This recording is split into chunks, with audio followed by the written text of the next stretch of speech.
All right, what's going on, YouTube? We got part 9 today. Let's try to make this car a roller. Let's go. Let's do this. What's going on, everybody? Let's freaking go. We got the engine made yesterday. That's pretty good, dude. Shoot, I was trying to get through the VOD from yesterday before this. Sorry.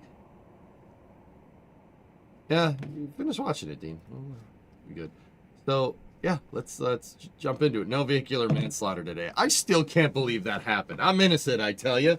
I'm innocent. Wait, I had water. Where did I put my water bottle?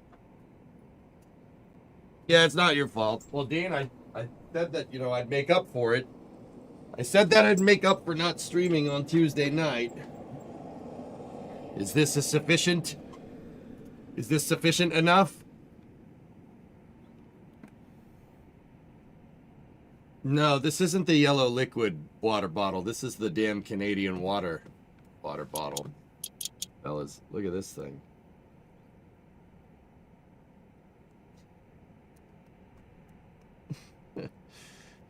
Damn Canadian water. Gotta put that in front of the damn space heaters so I can get something to drink. Yeah, they're talking about 2 feet of snow. Yep.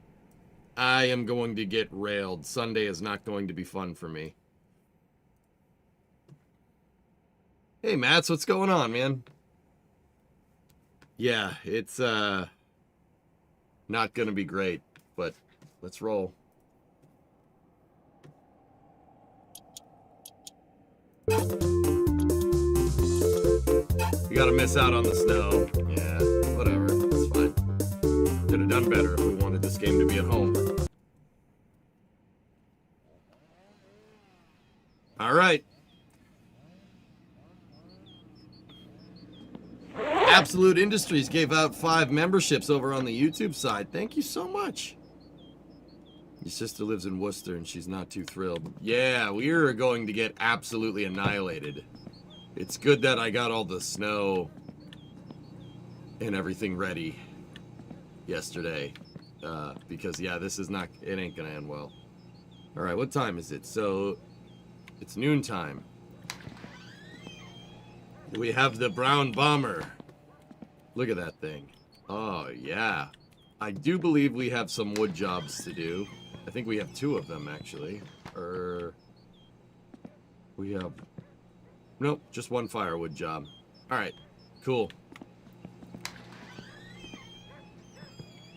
Alright, let's get that stress down and get this tractor rolling.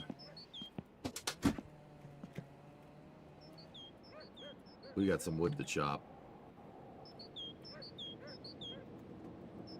My goal is to get that car on its suspension today. That's the goal. Set the throttle. Ignition.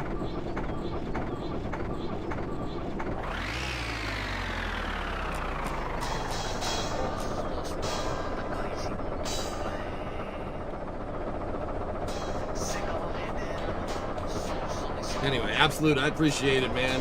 Thank you very much. Let's cut some wood.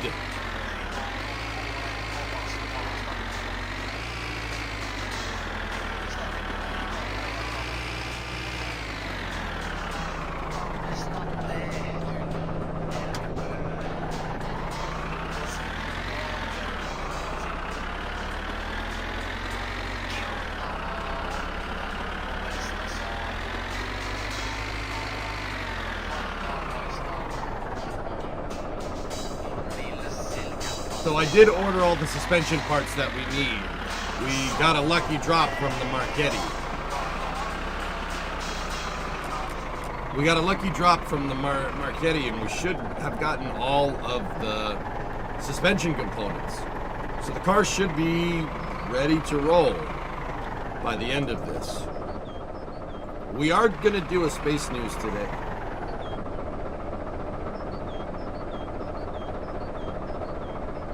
We are going to do a space news today, but that's weird.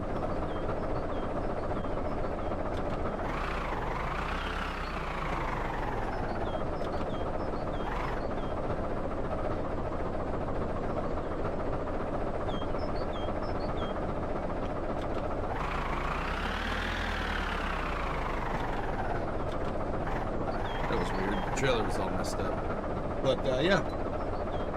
Good here. Exactly.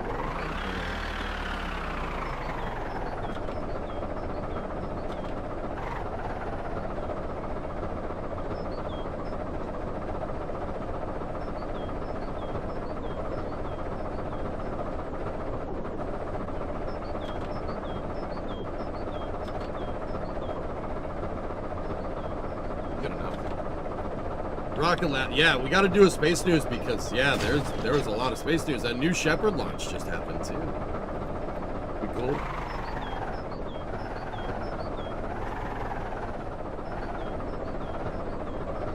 So SpaceX had a tank pop. Rocket Lab had a tank pop. There was a new Shepard launch this morning. Actually, it was just a second ago. That Starlink launch went last night. Electron launched. Yeah, there's a lot going on.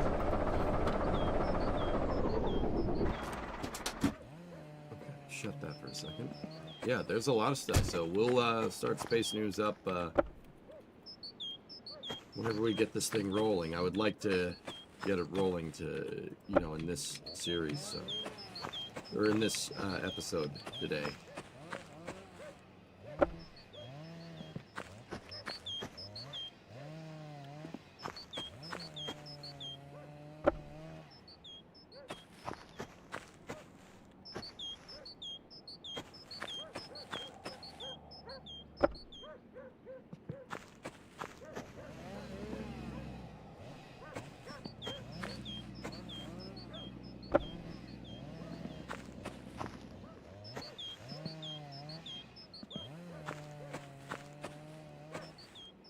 Yep, neighbors doing his thing. This is Space. I'm in space. Subs. Thanks for all the support, man. Really appreciate you. Thank you. Now I lost count of how many logs I have. We need 14, so I have 1, 2, 3, 4, 5, 6, 7, 8. Buy the damn tool. Okay. Okay. 9.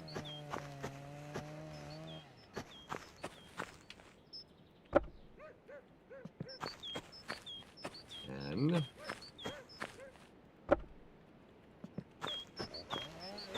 11.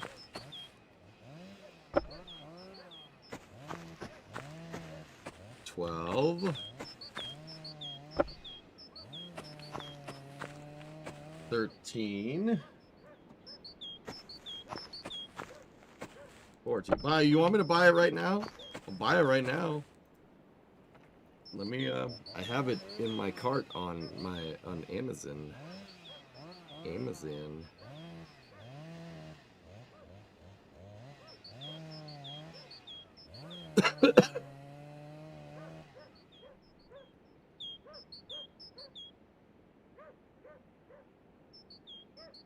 I got Jefferson, yep.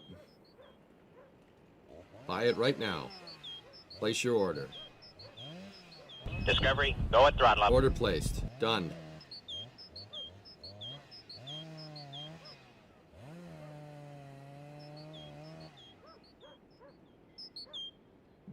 There you go. That was the 110 one that I just bought, right? Yes, it is. Done. You asked.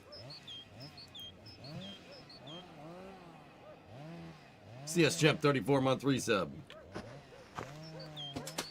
What tool are we buying now? It's a Vivor spot welder stud puller. So it looks like a blaster gun from Star Wars, right?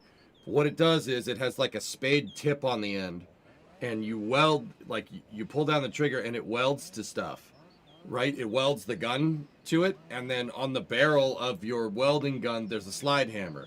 So if you have a dent, right, or a wave in your body panel on a car that you're fixing, you weld the gun to it, and then you pull the hammer, and it'll pull the dent out.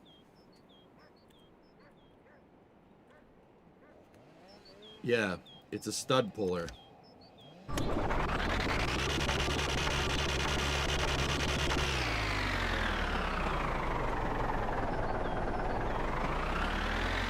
Yeah. When we go to eventually hang the quarter panels Discovery, go at throttle up. On the Coronet, that's going to be very useful. And how do you get it off the car? You just twist the gun and it comes off.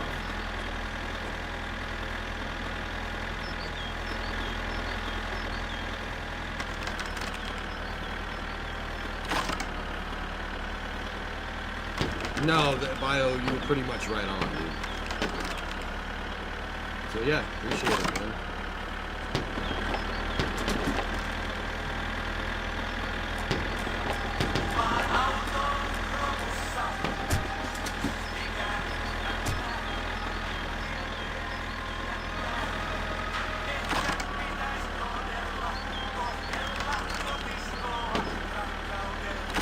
Need help, yeah, it's just a little tactic, yeah. Discovery, go and throttle up. I don't need you gifted subs to do that, Bio.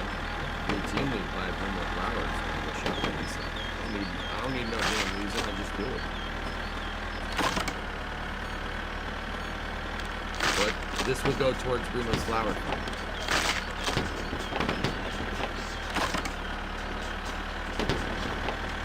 Oh, yeah. Yeah, you like what you see, Mater? Look at this log.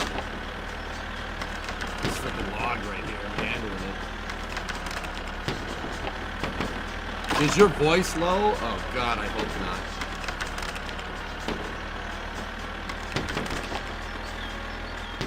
Let's turn the in-game volume down. Speak up. No, you. I like to handle my own, you know what I mean? You know what? Let's stop this conversation.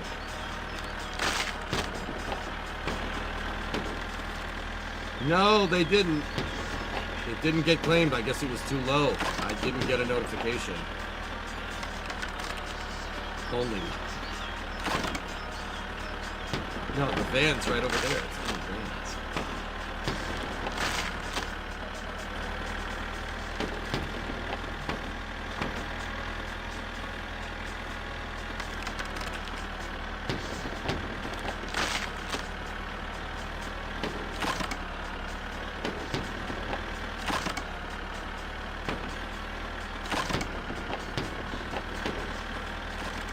Maybe King. I don't know.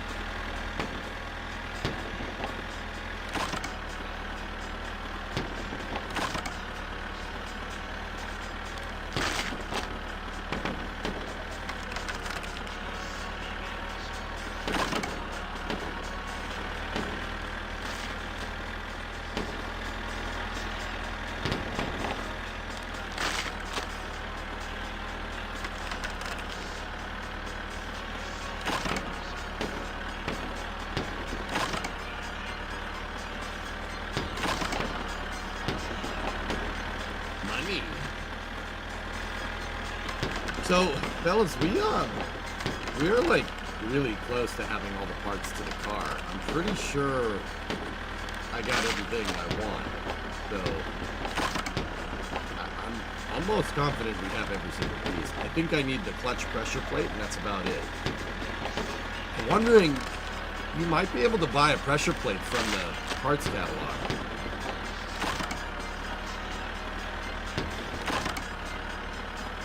Oh yeah, we need tires as well. That's probably it. Yeah, we're gonna have to do that today.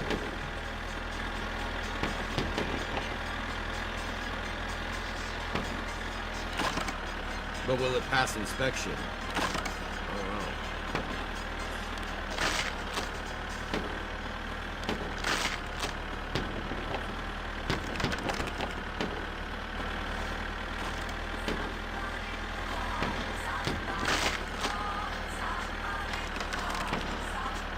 No, I just avoid them, mate. It's the real key.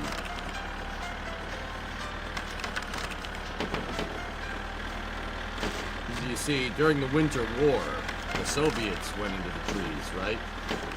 And then they quickly figured out the trees will kill you. When the trees start speaking Finnish, you got a big problem, okay? So they avoid the trees, so I'm just avoiding the trees as well. Looking at history. It's a good opportunity for learning.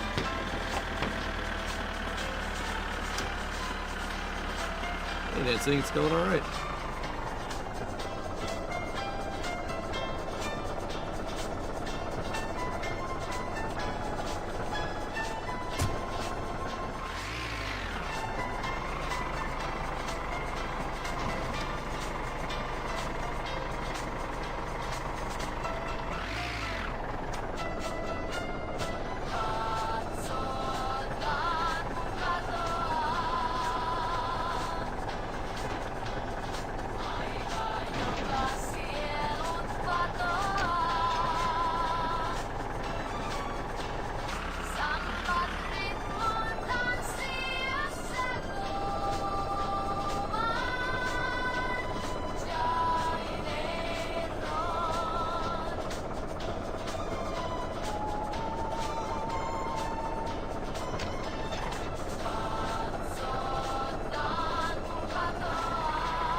No,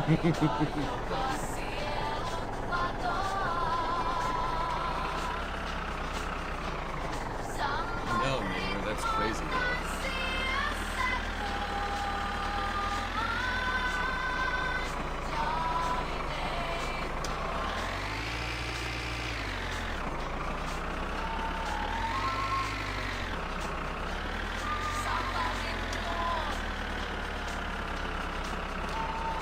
Could be able to get this delivered before thumbnail, so.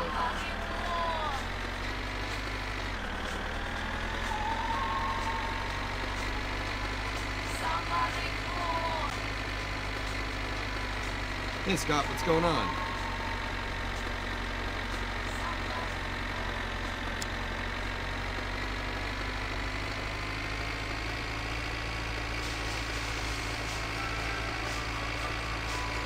You're still a little low.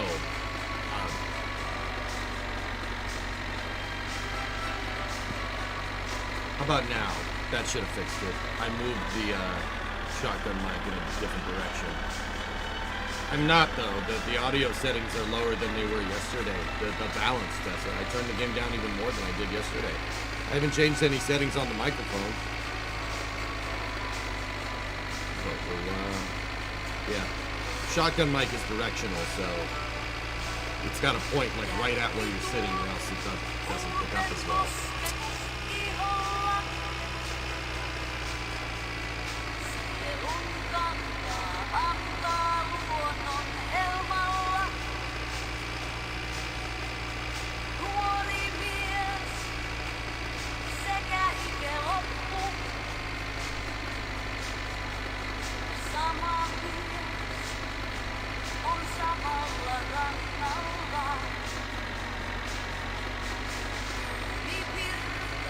You was watching you get carted off from jail yesterday.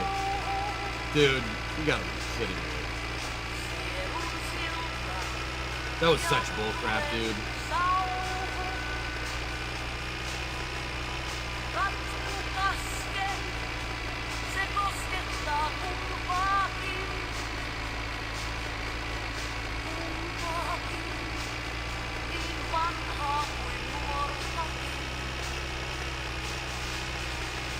Discovery, go and throttle up. Thanks, Bart.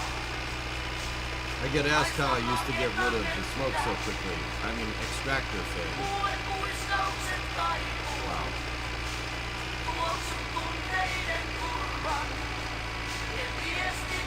I didn't see him because he was behind the fence, dude. I didn't see him. I wasn't looking in that direction. I don't look to my right when I'm pulling out of an intersection. You look left because that's where traffic is going to come from.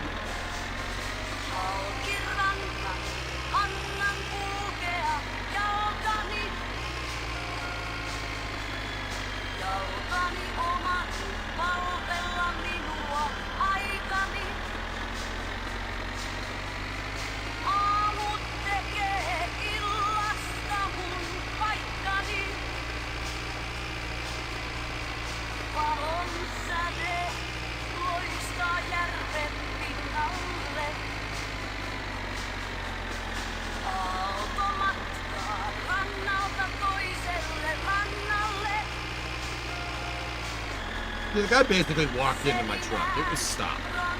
Okay? I was going like maybe a kilometer an hour.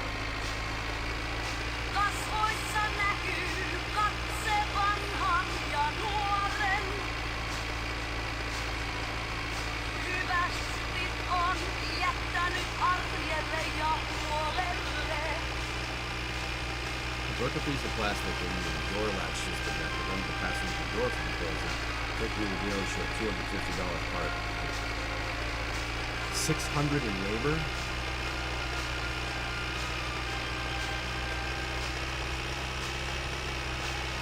That sucks.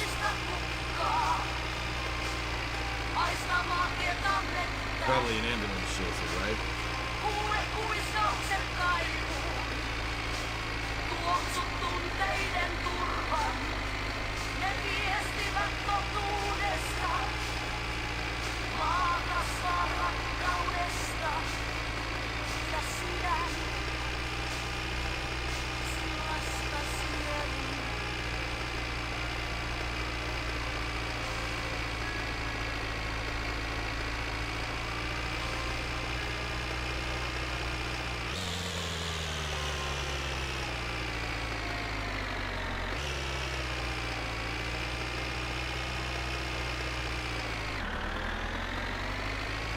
Replacement part is made of steel. This you often Ford quietly change something so critical to the safety of the vehicle without a recall. Yeah, too many MBAs. Rest. Dude, I've often thought about this, man. Like, if I somehow was able to weasel my way into manufacturing cars, I would just make a better car than everybody else. Like, it wouldn't be, like, super expensive. I'm not making a Rolls Royce here. I'd just make a car. And, yeah, I get it, there's regulations and cafe standards and whatever. This would be a car that, like, it would be like a car from the 60s, super easy to work with, right? And you know what? Like, I'd probably go out of business. That's the reality of the situation. Probably would go out of business. But honestly, I'd rather make a nice car and go out of business than make junk.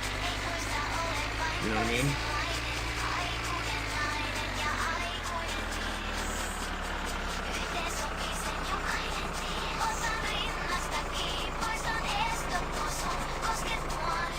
But they gotta turn on the beacon.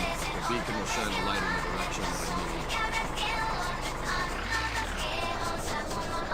And also, that's why I work on my own stuff.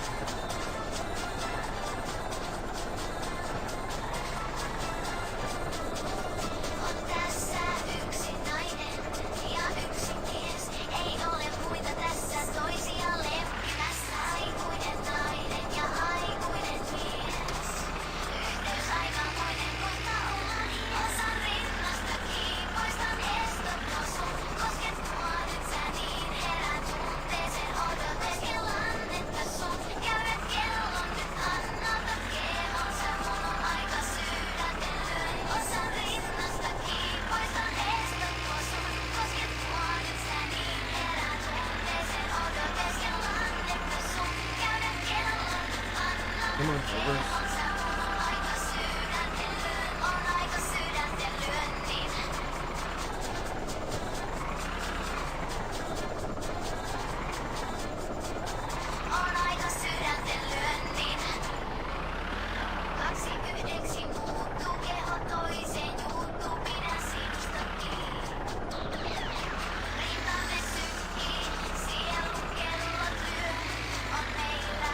Hey, Warhammer.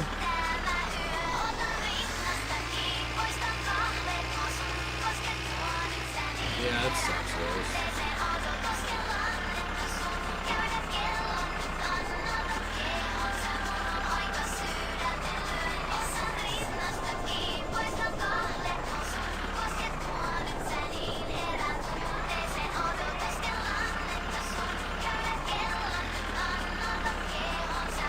Dude, this freaking snowbank is pissing me off.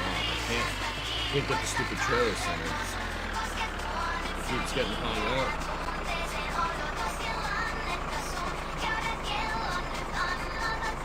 Hey, reverse would be nice. Did you learn to speak Finnish? Yeah.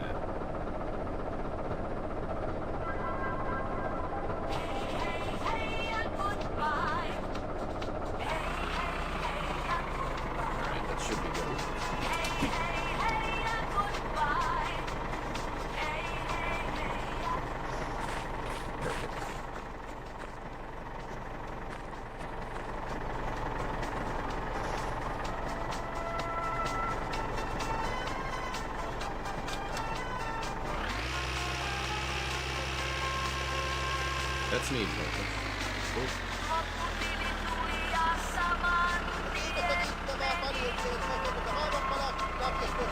Makkaraa ja mitähän sitä nyt nuori mies tarvii, hei ja niin varmaan tänä talvena vielä niistä tekee vähälläkin on välillä vaan niin joku toista ja koko ajan pitää tuppaa läpi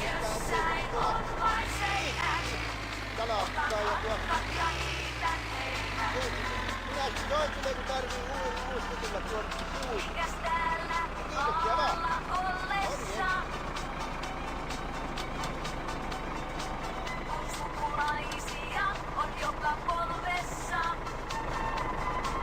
Where the hell is the lever? I can't see the damn thing. Yeah, that's something. What's a driver?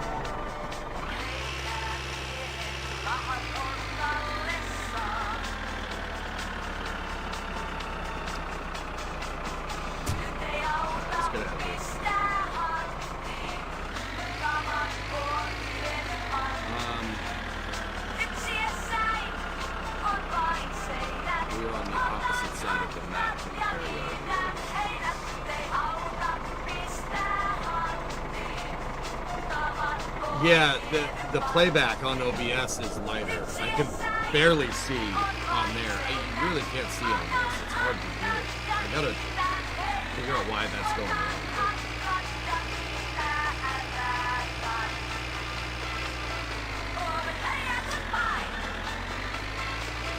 I wound up in jail, yeah, and then I got commuted the sentence because it was stupid. I'm not spending 20 hours in the game in jail. It's not very good. That's not a very good Let's Play. Music's so loud I can barely hear you. Whatever. How about no music then?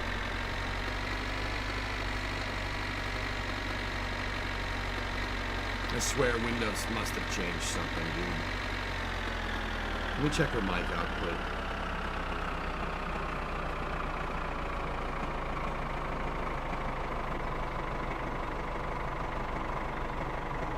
No, I mean, I can turn it up a little bit, but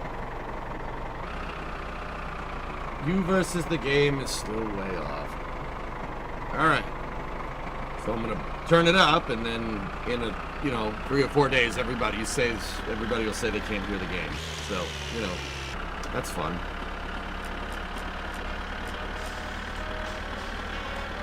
Hey, Binary, how you doing?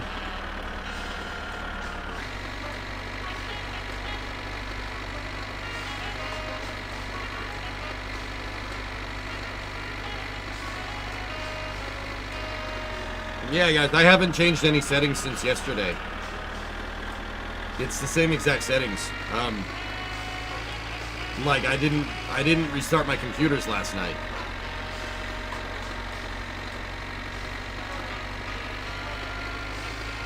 I don't understand how the game just got louder unless Topless updated something.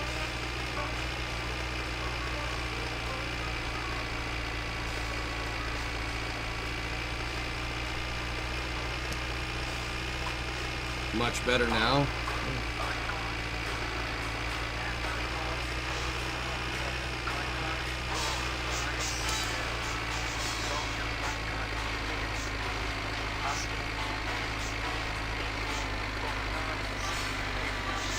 Yeah, it's very strange. Discovery, go and throttle. Alexis, 87-month resub. Good afternoon. Hey, man. Much better now. Guys, I boosted the mic like crazy. That's ridiculous to me. Something, I don't know what changed. Whatever, as long as it's balanced now.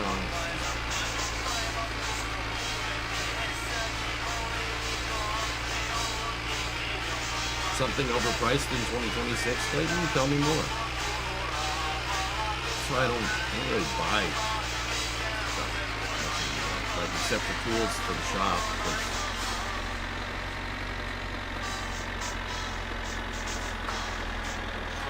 No, it was the same, Rarest. That's the even weirder part.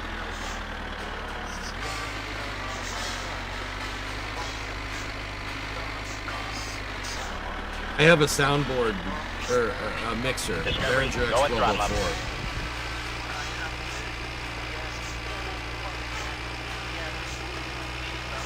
Well, Rarest stole your comment.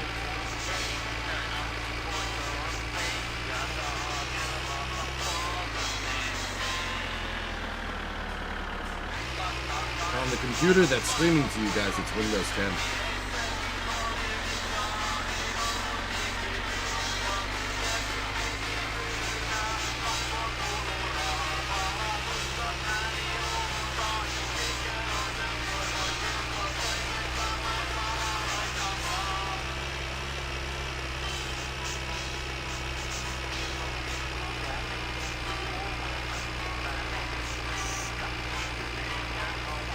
I think we should remove the hand tats. We should remove the jail tats. We didn't serve jail time. You know what I mean?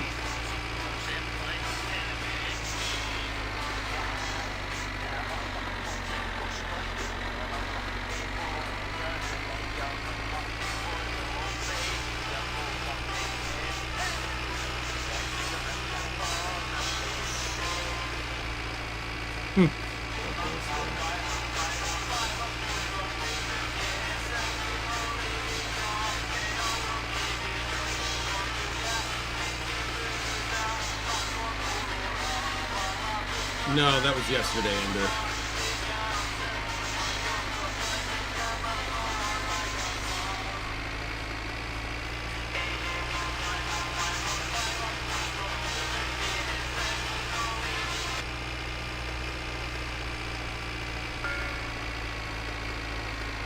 Let's go into town.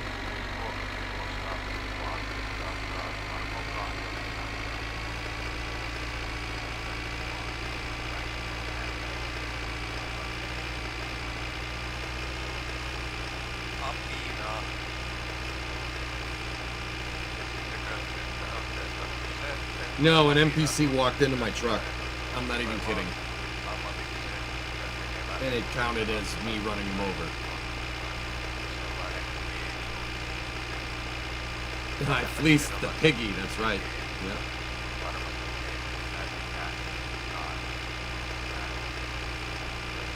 I was coming out of the poo recycling area, and there was an NPC behind the fence, and I couldn't see him. And when we pulled into the intersection, I was looking left, right? Or like looking out into the road, because that's where the car that's going to hit you comes from. So when I turned right and I turned around, he came out from behind the fence and went into the road. I didn't see him, right?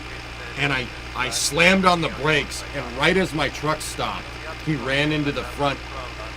He ran into the front of the truck. It must have been maybe a kilometer an hour impact, maybe like 0.6 mile per hour. Like,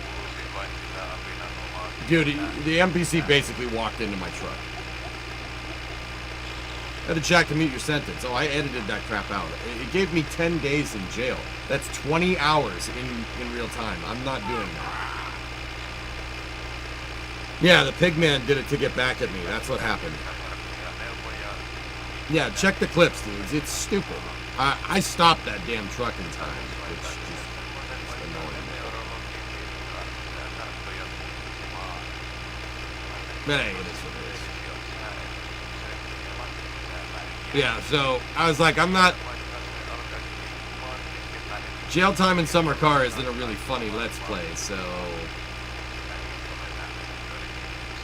Discovery, hey, go John, and throttle up. 96-month resub. Thank you. Yeah, I can edit the save. I have a save editor. I rarely use it.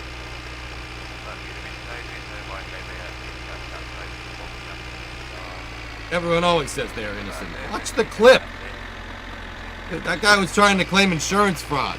He's committing insurance fraud. It's ridiculous. I'm wrongfully persecuted.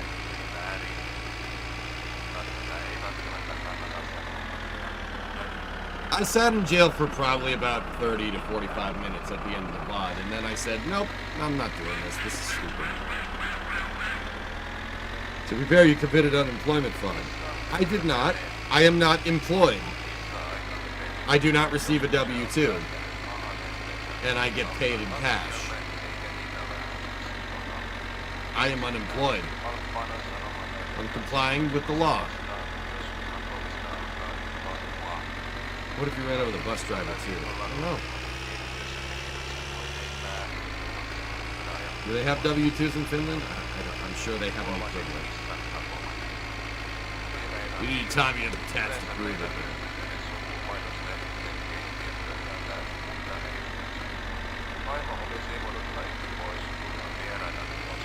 Like I said, guys, if the game comes after you for committing employment fraud, I'll serve the time.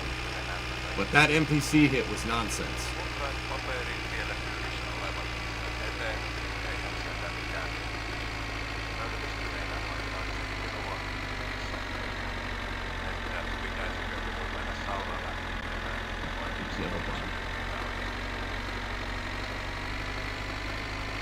We're talking about in game, not in real life.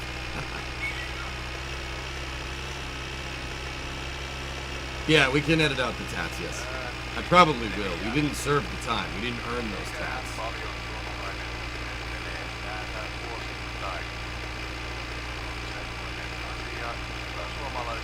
I had a dash cam while we in, it doesn't matter. I had a dash cam and about 500 witnesses say otherwise.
Use the editor to add a second car frame. I'm not sure you can have 2 shells, but that would be super cool.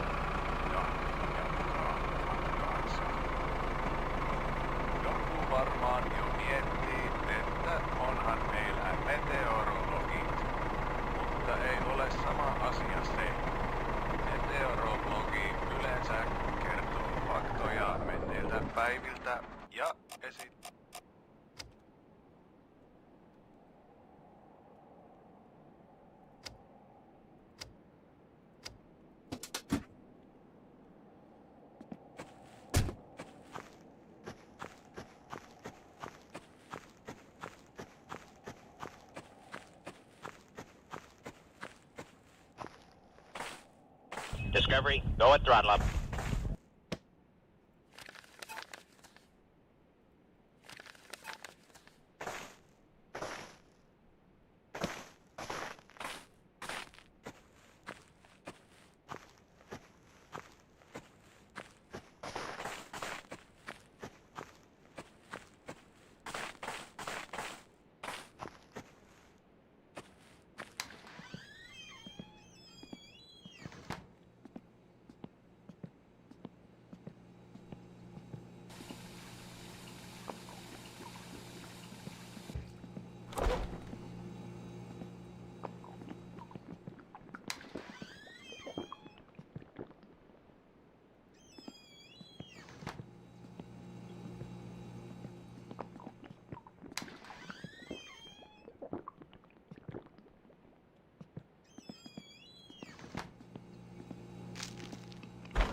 Saatana! Jumalauta! Yeah, I should have another. Saatana! Vittujen vittu! We just checked the mailbox. There's nothing in there. Vittu! Just got here. What did I miss? Don't know. I have no idea when the last time you were watching the stream was, Peru boy. Vittu! I have no idea, dude.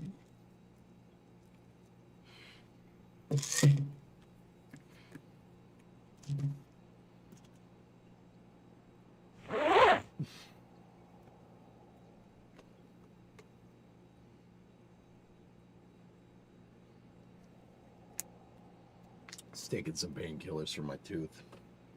We good though.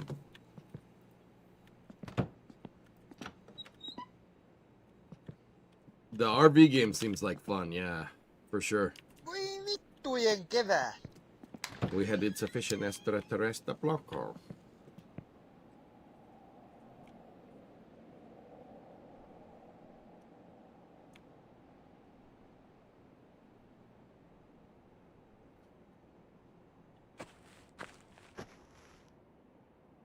The doctor said to do it, dude. I don't feel the tooth like him, but like it's inflamed all around it, so yeah. And the doctor said keep doing it, so that's what I'm doing. Extraterrestrial blocko. Exotinzo Ivenainen? Lisää elinvoimaasi ja vaihda turbovaihteelle. Exotinzo hivenaine-tiiviste parantaa suorituskykyäsi huikeasti. Saatavilla kaikista hyvin varustelluista kaupoista. Poistaa.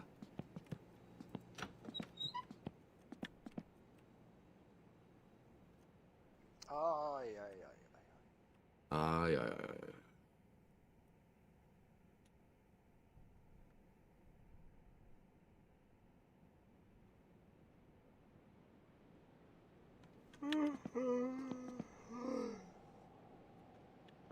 Oh boy, 6 a.m. So pinso even nine.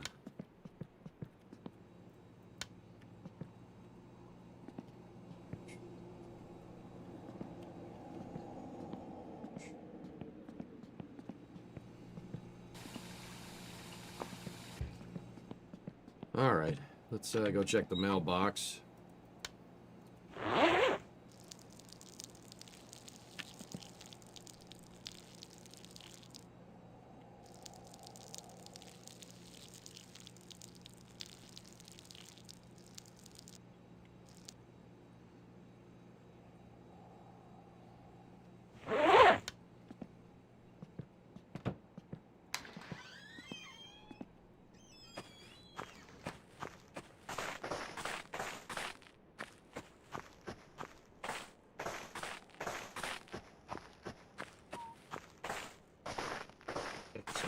Sa tinzo hiranay na. Nothing. Huh.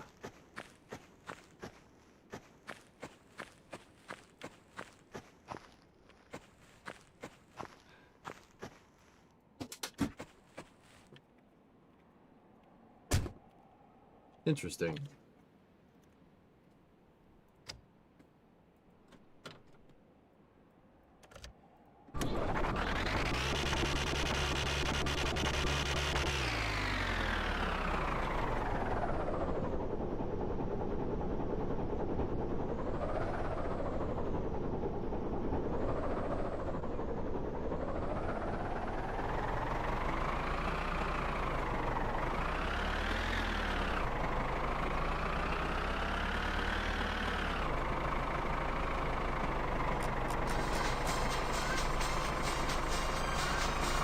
Hey, Industries, thanks for gifting 5 memberships before, man. I appreciate it.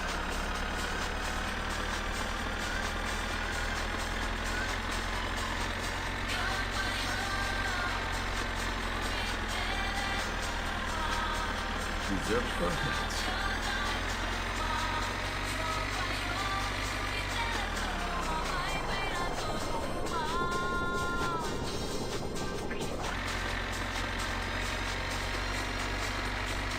Ruben. You guys talking about sandwiches? Alright. Why is the bus stuck on the gas pump?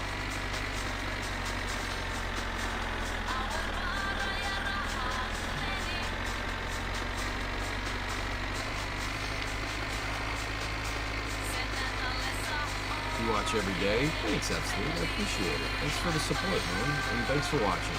And that goes for everybody else, too. Thank you. I'm glad you guys are enjoying Winter Car. This game is fun, if not infuriating. But I always say the games that you get the most pissed off at are usually the most fun. I know that sounds kind of counterintuitive, but it's true.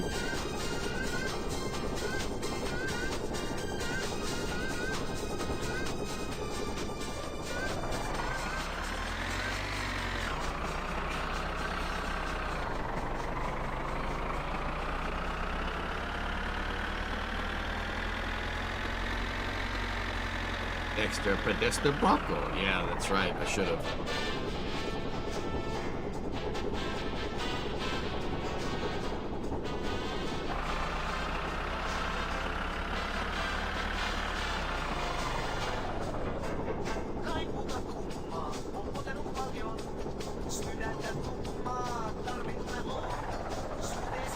Extra pedestre Bronco.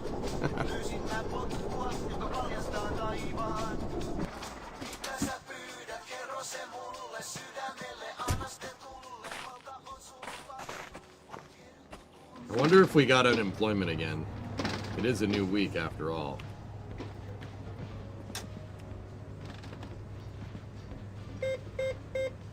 Don't look.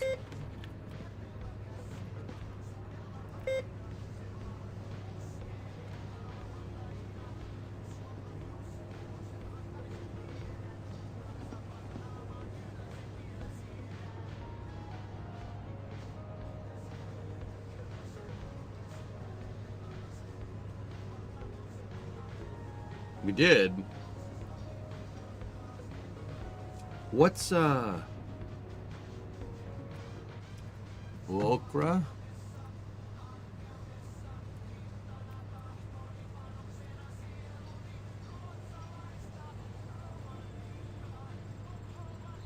Rent. Oh, okay.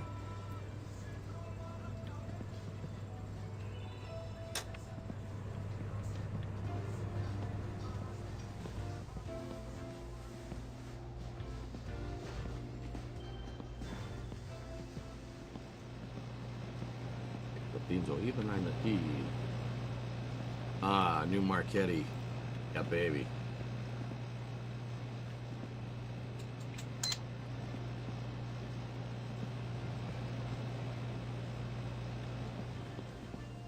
Maddie, what's up, man? Somebody made an NSF livery for MSC. I just spotted it in the Winter Car Discord.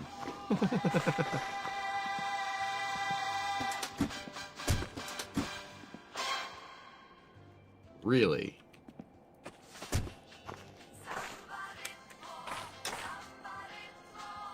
Odota ole aiva.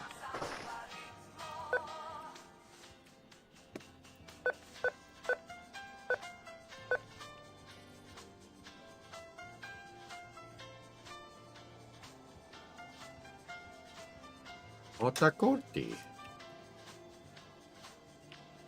It looked like it. Adds you.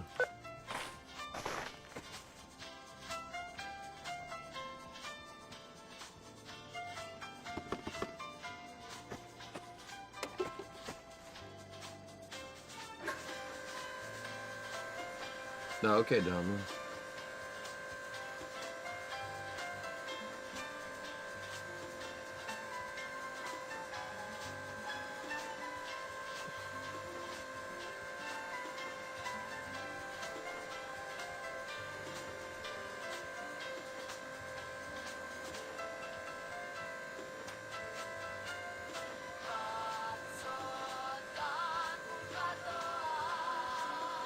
Great gameplay.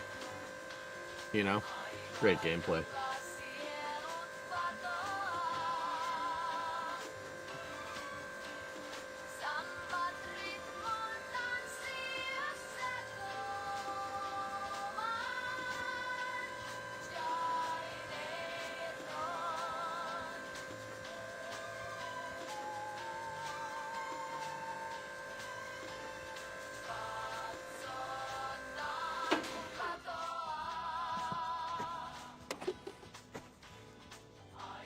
Perfect.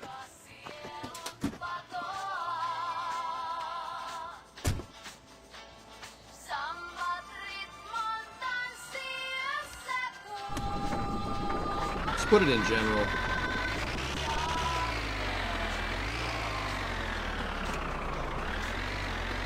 Is this ABBA? It looks like, it sounds like Finnish ABBA or something. Fabba or something.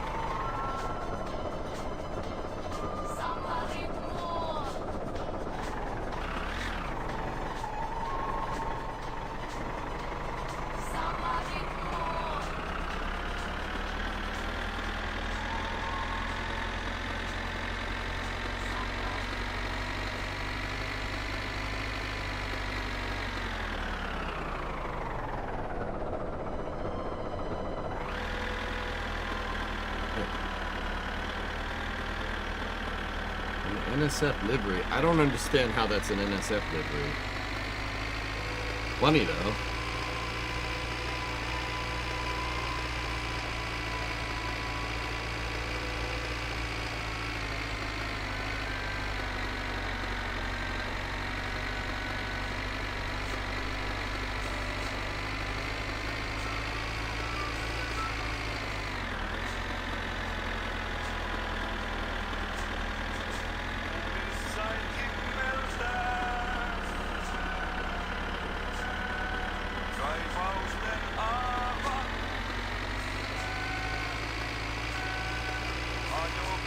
Yeah, I see it.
All right, let's check the Marchetti. And that definitely is a 126p. It's called a Fitan Parma. That's funny. All right, what do we have here? What do I need? I need a clutch pressure plate. That's what I'm looking for. Brake lines I have. I have a carburetor. I have a dashboard mount. I have automatic pedals. I don't need them. Distributor and hubcap. I don't need any of that. Grill. Driver's seat. Right brake. GT steering wheel. Don't need that. Front bumper. Starter. Water pump. Pulley. Head gasket. Gear stick. Front upper control arm.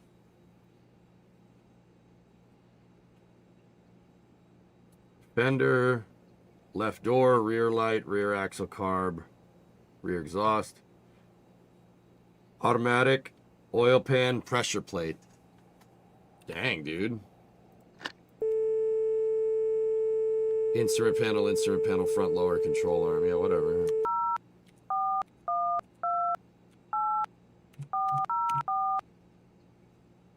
We could get some studded tires if you guys want roller tires. They're a little pricey, but we also need steering wheel shrouds. But I don't. Yeah, I do need a backrest. I do.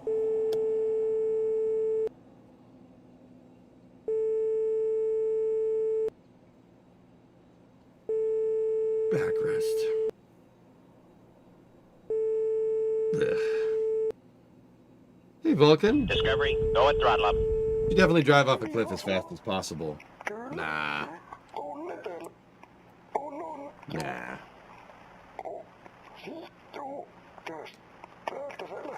73 months, dude. What's up?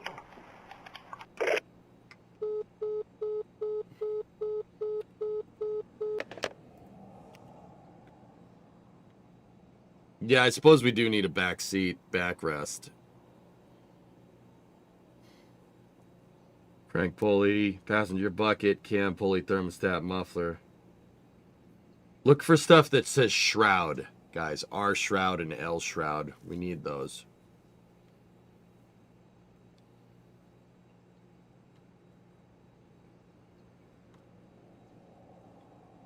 Valve cover, right upper control arm, crankshaft, rear light belt cover.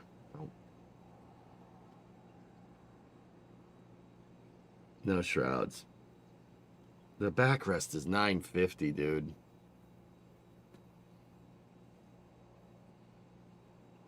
I don't need headlights. No, I have all of them. Yeah, we already have that. I might buy the studded tires just because. Let's do it.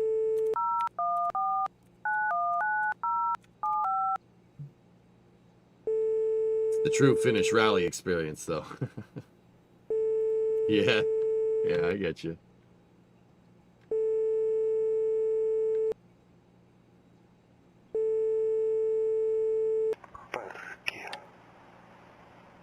Joo. Minä tulet itse katsomaan, jos haluat nähdä. Ei. No. Is anything you had in the flea market sold? Yeah, but I don't know if I ever got paid. Why aren't you pacing around the kitchen while doing this? Because it won't let you move when you call someone.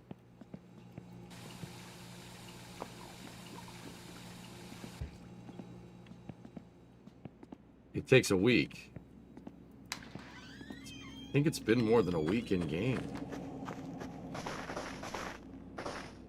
You have to pick up the cash at the flea market.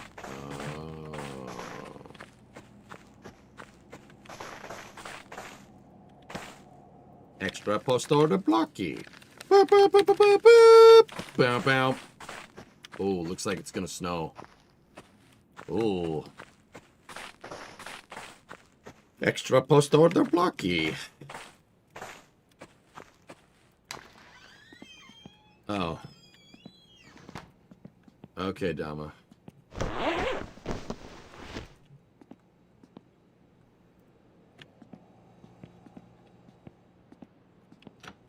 Overnight ship be blocky.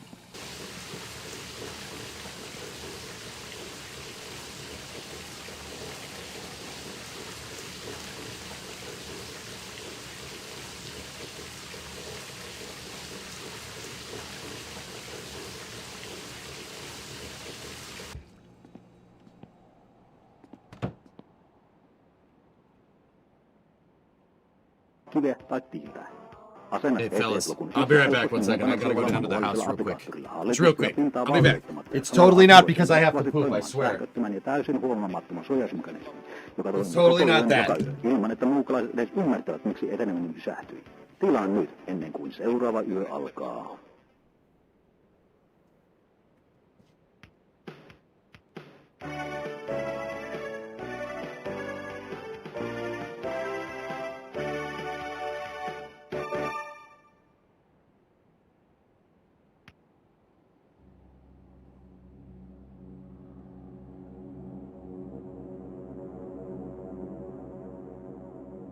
Kuvittele hetki, että makaat yhdellä sängyssäsi silmät kiinni, hengitys rauhallisena ja täysin tietämättömänä siinä, että samaan aikaan huonestosi ulkopuolella rönnyää jokin, joka haluaa sisälle tahtomattasi, tietämättäsi ja pahat mielessä. Ei, en tarkoita raadonia enkä matkapuhelinten vaaratonta säteilyä, vaan jotain paljon vaarallisempaa ja todellisempaa uhkaa, muukalaisia avaruudesta.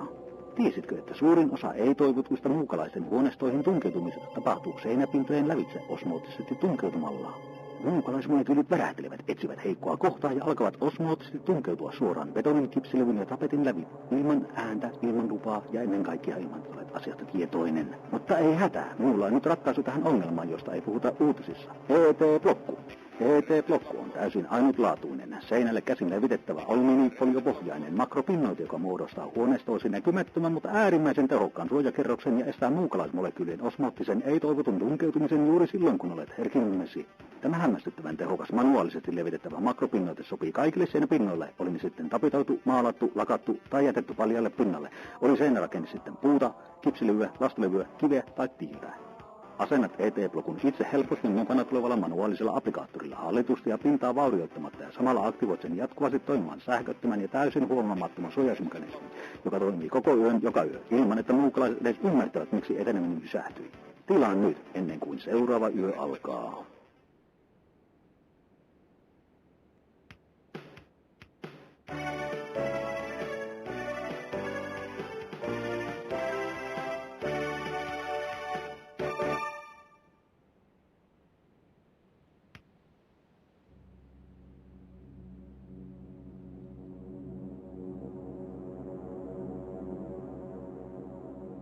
Kuvittele hetki, että makaat yhdellä sängyssäsi silmät kiinni, hengitys rauhallisena ja täysin tietämättömänä siinä, että samaan aikaan huonestosi ulkopuolella rönnyää jokin, joka haluaa sisälle tahtomattasi, tietämättäsi ja pahat mielessä. Ei, en tarkoita raadonia enkä matkapuhelinten vaaratonta säteilyä, vaan jotain paljon vaarallisempaa ja todellisempaa uhkaa, muukalaisia avaruudesta.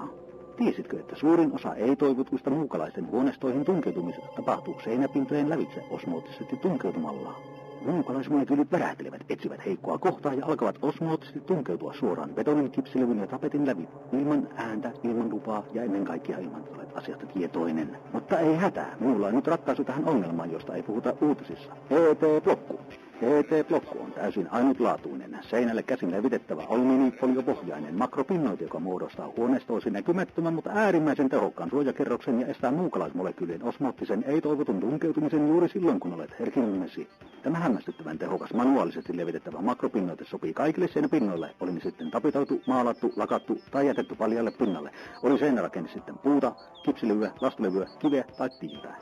Asennat ET-blokun itse helposti mukana tulevalla manuaalisella applikaattorilla hallitusti ja pintaa vaurioittamatta ja samalla aktivoit sen jatkuvasti toimimaan sähköttömän ja täysin huomaamattoman suojausmekanismin, joka toimii koko yön joka yö, ilman että muukalaiset edes ymmärtävät, miksi eteneminen pysähtyi. Tilaa nyt, ennen kuin seuraava yö alkaa.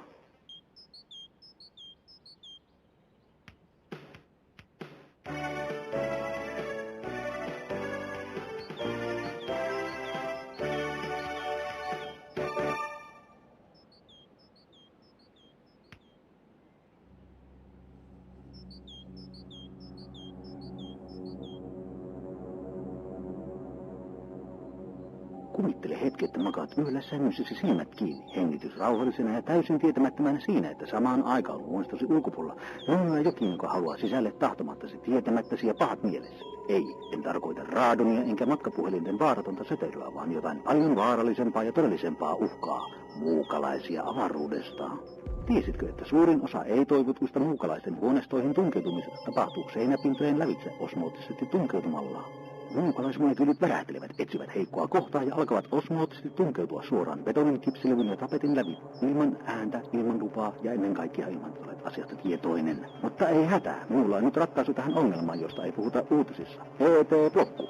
ET-blokku on täysin ainutlaatuinen, seinälle käsin levitettävä alumiinifoliopohjainen makropinnoite, joka muodostaa huoneistoisin näkymättömän, mutta äärimmäisen tehokkaan suojakerroksen ja estää muukalaismolekyylien osmoottisen ei-toivotun tunkeutumisen juuri silloin, kun olet herkimmesi. Tämä hämmästyttävän tehokas manuaalisesti levitettävä makropinnoite sopii kaikille seinäpinnoille, oli ne sitten tapitoitu, maalattu, lakattu tai jätetty paljalle pinnalle. Oli seinärakenne sitten puuta, kipsilevyä, lastulevyä, kiveä tai tiiltä. Asennat ET-blokun itse helposti mukana tulevalla manuaalisella applikaattorilla hallitusti ja pintaa vaurioittamatta ja samalla aktivoit sen jatkuvasti toimimaan sähköttömän ja täysin huomaamattoman suojausmekanismin, joka toimii koko yön joka yö ilman, että muukalaiset edes ymmärtävät, miksi eteneminen pysähtyi. Tilaan nyt, ennen kuin seuraava yö alkaa.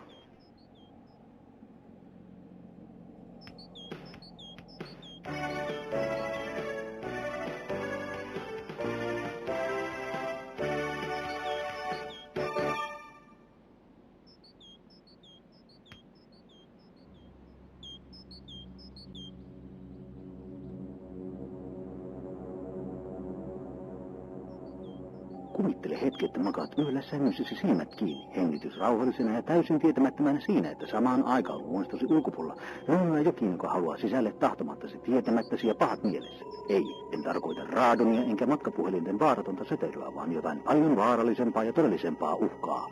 Are you enjoying the extraterrestrial blocko? Tiesitkö, että suurin osa ei-toivotuista muukalaisten huoneistoihin tunkeutumisesta tapahtuu seinäpintojen lävitse osmoottisesti tunkeutumalla? Muukalaismolekyylit värähtelevät, etsivät heikkoa kohtaa ja alkavat osmoottisesti tunkeutua suoraan betonin, kipsilevyn ja tapetin läpi. Ilman ääntä, ilman lupaa ja ennen kaikkea ilman. Have a good put. Oh yeah. Mutta ei hätää, minulla on nyt ratkaisu tähän ongelmaan, josta ei puhuta uutisissa. ET-blokku.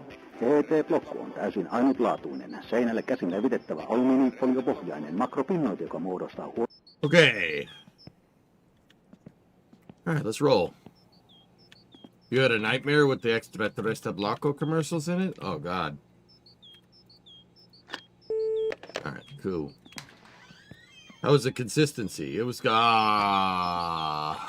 this is gonna be me on the weekend. Extraterrestrial blocko.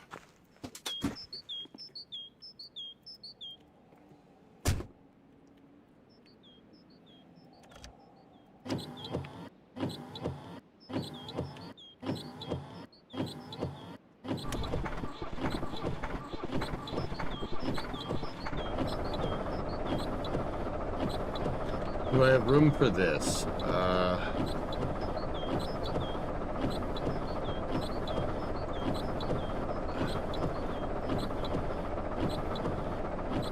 No. That's a good one, though.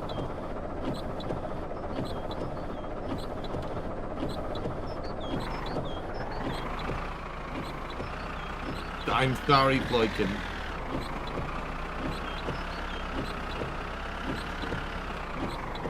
Just use Sag like everybody else, Sag. You don't like Sag emote? Sag.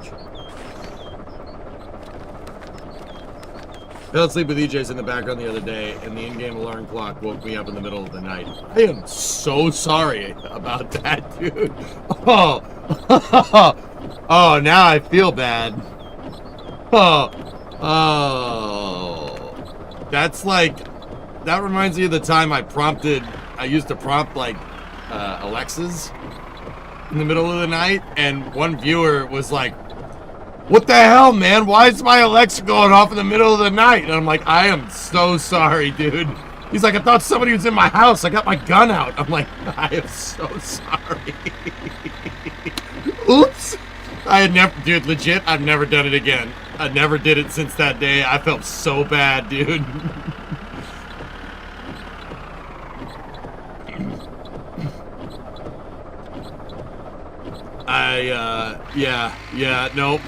Nope. Wow, that sounds amazing. I'm not doing that. I'm not doing it. It's funny, but it's so screwed up, dude, but it's funny. I used to do that, like, all the time, dude, on people, like, in 2017, 2018, I used to do that, on, like, a lot. Yeah. That was 20s, EJ. A little bit of a rebel rouser. That's exactly why you don't keep around in the pipe with a 40. Nah. Yeah, no. Don't keep around in the pipe. You're asking to P320 yourself. Some of you got it.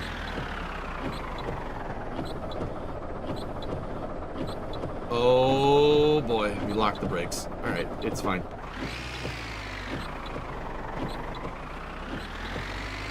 Some people got it.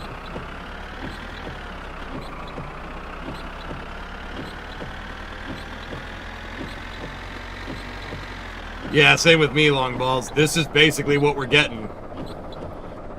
They up the ante. Well, they're not betting, but the weather meteorologists have upped their forecast. It's now 2 feet of snow. So, you know, that's great. I'm gonna get lake affected real bad.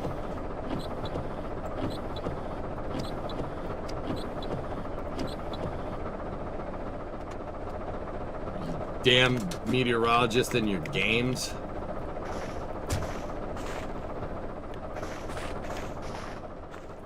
You know, I really appreciate that Topless took the time to make it not snow under the awning. That's actually super cool. I hope you don't get 3 feet of that. Yeah, me too. Yeah, now, Andel, in my older age, I find snow very cool. It's snowing in the kitchen. I just saw it. I find snow to be very pretty and really cool, very chill for like the first couple of days. After a couple of weeks, it's just annoying.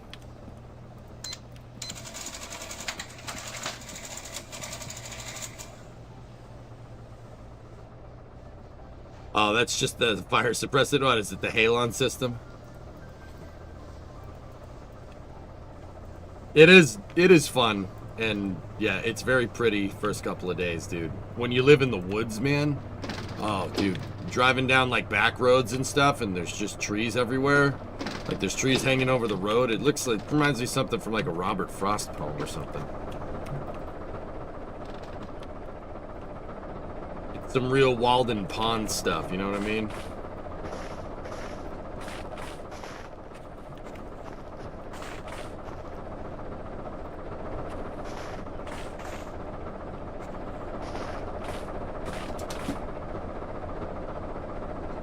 Yeah, it's when it gets heavy. When the heavy snow comes around. That's when you know you done messed up, Aaron.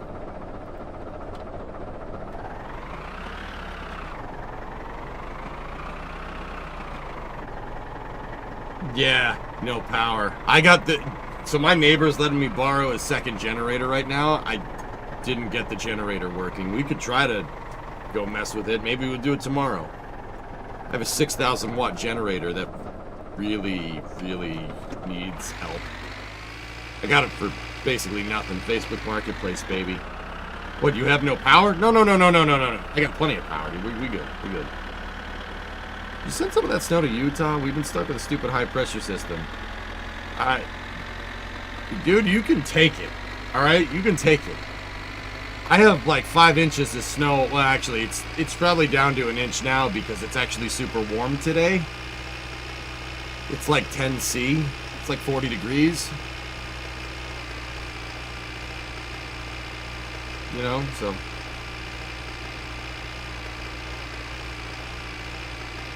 Yeah. Yeah, that's weird.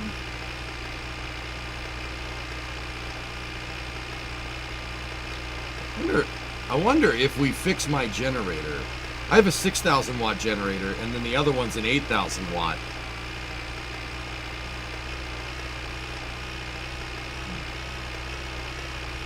.2 megawatts might be enough to power the whole house. It might be enough to power everything. I don't know how we would combine the generators together. I mean, I'm sure I could figure it out, like, 1.2 megawatts. I stop beat. The freaking guy that I hit. Yeah, you're fine, dickhead. Kilowatts, not megawatts. Yes, but sorry, I zigged when I should have zagged. Great Scott!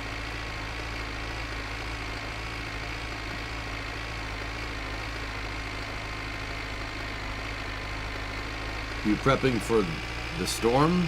Yeah. I fixed my snowblower on stream yesterday, Bear. Yeah, we fixed the fuel system. Thing works great now. What do you mean fixed, Sty? What, it didn't work and now it does work. What do you call that in your book?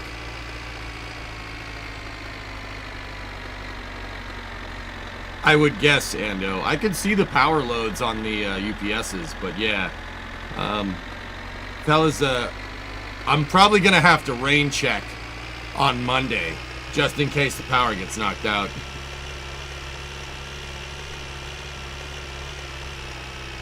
Question though, neither generator requires male-to-male extension cord, right? I have one of those, Tan. For backfeeding. No, I'm not backfeeding onto the grid. I'm not stupid. But I have one of those, yeah.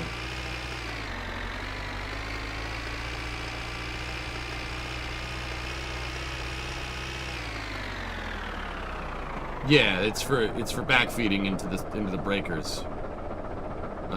Which you shouldn't do unless you absolutely know what you're doing, and I know what I'm doing there. Snow check or rain check? Yes.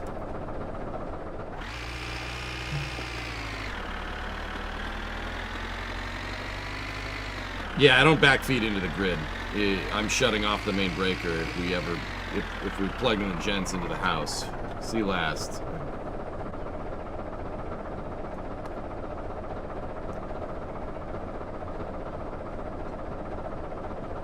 Unless they're designed to parallel, don't try to combine generators. Anything split loads, i.e. for one house, one for the garage. That's actually a good idea. I'm not sure if 6,000 watts is enough to power the setup, though. I don't think 6,000 is enough for the garage. That's a good idea, because I have a sub panel in here, so, yeah.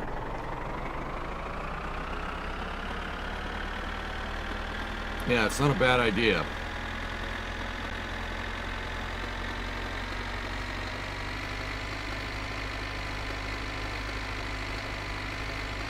No, I have gas heating.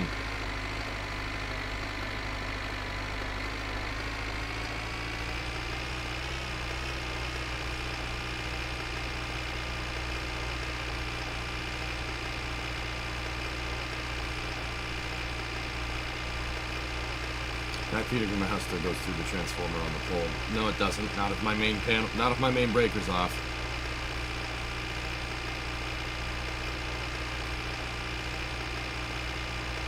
If the main breaker is off, it does not. That's what a transfer switch does.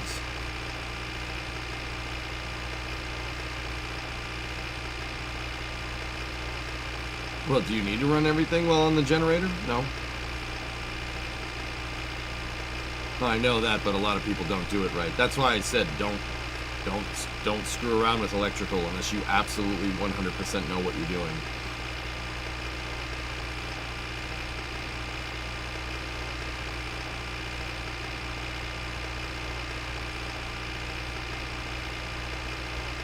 Is the router up in the garage, though?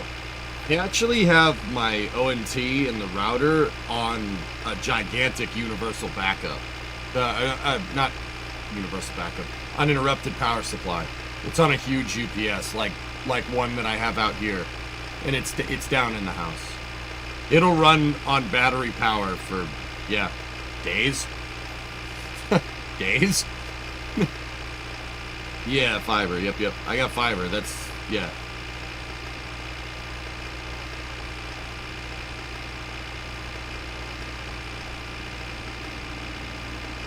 Oh yeah, dude, we're toe up, man. I'm like not worried about it, but yeah.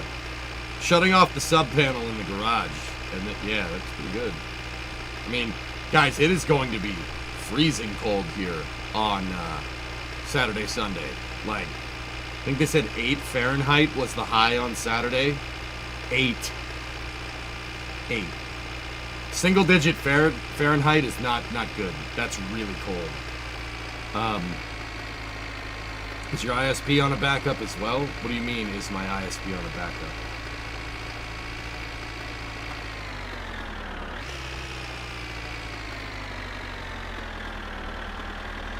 Yes, Legion, it's going to be... That was the high. The high is 8. It's going to be freezing cold. That's like this game cold. Minus 13 C. Woof. Do you cover up your water meter? All of our stuff is underground, Dons. And the meter's in the house. Yeah. We don't,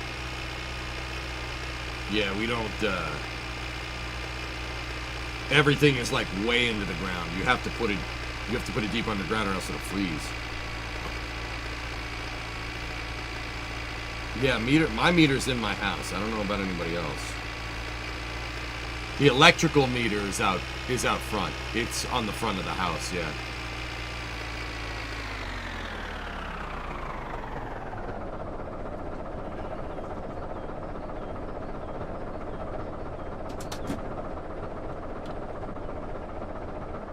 Jeez, Fit. 19 in Nashville? Oofda. That's awful. Water meters are outside and they come read them regularly. Really? Interesting. They do that with electricity here, but they don't do it with water. They don't do it with water because the water's inside the house, Dons. I never really thought about it. But my gas meter, because we have LNG going to the house,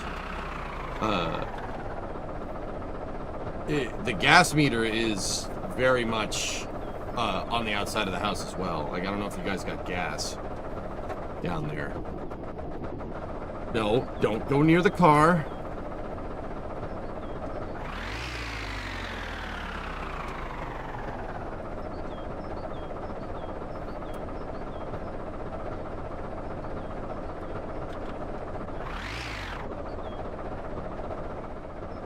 Here, if you guys want to see, I can read the watt load on the power supplies. Give me 1 second.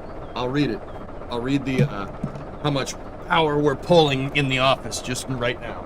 I mean, that's not including like my heaters and stuff, so it's probably going to be more.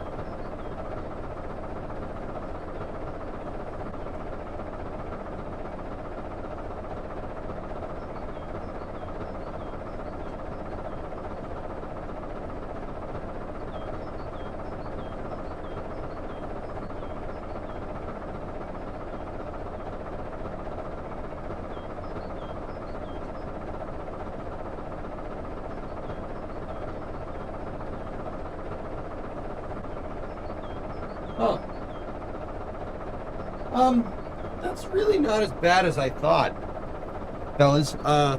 Each UPS is pulling about 200 watts. And, yeah. Huh. And that's the whole setup. So yeah, we're pulling about 600 watts for the whole setup. I'd say for this whole office with my heater and everything, it's probably close to 1,000. That's actually not bad. For me, electric meters inside, gas meters outside. In Scotland, we don't have water meters. We have free water. England and Wales pay through the nose for the crummy hard water, though. Interesting.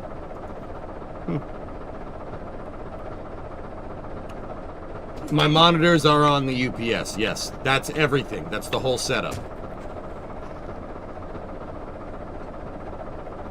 Yeah, so either way, if the GPU can use more when we're maxed out, a 6,000 watt generator, that's more than enough for the entire garage.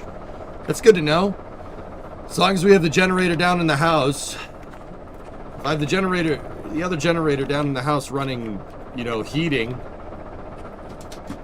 in the house and the internet, I can shut off the sub panel and we could use a transfer switch into the garage and I could run the entire garage. I wouldn't use any power tools, but we could run the entire garage. That's actually pretty sick.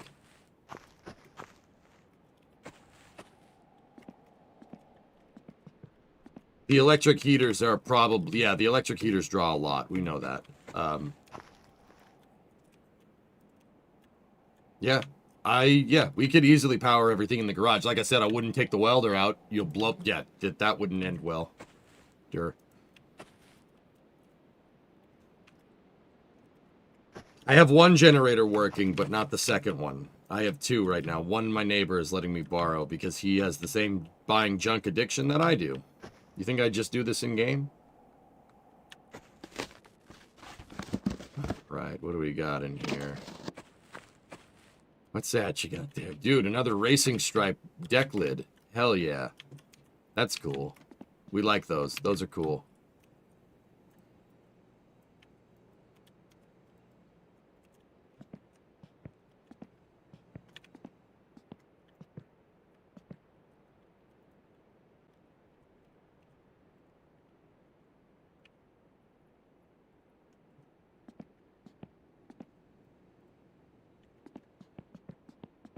We are a purveyor of rivet parts.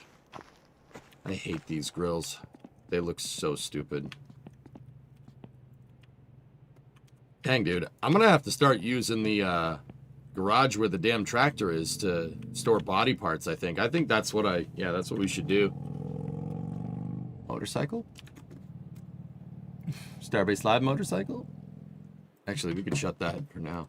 That just confused the heck out of me. Is there wood paneling for the car? I'm not sure. Do I not have the cover? Where's the coverall? Don't tell me I left the...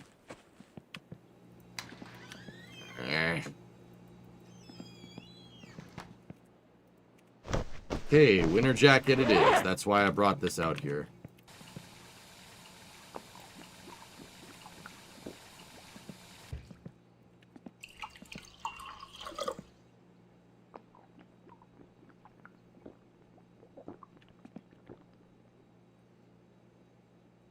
No, Don's. It's not too bad. You just, yeah, shouldn't be too hard. If it doesn't work, you got nothing to lose.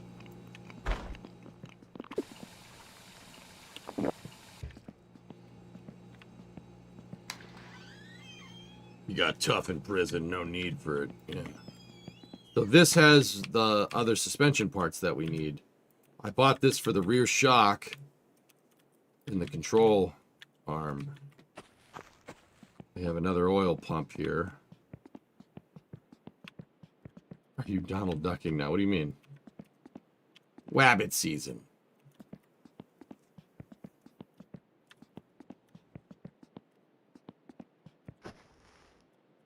That's an extra.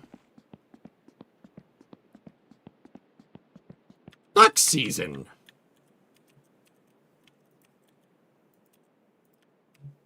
I say it's duck season, and I say fire. Oh yeah, look at this thing, by the way. Momento.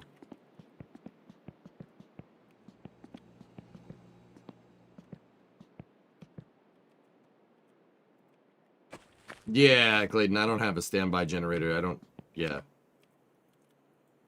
Don't have that. All right. There's the rear upper.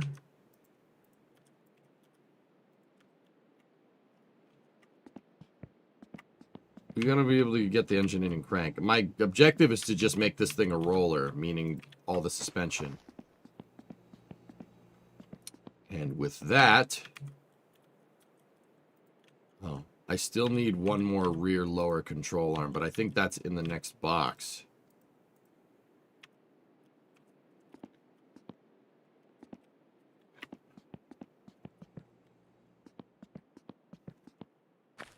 How are you going to turn the car into the garage?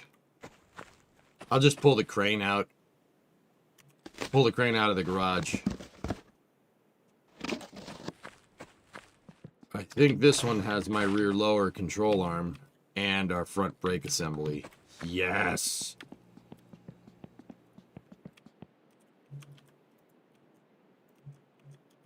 There it is.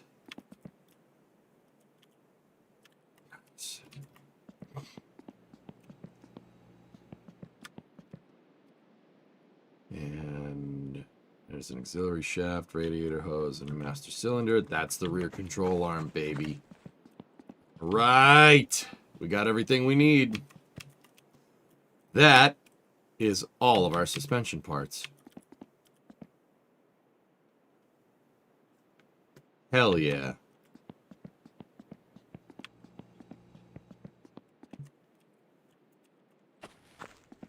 Let me put the rest of these parts away.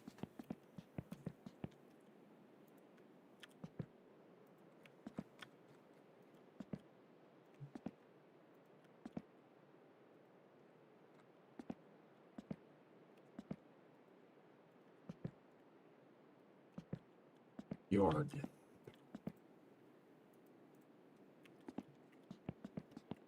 Engine time tonight? Engine time. Engine time? Question?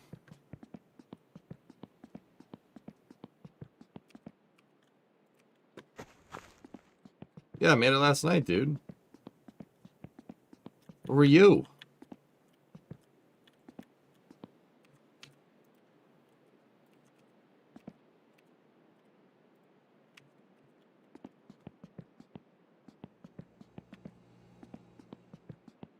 You were gonna fix the other snowblower? I could. If you guys want to do that, we could fix both of them. I don't think the other one needs too much.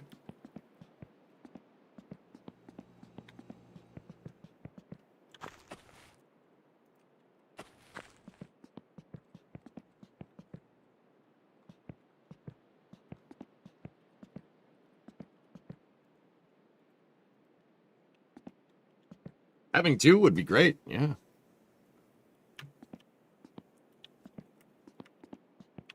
Yeah, when we go to do this, we'll when we go to put the engine in, I'll just bring the crane out here.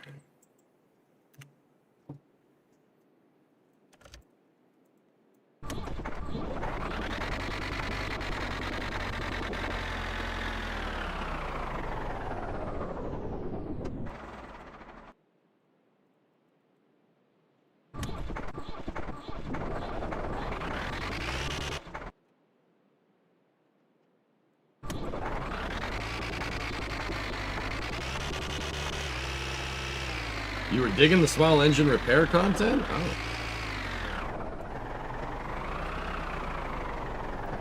Can't see nothing.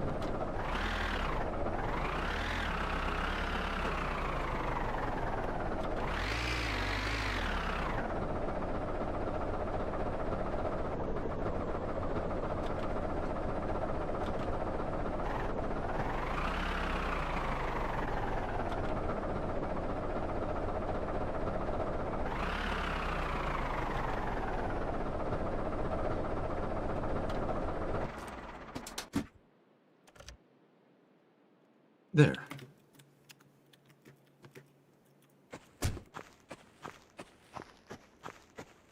All right, let's try to put the front suspension together.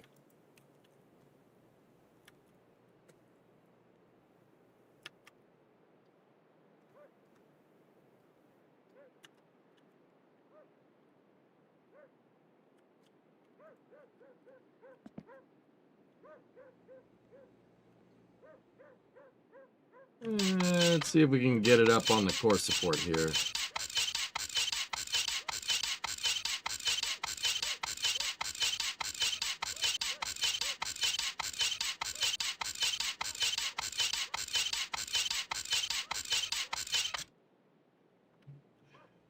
Yeah, that should be good enough.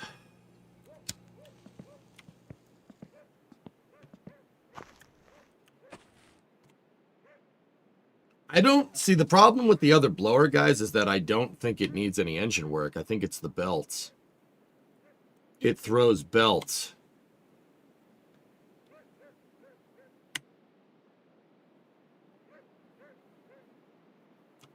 I mean, that's not that hard to fix. I think the other snowblower works fine, but I don't know. All right, let's get the toolkit out. Yeah, the set screw on the pulleys. Yeah, or just the pulley. I think it's the set screws spoiled, but I'm not sure. All right, let's try to do this. Lower control arm. So this should just pop into there like that.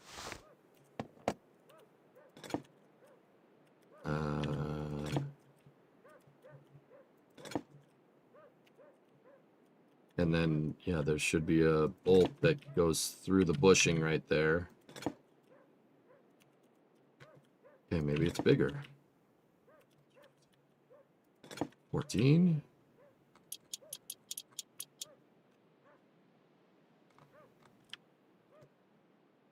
Okay, the bolt's already through. All right, cool, sweet.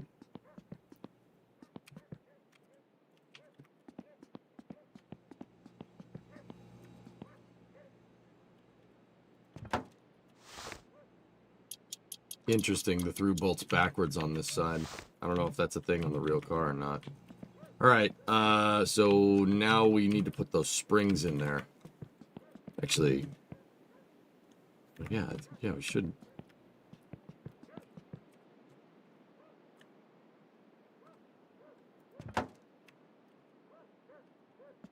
It's a lot easier than in real life.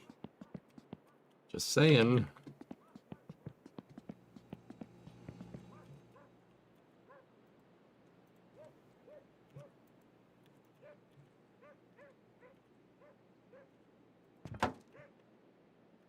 Okay.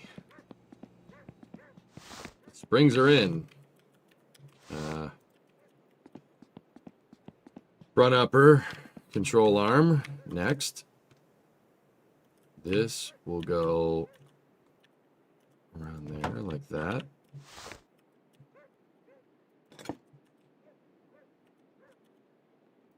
Bigger, perhaps? Nope.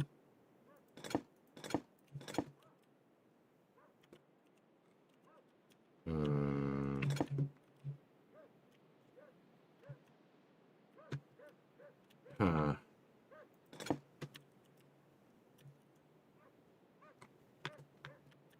Okay.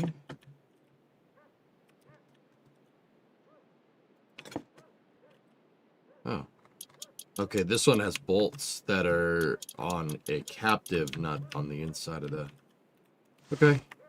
They're captive on the inside of the frame. No problem. Now, once again, these are the... This is the parts that go up and down when the tires go up and down. This is parts of your suspension.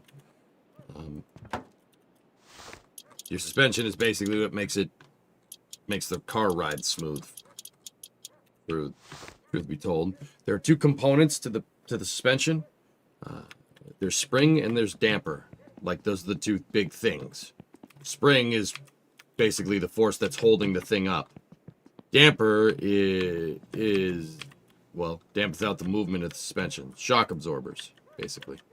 I don't know where this thing belongs. Oh, that explains that.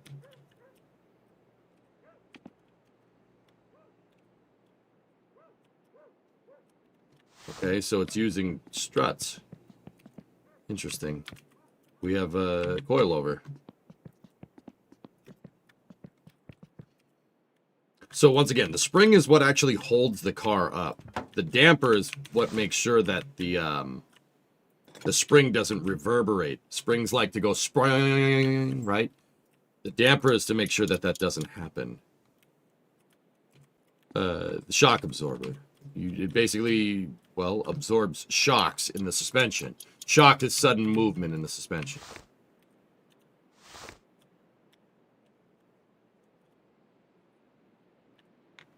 There should be some bolts on the bottom of this that you have to put in.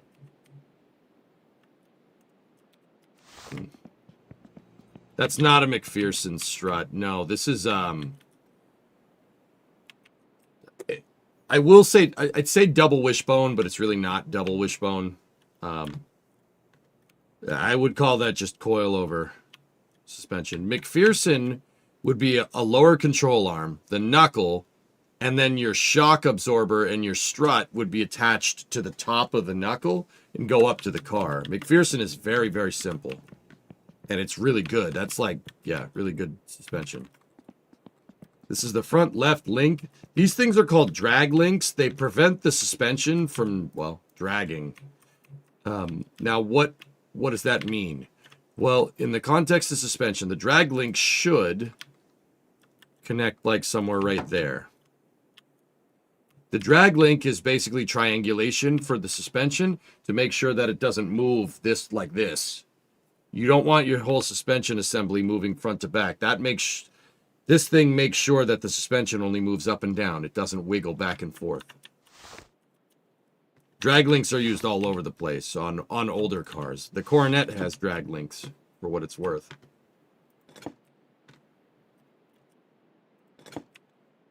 They're also called radius arms in certain suspension applications. There should be a bolt on the back of that. Yeah, right there. Did you tighten all the bolts already? The only things that I don't really have a grip on are the bottom of the shock absorbers. I don't know if there's a bolt down there that we need to put on.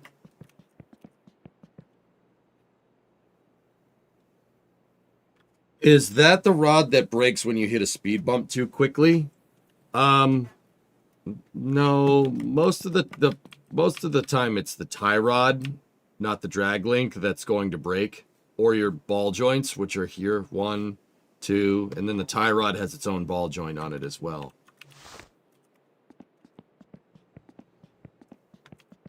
So let's get the next front, get the front right link here.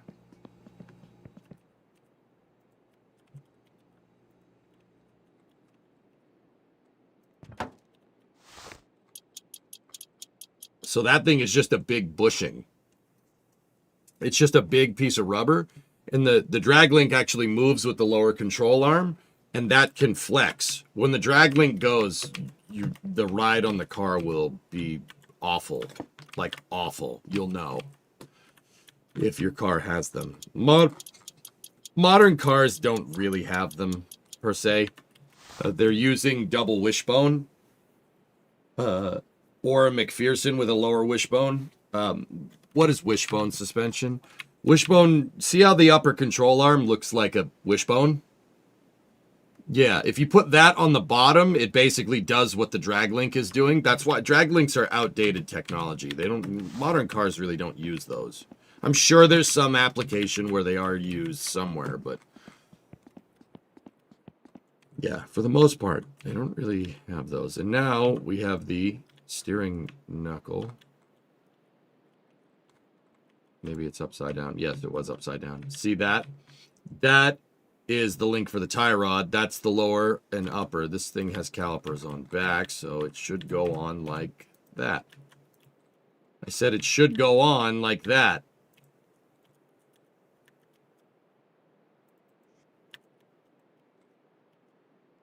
Guess not.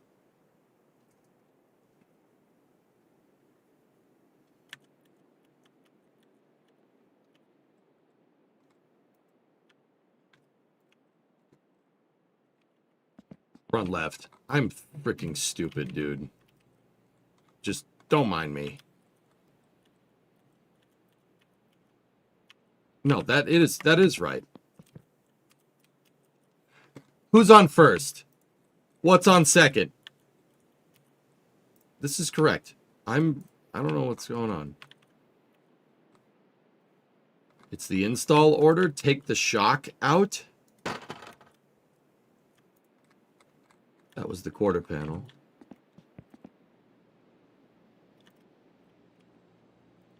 You know what? I will take the quarters off if we're doing this kind of work. The build order is messed up. No, it's really not. Like, this is how you would do this in real life, but I guess the game has other ideas.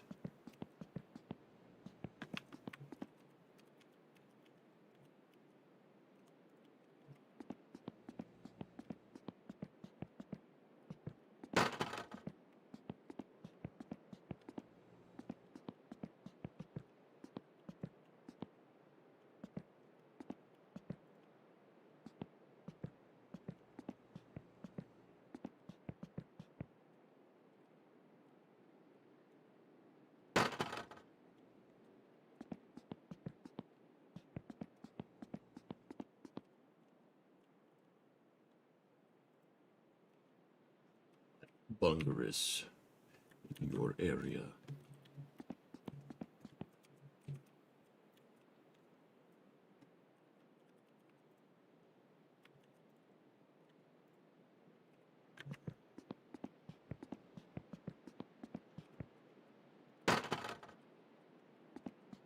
I like that Corris grill. This one is really nice.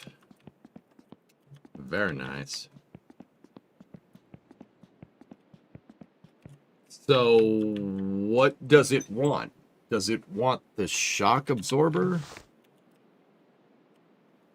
I'm so confused. Why does this want... Why does the shock... It wants the shock last?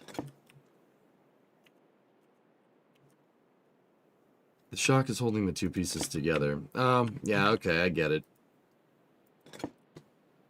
I mean, yeah. Potato, tomato, I guess.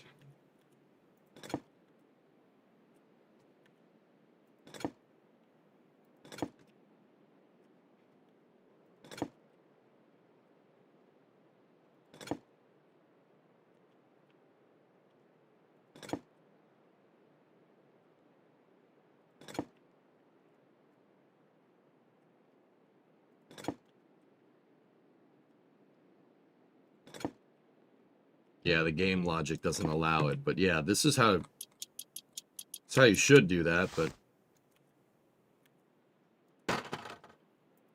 okay, so take that off. And there we go. All right, I see what it wanted.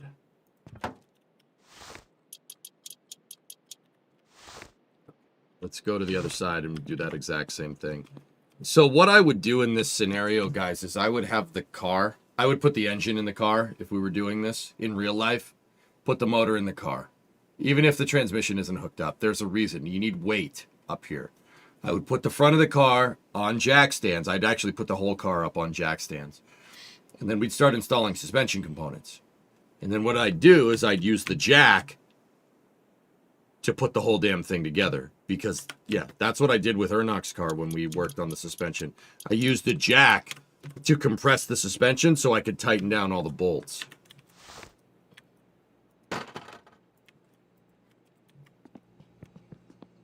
No, I know they're there, unless I didn't tighten them on purpose.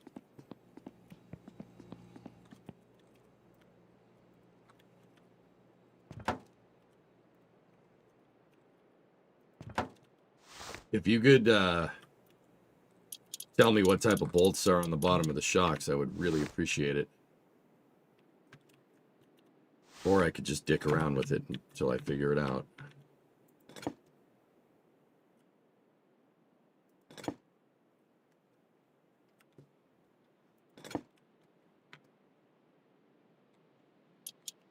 There we go.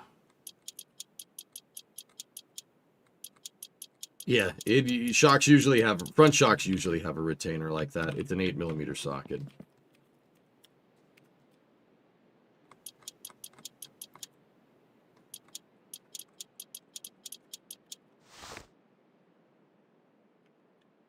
Yeah, exactly, Slacker. I always load up the suspension. I load it up to get everything nice and fitted together. And then set the car down, and then torque everything down. You know? That's how I do that. Because, yeah, any other way is kind of working against physics any other way. But, yeah. It's all good, man. We figured it out. Not sure why that bolt is like that, but, yeah. Okay, spindles, upper and lower ball joints. There it is. Now let's get the tie rod bolt in.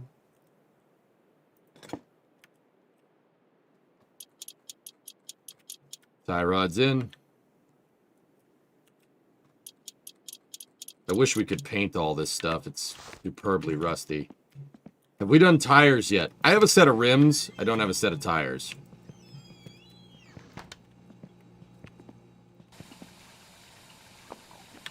In the UK, we have smart meters for the electricity and gas. They automatically send half-hourly readings to the utilities. Yeah, they just put smart meters in on my house so they don't have to come out here and read it.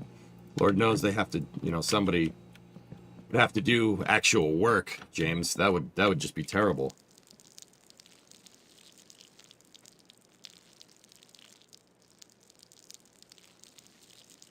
I didn't really want to do the smart meter, but they kept pestering us about it. I didn't want to do it because they're like, oh, we assure you that we won't farm your data on power usage. And then I went and read the fine print, and they said the exact opposite of that in the fine print. Actually, no, how they worded it, how the utility company worded it was, we won't, they said we'll only track your power usage and nothing else. Like it's your your personal business. We're only going to track that. Yeah, you're going to track that and sell it because you suck. That's what they said. I was like, yeah, okay, pal. Sure. Yeah, it was something stupid like that, man. I was just like, just give it a rest, man. Why does everything, every single freaking thing, man?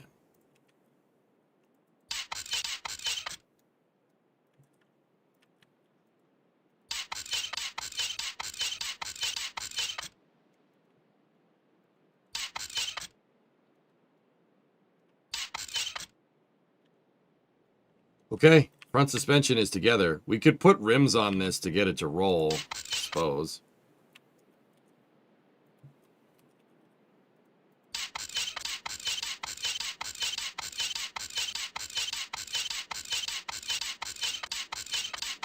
It's not bad, Pogo. Yeah, Jimmy's like, I come for the rants.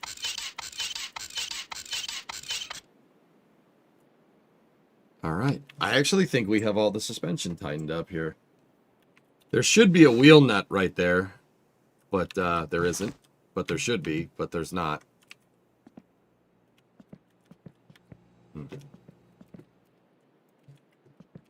We should probably go get some tires for this, but I do have those studded tires coming, so I don't know. Did the frame get bent? No, I don't think so. Looks fine to me.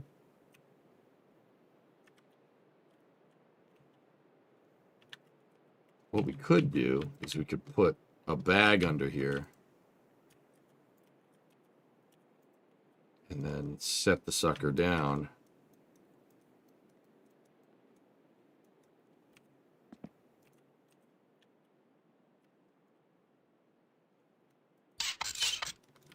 Nice.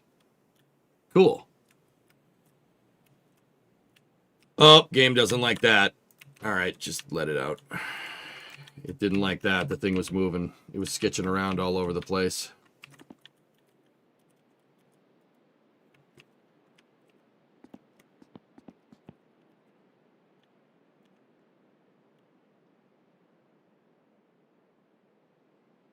All right, rear axle time.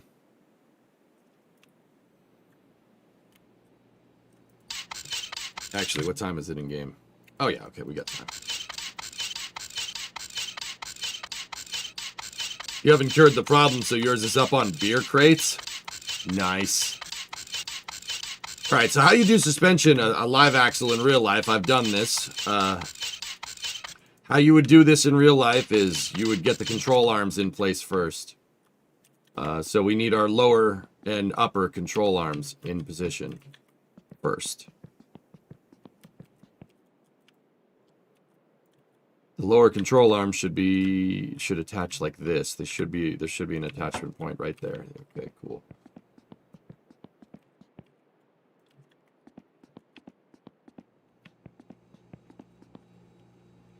This type of car has a live rear axle, meaning you have a solid rear axle component, which means the differential, the axles, and the hubs are all one piece, more or less, or one subassembly. Forget which axle belongs in this dang car. Let me take a look. NB is what we need. EB, CB, SB. SB is the one I'm probably gonna want. That's not the one that came with the car, but that's the This thing should go up here somewhere. In the middle of the car.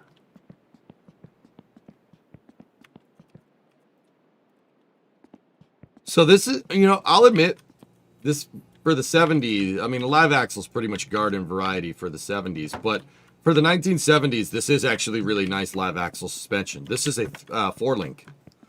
So what does a 4-link solid axle mean? So you have one attachment point right there for your lower control arm.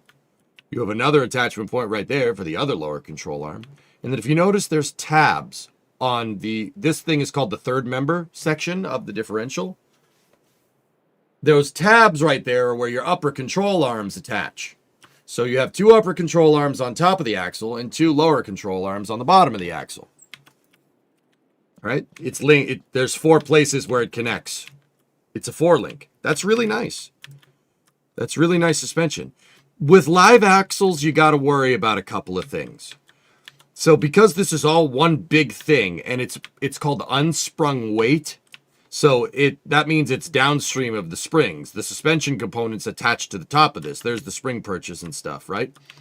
You have to worry about a couple of things. So the axle can move side to side in the car, like this, when you're driving down the road. It can move side to side. That's what the upper control arms are for. That's triangulation to make sure that it doesn't do that. The other thing you got to worry about with solid rear axles on cars is axle wrap, or it doing this when you accelerate and decelerate. Once again, the 4-link is really good because the 4-link stops that from happening. Because 2 of them are at 45 degrees attached to the top, and 2 of them are at 90 degrees attached to the bottom. That triangulates this thing and sets it and prevents it from doing this. It prevents it from doing that. That's axle wrap. That is your enemy when you have a solid rear axle in a car. Doesn't matter if you're on a road course, drag strip, whatever. You do not want the axle wrapping like this. That's bad. The other thing, and once again, we have, like I said, it's left-right motion and wrap. That's what you got to worry about. Those are bad. The other thing that you want to make sure doesn't happen is you do not want the axle to do this too much. Now, once again, the 4-link architecture makes it so it won't flex this hard. You would probably want a sway bar. A sway bar is really what prevents this, or there's another thing called a panhard bar, which is a third attachment piece that usually connects on one side of the axle and another side of the car. Depends on the design. But this 4-link should be enough to prevent this from happening too much. It's got to happen a little bit, right? Because the axle is always going to stay relatively straight towards the ground. Car is going to move. But you don't want this to happen. You don't want too much articulation here, right? You don't want too much. So you don't want too much articulation. You don't want axle wrap, right? And you don't want the entire rear end moving left to right like this. The panhard bar prevents that from happening. But once again, because we have 4-links that are offset at 45 degrees on the third member of the diff, you don't have to worry about it too much. Can I run an issue I'm having with my brakes on my LS Stang? If you want to. Pitch on, roll. Quite actually, O-Force, yeah, you got to worry about that stuff. Now, we'd be putting the springs in first here. I don't know if it wants the shocks later or not, but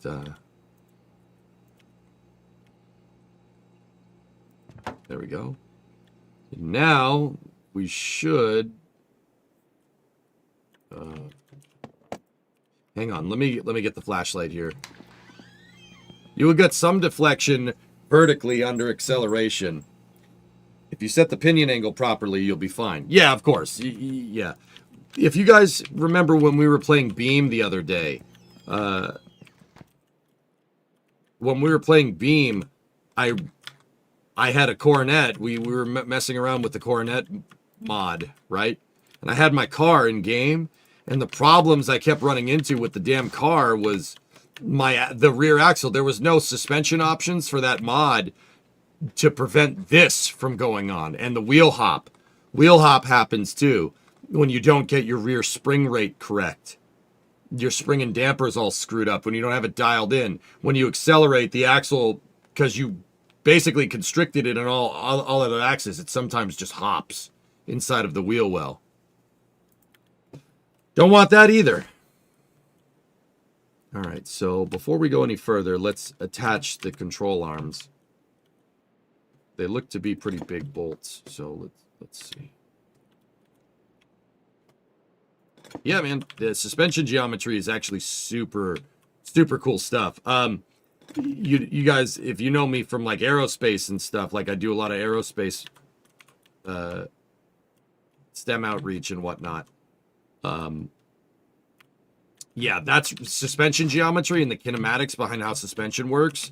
Really interesting stuff. That's some rocket scientist stuff, guys. You believe me, if you're into rocket stuff, you'll like that. How the cars move and how different types of suspension afford you different types of advantages or disadvantages. It's really cool. I actually have a book that Tessa, one of my moderators, got me that teaches all about this. That's where I got most of it from. That's a problem with leaf springs. That's right, Chuck. And we had leaf springs too. With that Coronet, because it wouldn't let me put a 4-link on it. In real life, guys, I can get a 4-link for my Dodge, for the car. We can get a 4-link, and you have to install the provisions for the upper control arms, but you can absolutely do it. 4-links are about $2,000, so it's something that's gonna be a little ways down the road, but you can absolutely do it.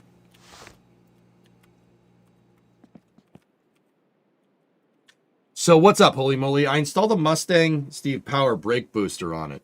As my car warms up, the front brakes slowly start compressing.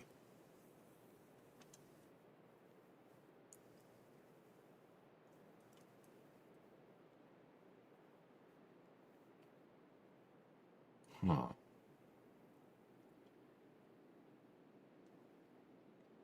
Interesting.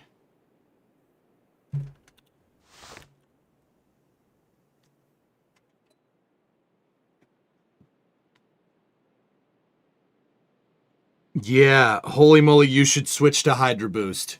It's your engine. It's your engine. Hellfish, you're right. I've seen this before. My uncle explained this to me at a car show. I remember me and my uncle were at a car show, and we were staring at a 72 Chevelle, right? His 72 Chevelle SS 454 car, 4-speed, 12-bolt. The thing was, I don't even like Chevys, and that thing was just, oh, what a car. So red with black stripes, cowl induction hood, vinyl top, 454. Dude, it was mint. The car was sick. And the guy did some work to the 454, and I noticed that the guy was running Hydro Boost. And the question that I asked my uncle was, why? Why run Hydro Boost? You're gonna screw the car. Like, it's not how it came from the factory. Why would you do that with such a factory mint car? Right? And he told me that if your motor makes a lot of torque on the low end, right? Power brakes don't work very well. You'll pull too much vacuum and you'll compress your master cylinder. And the guy was running Hydro Boost. Hydro Boost is a hydraulically actuated diaphragm on your brake booster. It's actuated like a power steering pump. And it had Hydro Boost, and I was wondering, like, why would you Hydro Boost this car? It's so mint. Why would you mess with it? And yeah, that's what he was telling me, that you don't want to do that when you're making big torque. So holy moly, like, you have an LS under there. I'd assume it's built, right? I'd assume it's making some power. That might be your issue. So try unplugging the power brakes. On your car, you put an LS in the car, so I'm assuming you know this. The vacuum line that goes to the brake booster, disconnected. See what happens. See if that fixes the problem. That might do it. It could be brake fluid getting heated, can't see me, but I'm gonna bet you that I'm gonna bet you it's something like that. Can I leave it? Yeah. Yeah, of course you can. The brakes are gonna be a little bit harder to press down on that pedal. So the vacuum diaphragm, so holy moly, think about it like this. The vacuum diaphragm that's on your brakes, that thing to brakes is what power steering is to steering. It's an assist. Your brakes will still work just fine. But your brakes will only work as hard as you can press that damn pedal down to the floor.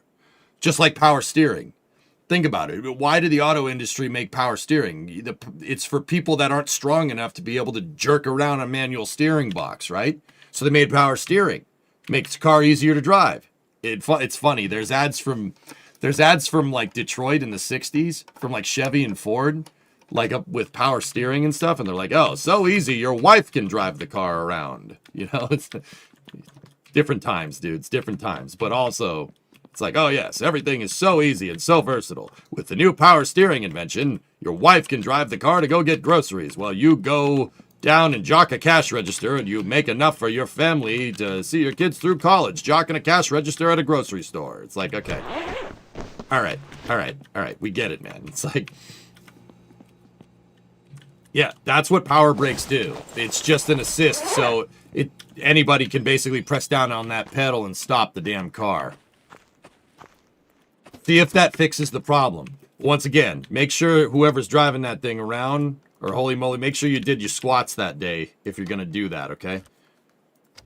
The power brakes should be okay. Just cap the vacuum line going to the brakes so nothing gets in there. You don't want like oil getting in the diaphragm or anything. 1 hour from an RS-25 test. All right. All right, let's let this down. I don't believe in keeping stuff up on jacks in the game or in real life.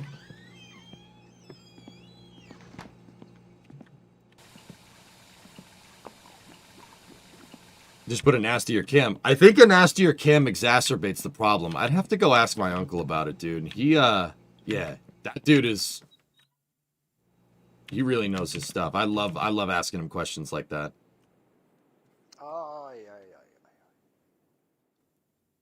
Tires got wider, cars got heavier too, so power steering was needed more so than before. Good point, Murray. Yeah, absolutely. Is there a regulator you could put in line? I'm not sure. I mean, Hydro Boost would be that, but I'm not sure if you can modulate or regulate the vacuum. I mean, maybe. I'm sure, dude. I'm sure some, like, holy moly. Let me tell you this. I am 100% sure that you are not the first person to have this problem. Let me put it to you like that. Oh, spoiled. Milk. There are ways around it, dude. Also, just Can't See Me, who over in the YouTube chat, I trust Can't See Me. I know he knows cars. Check to make sure you're not boiling your brake fluid. Brake fluid doesn't really like to boil, but it still can boil, so just be careful.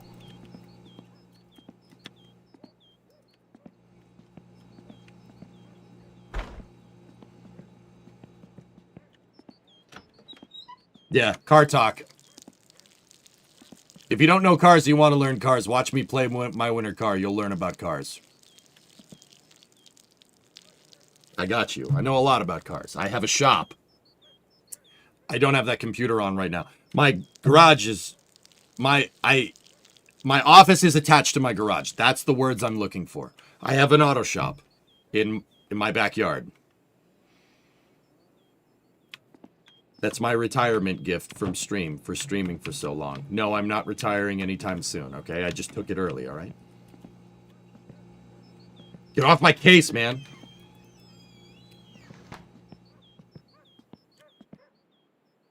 Yeah, Aqualex, there's a... See... So, Aqualex, here's what I'm thinking, dude, and this is where my knowledge of this kind of stops, okay? People run Hydro Boost to avoid this problem, right? If changing, like putting a vacuum regulator in between your engine's manifold vacuum and the power brakes was a simple way to fix this, more people would do that, right? Like, dude, I'm telling you, I saw a cherry, pristine 72 Chevelle SS 454 car with Hydro Boost on it because the motor made more than stock power. Like, dude, that 454 was built. That car was mint. Easily a $60,000, $70,000 car all day. Matching numbers, 454. I couldn't believe the guy put Hydro Boost on it.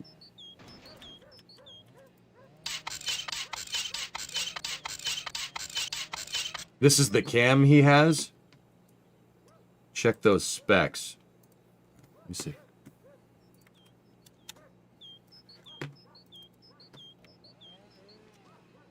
Okay, so remember I was teaching you guys about camshaft specs. Okay, so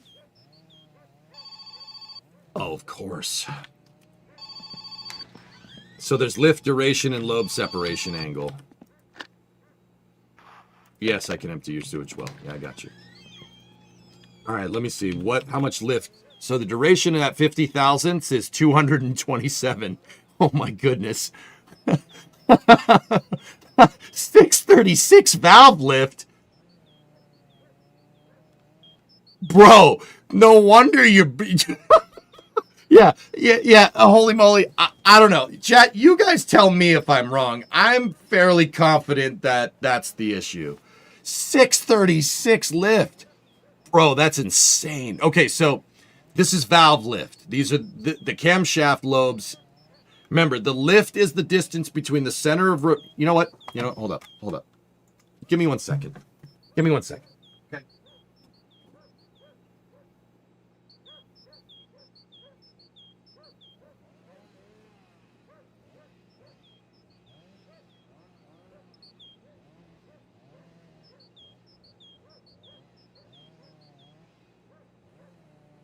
Collecting junk has its perks, chat.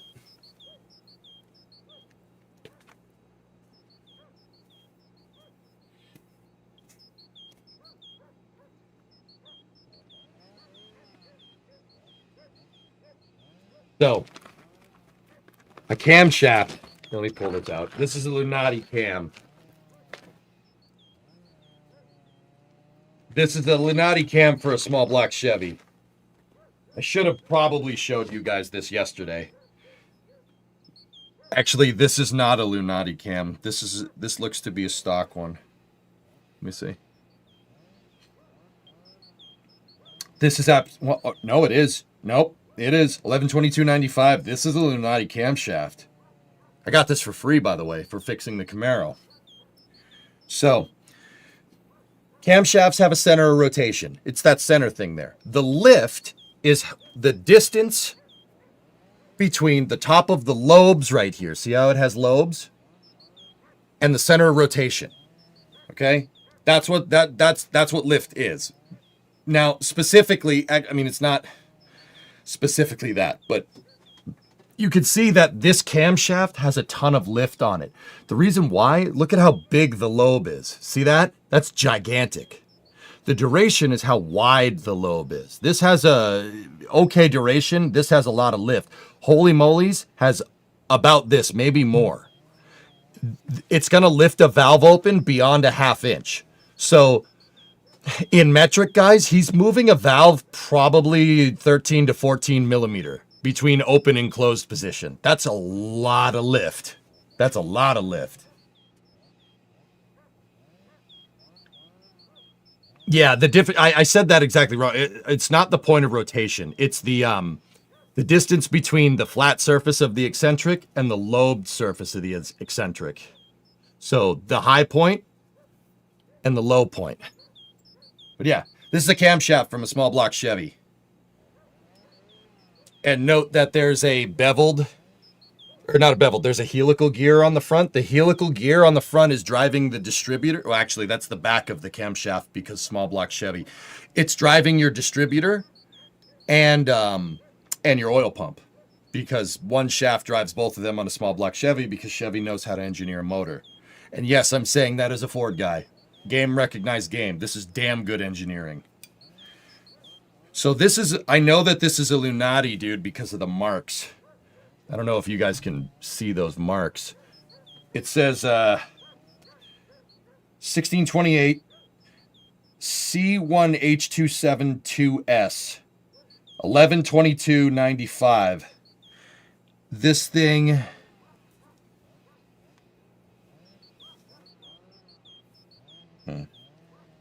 I'm looking at the cam. 288 lift. 288 lift? No way. No freaking way. Hold on. Let me look at the box. 288. Actually, 288 lift isn't too bad. For a 283, that's a lot of lift, but that's okay. But yeah, camshaft, dudes.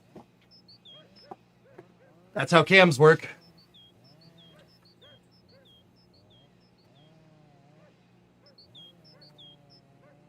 No, not Illuminati. Lunati. Lunati makes performance camshafts. Let me see what the box says.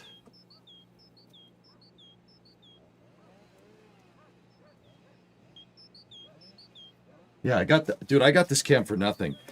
We're gonna build out that 283. You guys know this, right? The 283 that this piston is from. I'm gonna build it. I don't know what I'm gonna put it in, but we're gonna build it, and it's gonna be mint.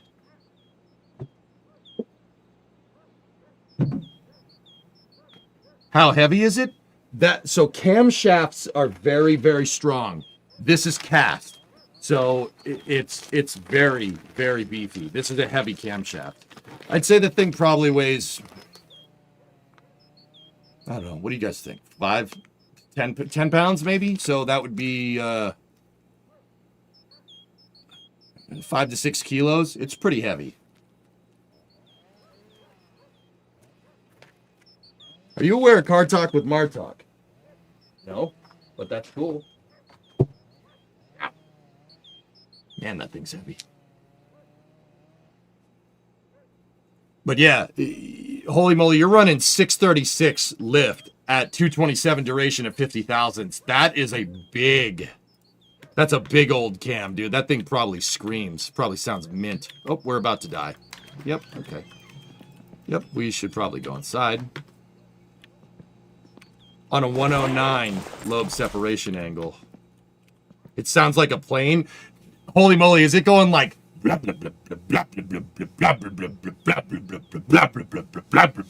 me it sounds like that. That must sound so good, dude.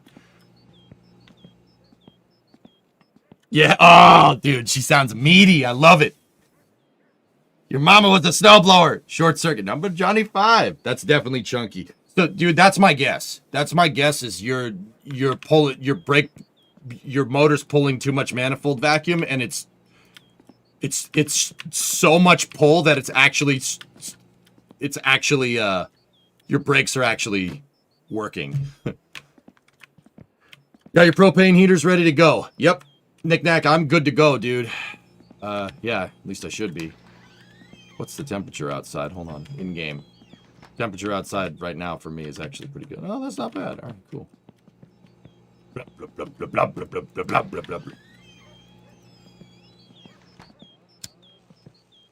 With that cam, you'd have very low vacuum.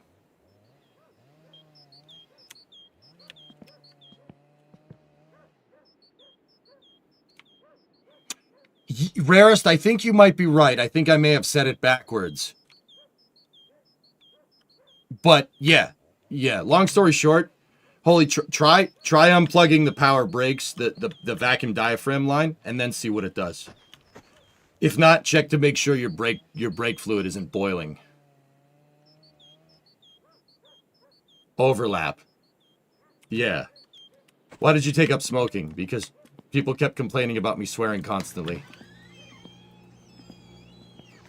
What's the type of engine you can replicate the sound of the best?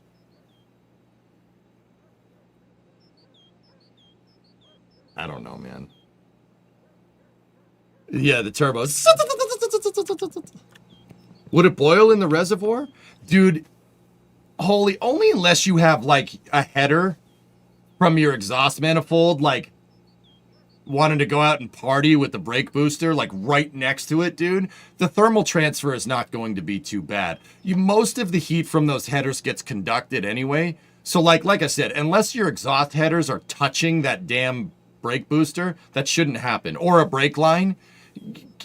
As long as the brake lines like aren't within like an inch of any of the exhaust, you should be fine.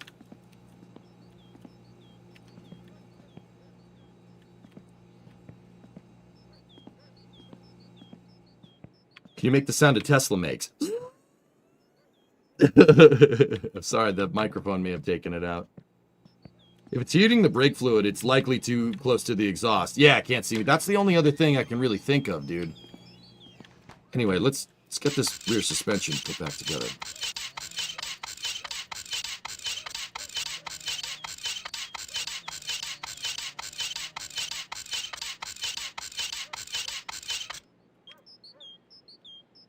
That's perfectly safe.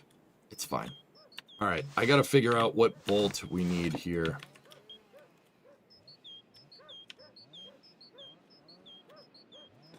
What are the lower control arm bolts?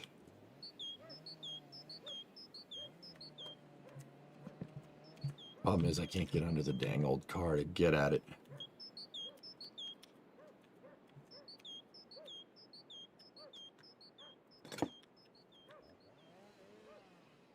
Oh, there it is.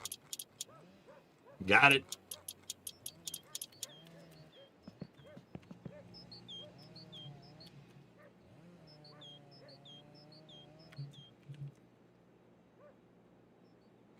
You know what I like about this game? Winter Car is superbly realistic. You know why? Because, you know, I know people are saying, like, dude, what do you mean superbly realistic? You just headbutted the side of the car to try and tighten that bolt. Well, in reality, guys, if we were in this situation in real life, you wouldn't, sometimes you just feel around. You feel around for the bolt. You don't try to stick your head under there. First of all, I'm not sticking my head under a car that's being held up with a jack. That alone is asking for you to die. But secondly, like, you can't fit under there. Like, I wouldn't be able to fit under this thing, even if I wanted to do that.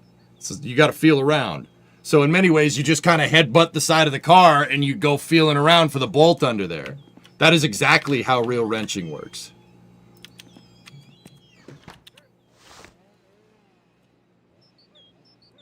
Yeah, sometimes. Yeah, exactly, dude. Right? Like, dude, that is wrenching. In many ways, this game nails it. It's perfect. That is exactly how this works.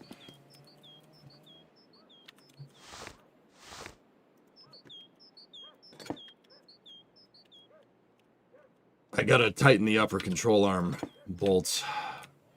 I know they're right there. I can see them.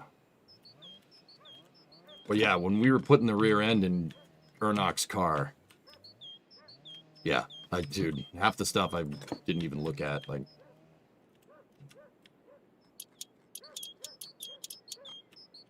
Just reaching under there and hope you don't cut yourself on something.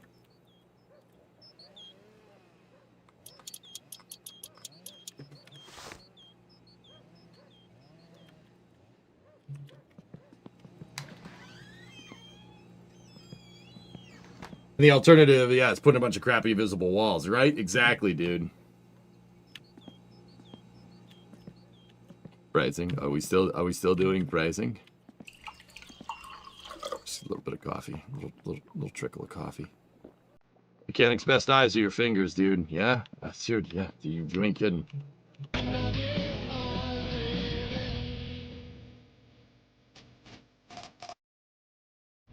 I left my cup. Oh. I was gonna say, I left my coveralls back at the apartment because I'm an idiot. But yeah, we were out in a short sleeve t-shirt when it's like minus 10 degrees out. You know, that's fine. All right.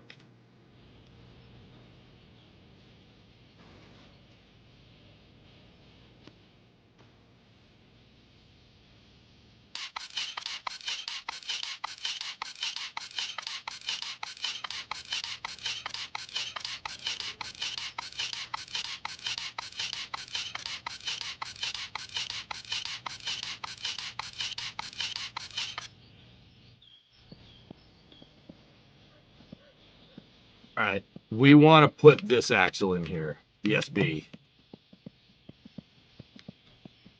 SB is a very, very, very tall gear. I believe that's the 411 limited slip. I saw a check mark. Did I not see a check mark? Oops. Hey, come on now. Yes. Then check it out. 1, 2, 3, 4 over there. There's our 4-link, baby. Dude, I will say this is actually really trick suspension for a car from the 70s.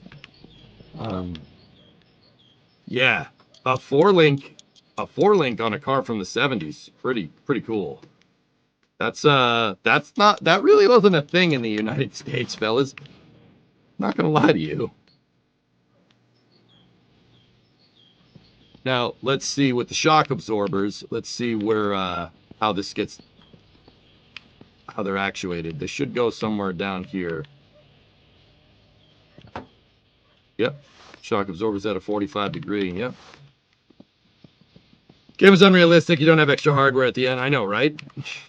Freaking immersion ruined, dude.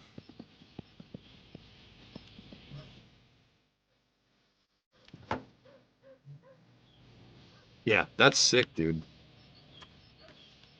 Really, really cool whole rear end going on here.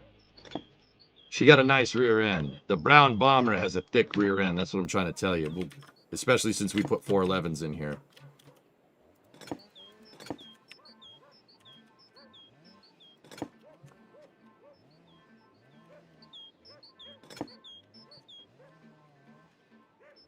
Didn't Topless say there's still parts missing from the suspension? We don't have any sway bars here, or an anti-roll bar SIG. I think that's what you guys call it over there. We call it sway bars here. Anti-roll bar or a sway bar is... this thing's gonna roll like crazy without one of those things.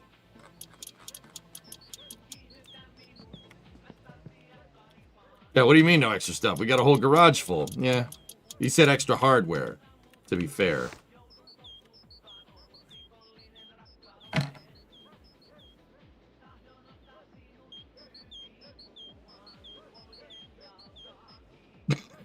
What is this, Aqualex? Jeez. Yeah, standard 70s boat roll. I'm telling you, this thing with a sway bar on it would be... Dude, that's pretty good.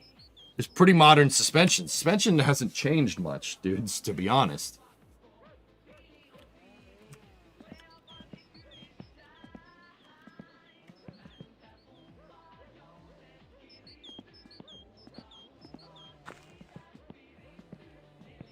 Imagine if he required you to source all the hardware. He is a sadistic dude, but I don't think he's that crazy. I don't think he's like that. That would suck. Spoiled. That would suck a lot. Hell yeah, man. Look at that. We got a roller, dudes. Let's see, does she roll? Yep. We probably don't want to crack and strike the thing and have it roll onto the jack. So, we're on our way, dudes. Rolls right into the wall. Yeah, we don't want to dent up the brown bomber.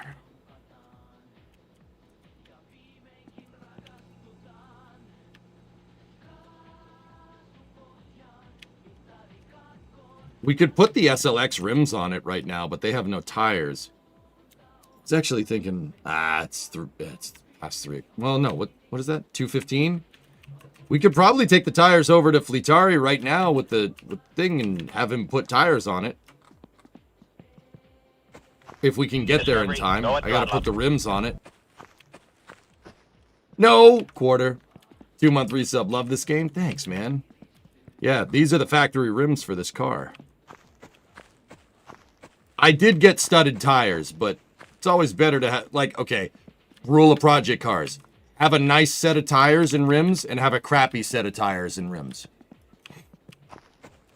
Always a good rule. Have some stuff that's good for just if you need to move the car around, you don't want to screw up rims or tires or whatever. Or if you're doing burnouts, you know?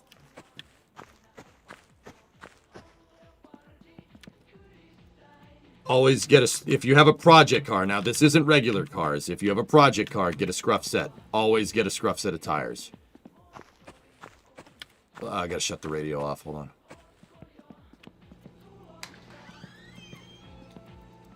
I don't know if I got narrow studded tires or not, but yeah. Yeah, Jeeps too. Any off-roading vehicle, Jipper, yeah. How many parts do you need now with the suspension complete? I need the left and right shroud for the steering column. I need a seat back for the rear seat. And there's not much else. We are rapidly lowering the, like, closing in on the amount, like, getting all the parts that we need, dudes.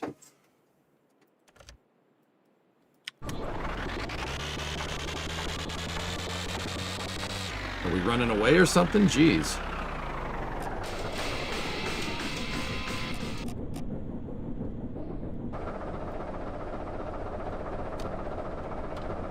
Alright, let's roll. Did you purchase fluids yet? No. No, I have not done that just yet.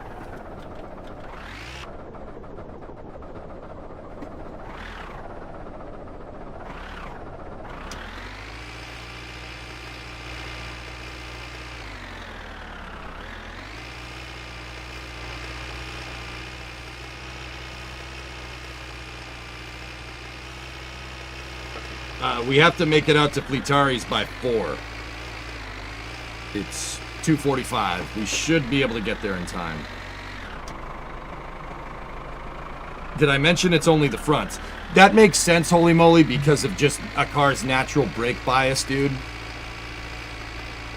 The front brakes on it, like, dude, I don't know if you know this. I'm pretty sure you do, but just this is more for everybody else to know. The front brakes on a car do like 70% of your braking. The reason why is because when you step on the brakes, you compress the front suspension because your momentum is loading up the front suspension, right? The car's momentum, like if you go to a stop real quick, what does it do? It pushes you forward. Your suspension, it gets loaded up on all your front suspension. So your front wheels are really getting pressed into the ground. So naturally, your front brakes do most of the stopping for you. I know nothing. All right, cool. So yeah, your front brakes are doing most of your stopping.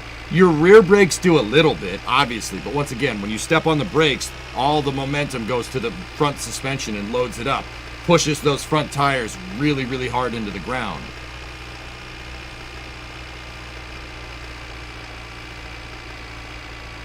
We need a clutch pressure plate, Magnus, but I have one coming. We found one in the want ad, so... Yeah. So long story short, holy moly, in the context here, it's gonna... If it is pulling, right? If it's doing what we think it's doing, it's gonna compress the front brakes before it compresses the rear. Does the car have rear discs, dude? Oh no, Illness, that sucks. Oh. Hello, what is this game about?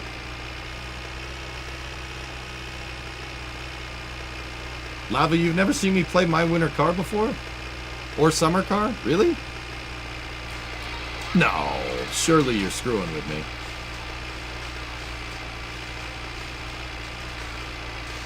So, Lava, this game... Alright, dude. It's alright. So, Lava, this is a survival racing game. It takes place in Finland in 1999. And what you do is you go around collecting parts for a project car. And then you build the car, and then you can race it. It's a project car simulator. So, like, Lava, you know I work on the cars in my shop, right?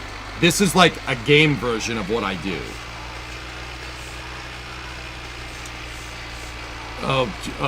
Don't put... So Summer Car is Winter Car and Summer Car are very difficult games to play. They're permadeath. And this game is... It's fun. It's funny because this game kind of breaks all the rules of game design. It's supposed to be tedious and annoying to play, but it actually ends up being super fun, dude. What I do, Lava, is because the car building in this game is very, very... It's not realistic, but I would say that it's a pretty damn good approximation of how you build cars and how cars work in real life. I use it to teach people. Just like I use Kerbal to teach people about rockets, right? I use it to teach people about how car parts work. And how different cars work. Yeah, because you have to build the project car in the game, dude.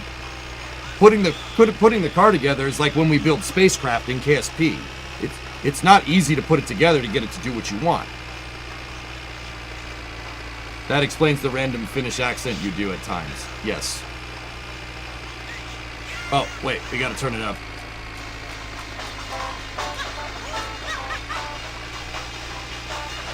Rent. Teardown is a type of game.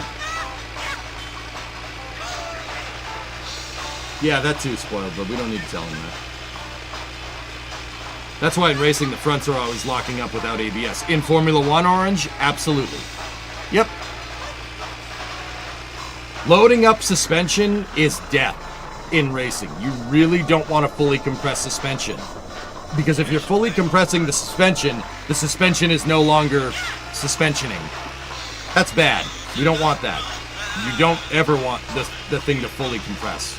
Especially under braking.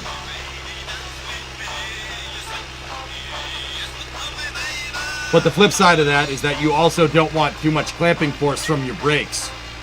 If you put too much clamping force in and run a really tight suspension, well, Orange... Did you ever watch Formula 1 in like the early 2010s? Yeah, remember when Sebastian Buemi was going to brake for that corner in the Toro Rosso? And the braking force on the brakes was too much and it ripped his front tires off? That. Yeah. You don't want to turn the braking force up too much. If it's enough to overwhelm your suspension, it'll rip the tires off. Like that. Which is pretty funny. That's still really funny.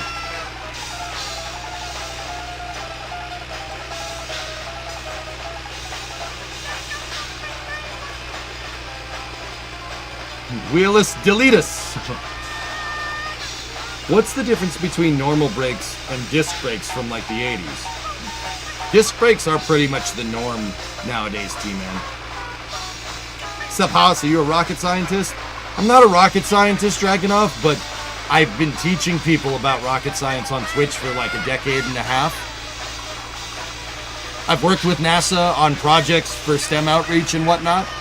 And I play a ton of Kerbal Space Program. That one really counts for a lot. That last one. I mean, if you want to know basics about rocket science, I can teach you. That's no problem.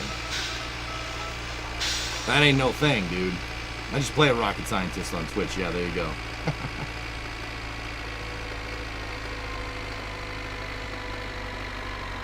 So yeah, you guys, like, cars aren't my only mechanical vice. I love aerospace. I'm a huge plane nerd. Gigantic plane nerd. I love rockets. I love space flight. That's my all-time favorite thing. My winter car, playing a bunch of My Winter Car and teaching people about cars, that's a side quest for me. This is a side quest. This is fun, though. I do enjoy this.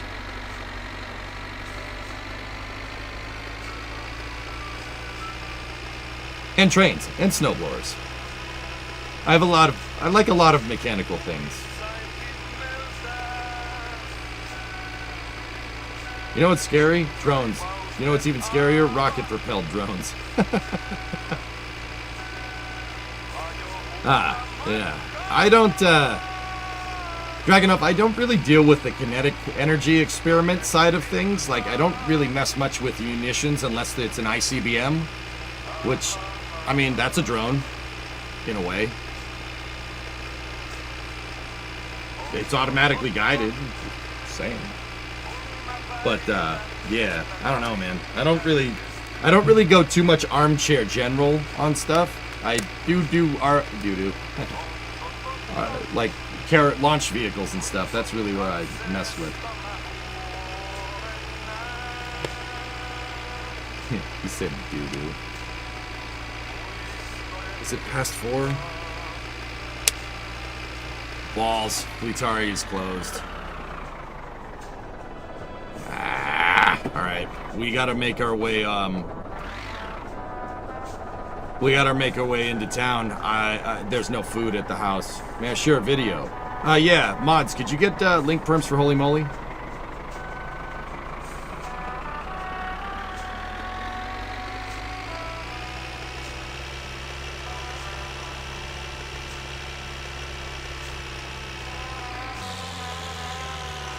Yeah, go ahead, Holy Moly, post. Are you self-taught on all these topics? Yes, Vicen. Yes. Yeah, I taught myself rocket science. I do have a college degree. It's in 3D and computer animation and CAD systems. Like, I know how I could 3D model things. But yeah, anything about engineering, self-taught.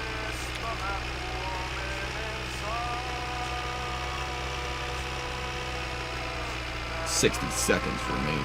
Tractor really needs a 4th gear." Thank you, weather guy. Yeah, Clayton. Yeah, John Travolta's a huge Av geek. Elon has a Dassault Falcon as well, dude. But Elon Musk would have a plane that's called Falcon. Why wouldn't he? I mean, if I was going to go shopping around for the private jet that best suits my needs, it would be either a 737 BBJ or like a Citation CJ4. I like Citations, namely because I know how to fly one. That was a fun stream. In Flight Simulator, I had a CJ4 pilot teach me how to fly a CJ4. And now I know how to fly a CJ4. Would I do it in real life? Hell no. Is that a completely different thing? Absolutely. But, also, doesn't mean I don't have a soft spot for those planes. I'm just gonna ignore it, Coltec. I think he still has the Dassault Falcon, YG, but I don't know. Maybe. Dassault Falcon's a freaking sweet private jet. That's really cool. Fast, because 3 engines. We can only afford a Chevy Citation. Hey, Chevy Citations are cool.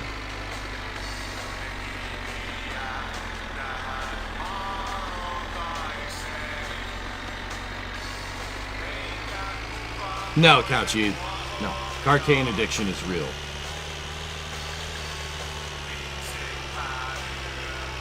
They're about to drop a Falcon 9X for Microsoft. Oh, for Flight Sim? Cool. See Holy Moly's link. Okay.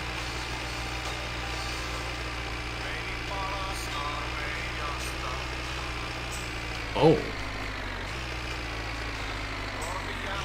Brother. I didn't know you were...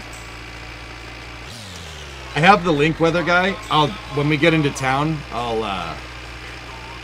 look at it. Go and throttle up. Hey, Peterton. What's up, dude?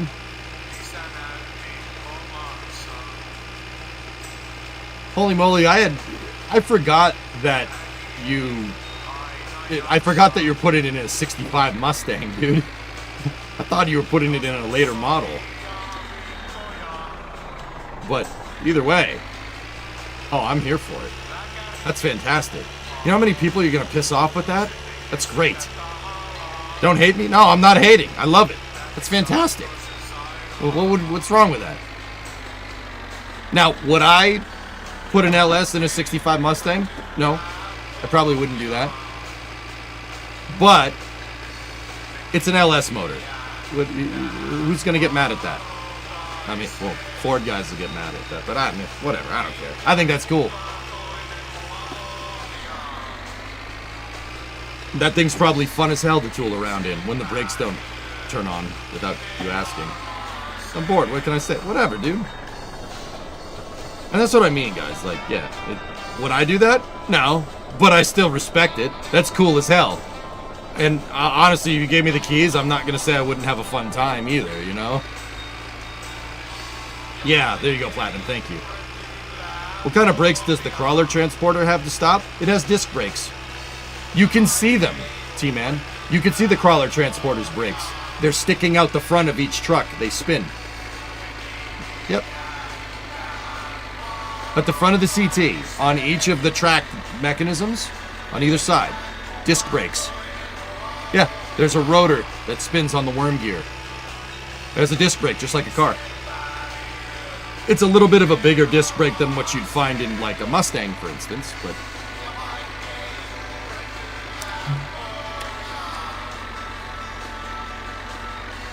Yeah, right, Elfish? It hardly moves, so it shouldn't take much to stop it.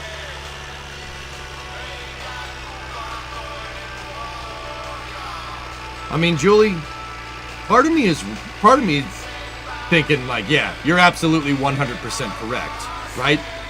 But the other half of the engineer brain inside me is going, well, that's 16 million pounds going at a mile an hour.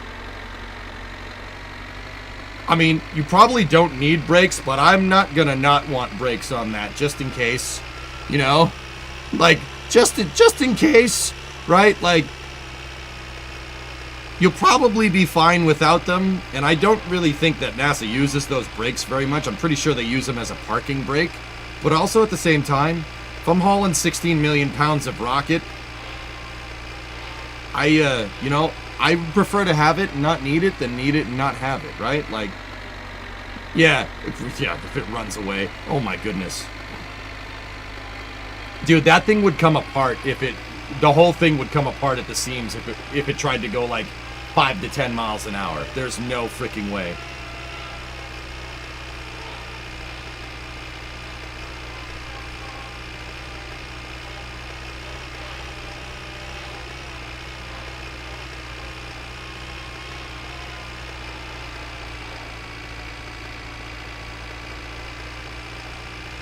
Physics get real scary with that many commas in the number. That's what I'm saying, man.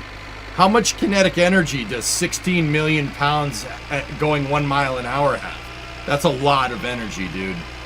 16 million pounds, so that's 7.2 million kilos.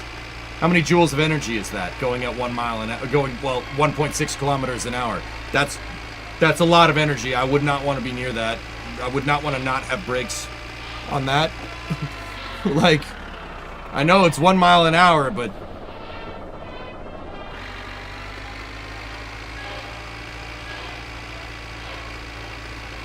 cities with mods is surprisingly enjoyable. Well, that's good. A lot, yeah.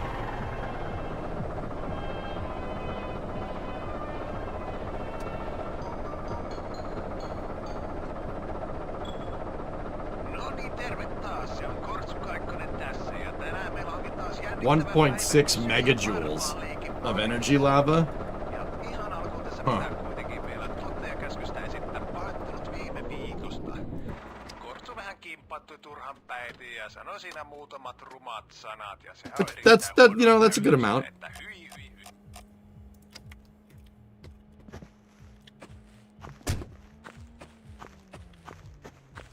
I'm pretty sure the rolling resistance on the tracks is the brake that they use the most, Shaw, but like I said, better to have it and not need it than need it and not have it, especially when you're moving that amount of weight and rocket.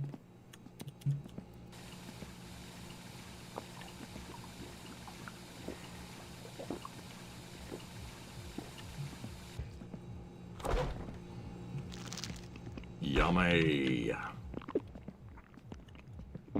It is a bit difficult to backdrive a worm gear, though. Yeah, like I said, the thing would come apart at the seams if you tried to go any faster than like 2 to 3 miles an hour, dude. Saatana. Voi vittujen kevät. Voi saatana.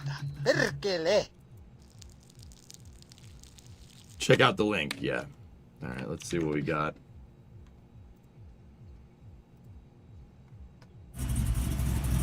So this is your LS-powered 65 Mustang.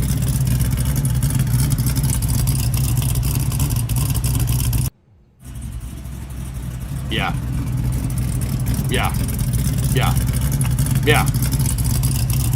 Like I said, man, would I do that? Probably not, but I do like it. I do like it. I don't hate it.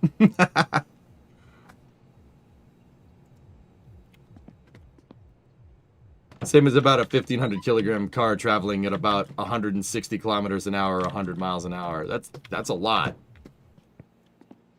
That sounds very mint. Yes. Yeah, actually, yeah. Fellas, could you hear the mintiness? Mint, mint, mint, mint, mint, mint. All right. What time is it in game? Okay. We got some time. Yeah, I left my coveralls here like an idiot. Give me my damn coveralls, boy.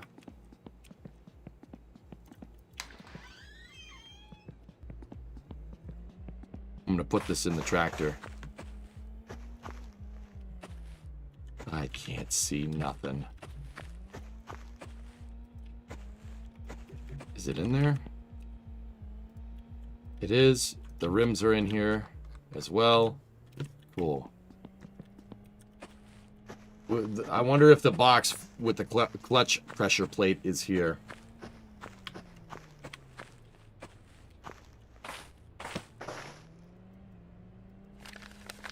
Yep. Let's go get our engines, Ted.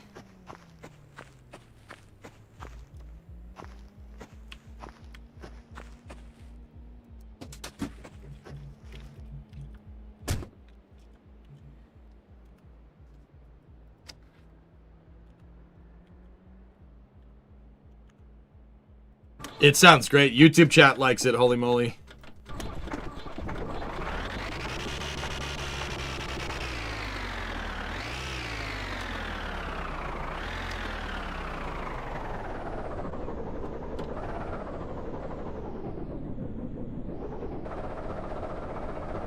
Valitettavasti jotkut syövät, mutta sanoisin, että ei syödä yleensä. Mikäs jos leikkaus? Palokärki. Palokärki. Palokärki. No ei ollut palokärki tällä kertaa. Kiitos vaan soitosta ja arvauksesta ja säännöstä seuraava. Kukas siellä? Mistä soitat? Lauri Tampereelta. Lauri Tampereelta. No nääs, mitäs Lauri? Mitäs sä sieltä montako jalkaa silloin? Montako jalkaa tällä hetkellä? Se on 4 jalkaa. Mikäs eläin se voisi olla? Mitä voi syödä? Paitsi Suomessa ei syödä, niin sillä on 4 jalkaa. Onko se niinku pöytä? Pöytä? On se. Mä kyllä Lauri tykkää sun ajattelua. Pöydällä on 4 jalkaa, mutta minkälainen eläin? There you go, buddy.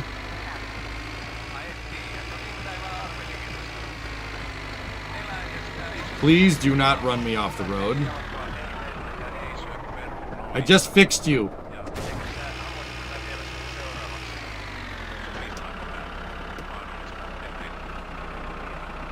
This guy isn't wedged behind in the trailer or something, is he? Oh no, he's over there. Okay, good. I'm starting to get worried there. Is your goal just to complete in the rally or to win it? I would like to win it, but on the low end of things, I wouldn't mind just completing it.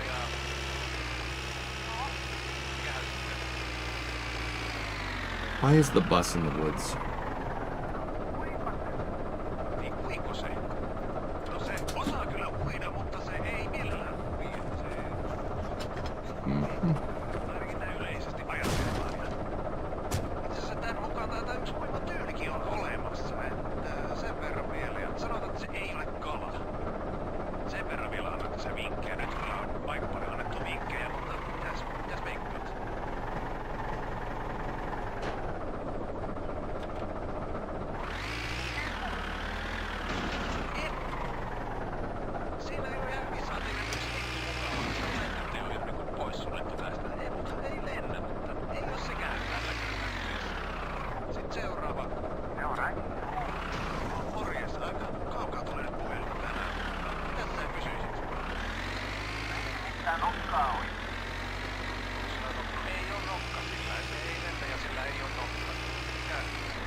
Okay.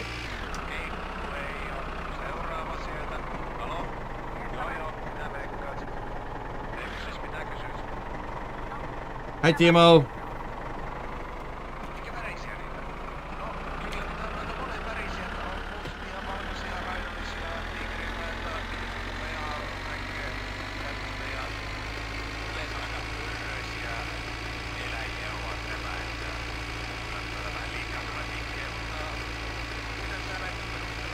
Jumalauta! Voi vittujen kevääkin! Voi saatana! Mitä helvettiä! Voi saatana! Voi saatana! Katsotaan, jos tällä toisella linjalla olisi vähän viisaampi. Haloo? Terve Simo.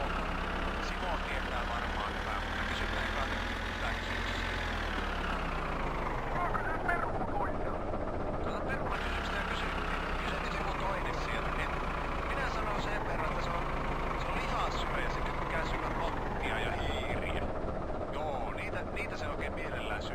päästä. Mikä se on tämmönen eläin?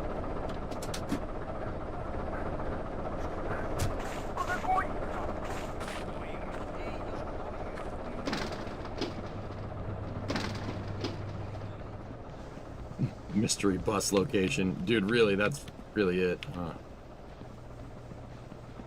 What model GMC is that truck in the Rocket Barb video? Rocket Barb? Weren't they in a car, Rarest? Oh, dude, it's been ages since I've seen that whole thing, dude. Tractor needs 1202, bud. Oh, yeah. Yeah, that's why I pulled it up here. I don't think we need much. I think we got a half tank, but...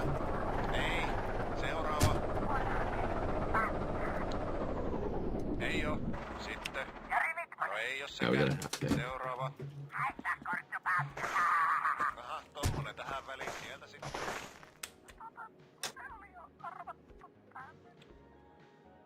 Different one, let me see. Vittu, tästä tulee taas pitkä päivä. Niin, otetaan sieltä seuraava soittaja. Nyt kuuntele tarkkaan, että mikä kotieläin on kyseessä tämmönen, joka tykkää What is this? hiiriä ja rottia. Pehmeä pöydä. That's a Mac, dude. That's a Mac. That's a Mikä on tämmönen eläin?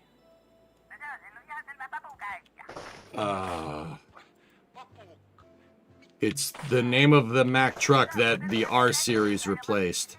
No niin, on kuunnellut sitä kissaa. Kissa tuli sieltä ja kissa oli se oikea vastaus. Ja kissa ei arvannut vittut kukaan taaskaan. Perkele täälläkin täällä vitun takapajulassa. Saatana tämmöstä ja urpoja. I think it was a... Vittu minä syön ite nää sipsit perkele ja painokaa te helvettiin sieltä saatana. It's got a GMC badge on the front.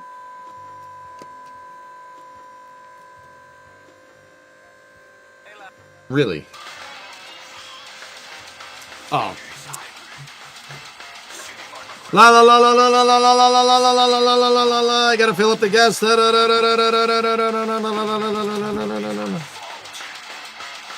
Ah, that song flags the VOD. La la la, I'm not listening to you.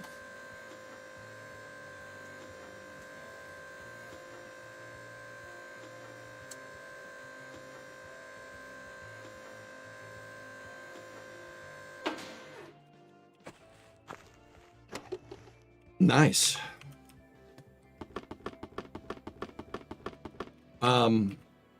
Let me see it again.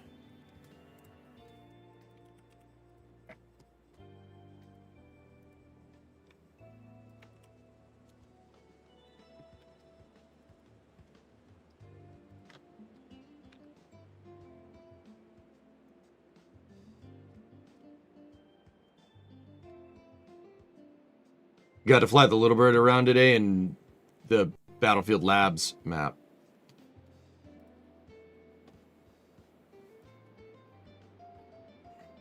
Ooh, let me take a look here.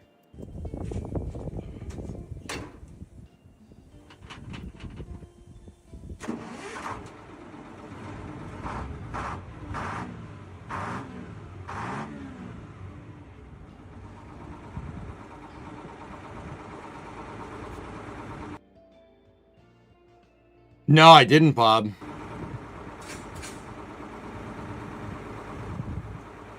The fuel nozzle fell. In-game, Rarest?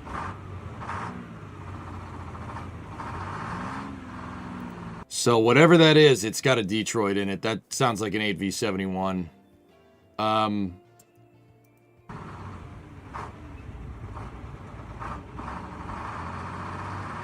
I haven't played Battlefield since the new year started, but yeah,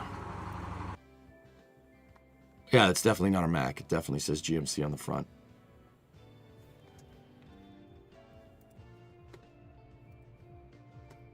Bing bong, RS-25 engine testing.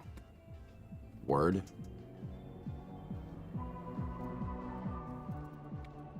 I'll keep that up when the test starts. We'll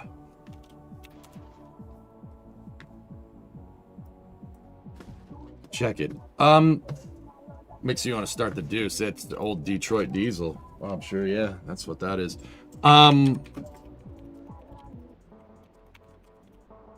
Let me look around real quick.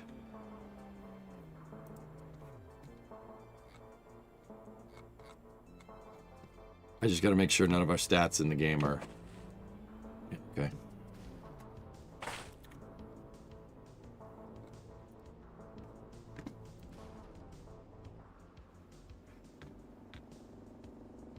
So it's a GMC heavy-duty truck. The Chevy ones are a letter designation from that time. So Chevy used C and K for light-duty and heavy-duty trucks. So like there's a K20, K5, C5, you know, or C10.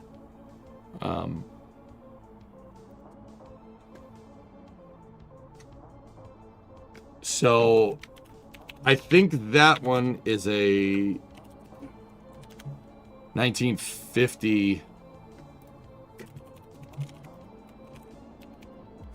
It's whatever their heavy duty truck was. I think it's a lettered designation, but I forget what the name is.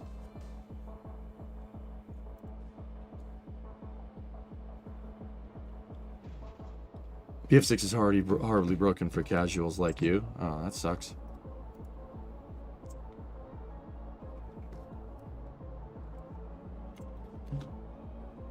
Yeah, I got it. It's a GMC 950. Rarest. Hang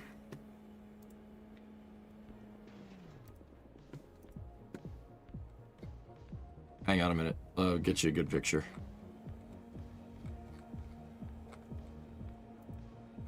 Yeah, there it is. It's a GMC 950. And Detroit Diesel was originally, that's General Motors. General Motors made, they acquired Detroit Diesel and they put Detroits in all of their heavy duty trucks.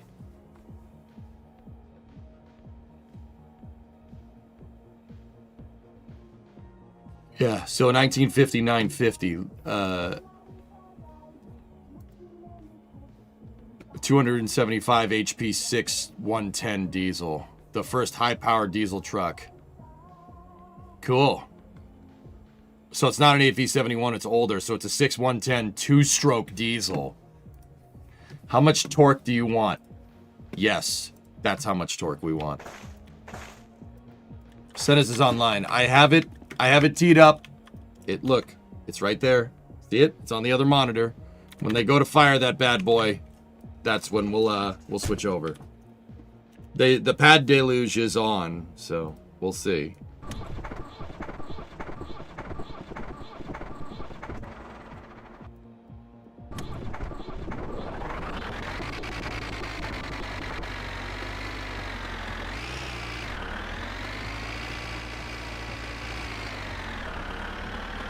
You used to assemble injectors for Detroit diesel trucks. Was a summer job. Nice, dude. Mechanical injection pumps? Oh. Or when you did it, with that they switched to electronic.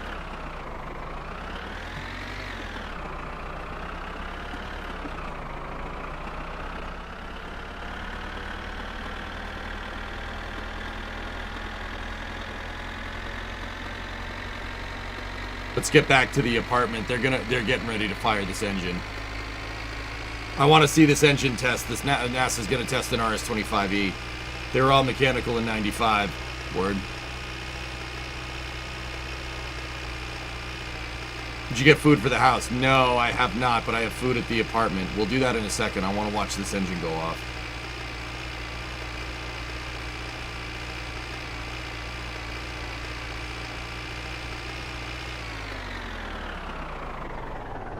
NASA is testing one of their motors here.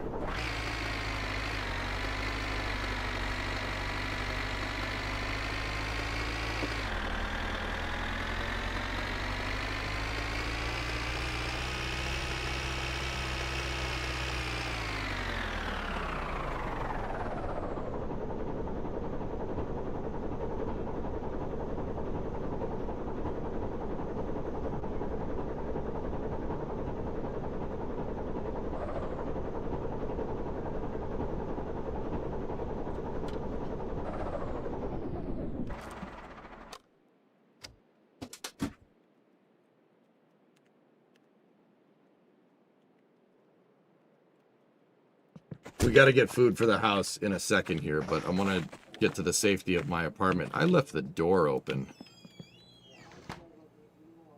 Oh, my heating bill is going to suck. Yeah, let's just heat the atmosphere. That's good for it. Oh, balls.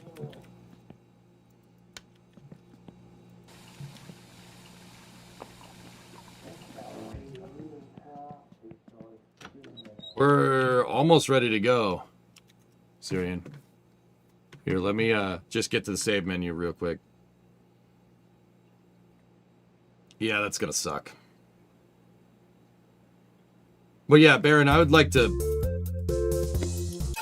play some Battlefield. Let's see what we got here. So that's the test stand. This is in Stennis, Mississippi. It's Stennis Space Center. That's the Fred Hayes test stand right there. There's the motor. There's no audio. The motor is primed. If you see, all the ice on all the motor means that the turbine machinery on the engine is cooled. You have to get the power heads on an RS-25 to the right operating temperature. They have to be super cold because they're moving super cold propellants, which is a big balancing act considering what comes out of the engine is not very cold. So they have that right there is your that's an accumulator for the fuel-rich stage combustion. The accumulator does have, it has something in it. It's accumulated something.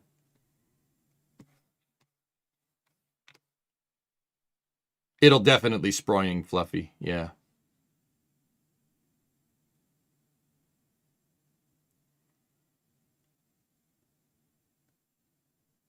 Oh, Holy Moly is the guy's name, Aqualex, if you want to look into it. Engine number 2063, going for a 300-second firing at 109 max power level. Hell yeah, dude. So once again, we'll get back to summer car in a moment, or winter car in a moment. I'm never going to not call it summer car, dudes. Yeah, holy moly, see what Aqualex said, dude. So right there is your power head. There's 2 power heads on this thing, so 2 fuel pumps. 2 fuel pumps for the car people. They're called power heads, and one is not a fuel pump. One's an oxidizer pump. Because where rocket engines go, you can't naturally aspirate one. They go into space. There's no oxygen there. Got to bring the oxygen with you. This engine is using liquid hydrogen and liquid oxygen for its propellants. And in order for those to exist as liquids, which are generally found as gases down here at atmospheric pressure, they need to be really, really freaking cold. And that's why there's so much ice on the outside of the motor.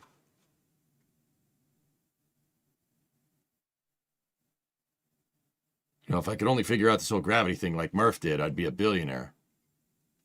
I know, right? So, if you notice, there's a little bit of a waterfall coming out of the test stand. That's the pad deluge. What they basically do is they spray water into the flames of the rocket engine, the exhaust. The reason why they do that is to, one, not melt the pad. Rocket engines are hot. What comes out of them is extremely hot. It will melt things. 2, it dampens the sound. Water is really good at absorbing acoustic energy. They cued in the audio. They're probably going to fire soon. Water's very good at absorbing sound. So it keeps the sound down because this gets really freaking loud. So they keyed in audio. I don't know if you guys can hear it. Headphone users, NASA either likes to underdrive the audio or overdrive it to hell. So just keep your hand on that volume knob just in case. See? They just cued in the audio and it's overdriven because there's feedback. So this might get loud. It is a rocket engine test. Once again, we'll get back to winter car in just a moment.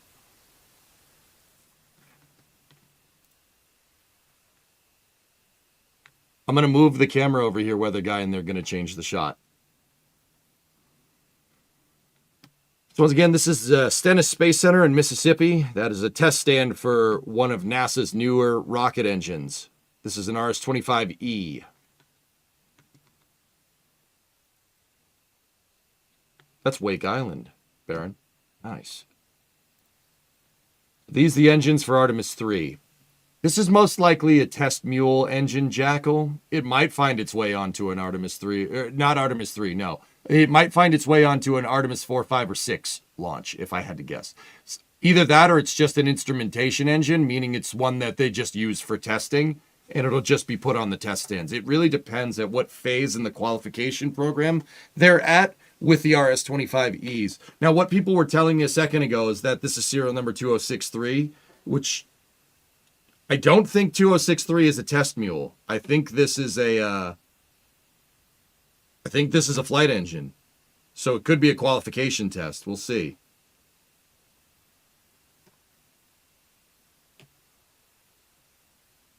Watch your head. Yeah. Space Pope! The Eagle has landed. Bless this test and space be with you. And also with you. Thanks, Space Pope. Appreciate it. I'm pretty sure this is an RS-25E. Guys, I'll admit I was guessing, but looking at all the components when they showed the engine, it looked like an RS-25E to me. Why might they do a full duration test on a mule engine? To check, they could be checking fuel map, Hunster. They could be messing with fuel mixtures. They could be messing with throttling. They could be doing a bunch of stuff. But this engine was on SLS and removed after a leak was found on the oxygen side. Oh, this was... Oh, so this is an RS-25D then. Yeah, it's an RS-25D. It's not an RS-25E. I was wrong. So that means this is... Dude, looking at all the hardware on that thing, it looks like they fitted RS-25E components to it. So this is a hot-rodded engine, which probably is the reason why they're testing it. So this is an ex-shuttle engine. This is an old space shuttle motor. That's cool, man.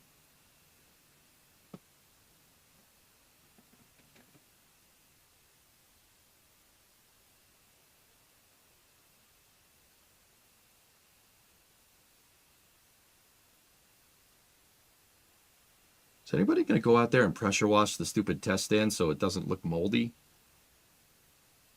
Just saying. The percolator is over here. That's why there's fog over here in the woods. That's the, that's the LOX percolation pond. Oh, they really turned up the audio. Headphone users, be careful.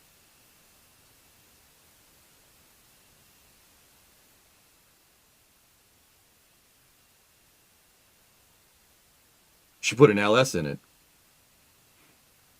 Holy moly, this is basically the equivalent of LS swapping your power packs for a space shuttle engine. This would be like putting LS parts in an LT1 engine or a small block Chevy. Like this thing is it's got all the modern bells and whistles on it but it's an old engine. 2063, once again, that engine flew on the space shuttle, guys. It's flew on multiple missions if I'm remembering right. Started life as a 2063, I believe, is a Block 2 SSME. And then it was, once the space shuttle stopped flying, they changed its designation to RS-25D, the Delta variant of the RS-25 rocket. And then RS-25Es are the expendable version that SLS is going to fly when they run out of shuttle engines for SLS missions. But this seems to have a bunch of RS-25E parts on it. It looks to be hot-rodded. From what I can tell. I would really, really like it if they tested it. What does the percolator do? Oh,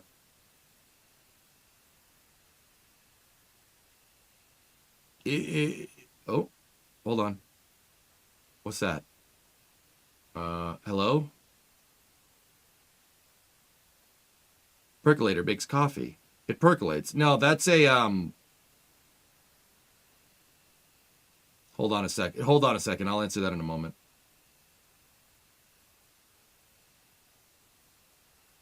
It's where they dump the gaseous oxygen.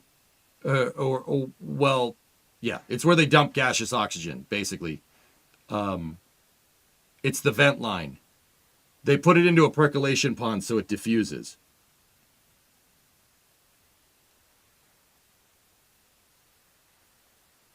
See how it's kind of just going all over the place there? They're trying to get it to spread out. You could tell it's cold gaseous oxygen because it's staying towards the ground. So it's more dense, like me.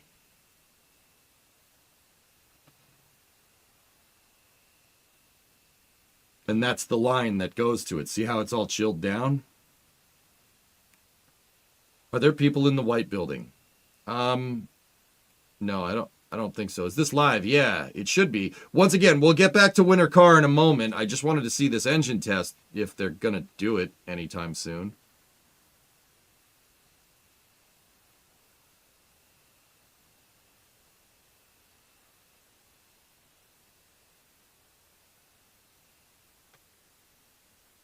So, Matt, this line here is from the oxidizer. Once again, rocket engines have two fluid pumps on them. One is the fuel pump. The other one's the oxidizer pump. Because where rocket engines go, there's no oxygen. So you got to bring it with you. And it's easier to bring it as a liquid.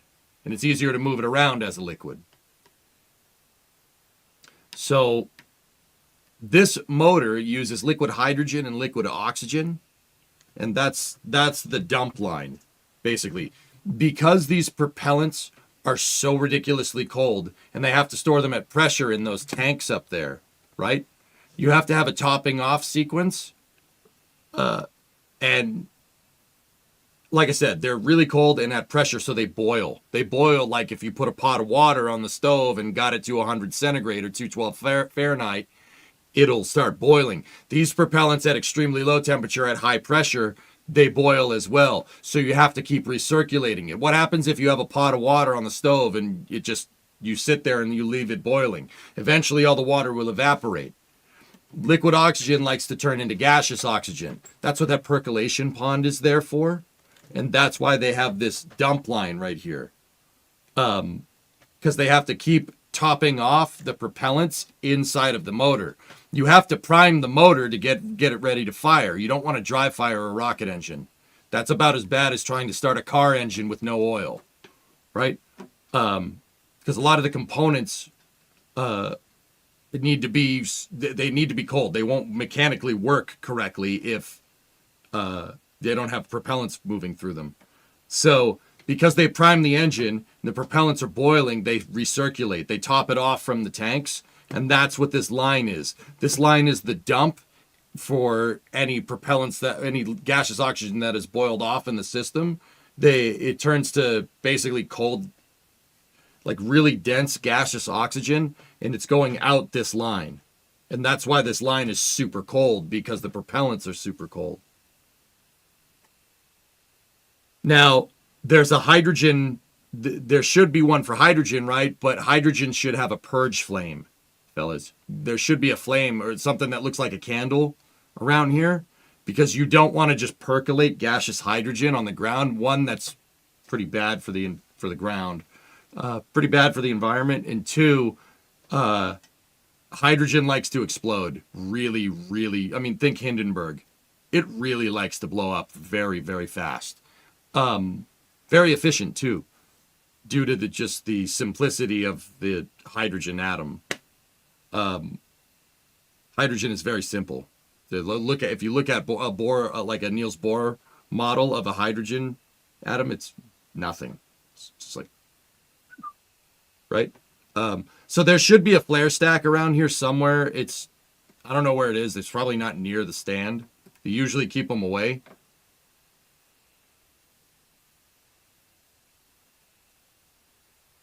And you can also see that the engine has a GOX dump right there too.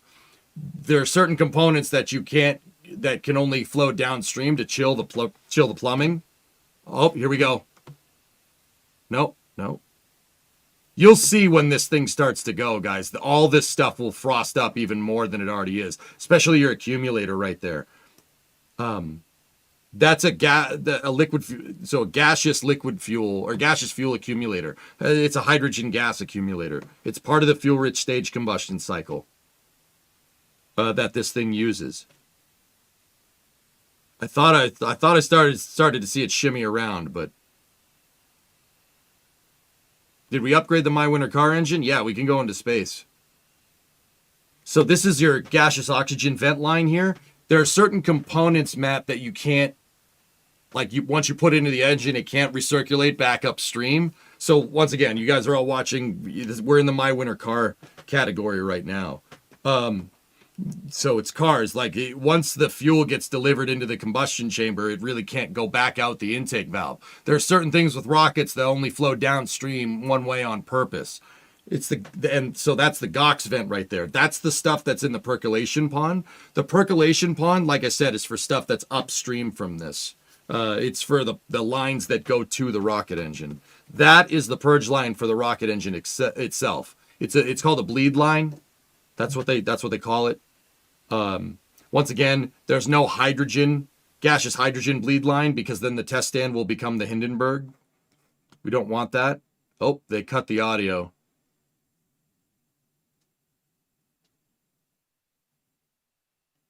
Guys, I think whatever that shimmy was something they didn't want. I saw it. Did you guys see it? The whole thing shimmied a little bit. That's, will this engine go on SLS? It was already on SLS, Lunprod. Bill was telling me that. This is engine 2063. Remember Artemis 1, Ghost of Engine 3? That motor. NASA's actually testing our patience. Yeah, this looks like a nothing burger, dudes.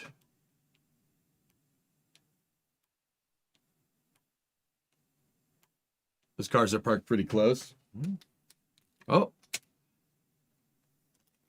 Thanks for the info, man. It's pretty cool stuff. Rocket engines are sweet, dude. What it does and what a car engine does is not that far off. For instance, this is a fuel-rich stage combustion cycle. So you guys remember how I said, it's better to move hydrogen and oxygen. You have to take them with you. You have to take the oxygen with you, but it's better to store them as liquids. They're generally found as gases down here, right? It's better to bring them as liquids. What this engine actually does is, that accumulator right there, that big ball. What I'm trying to tell you is that it has gaseous hydrogen in it. Fuel is stored in the balls. Okay, that's really important to know. This engine actually takes the liquid hydrogen and turns it to gas before it enters the rocket's main combustion chamber. Oh, there it goes.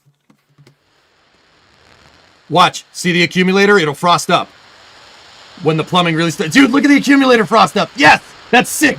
Awesome.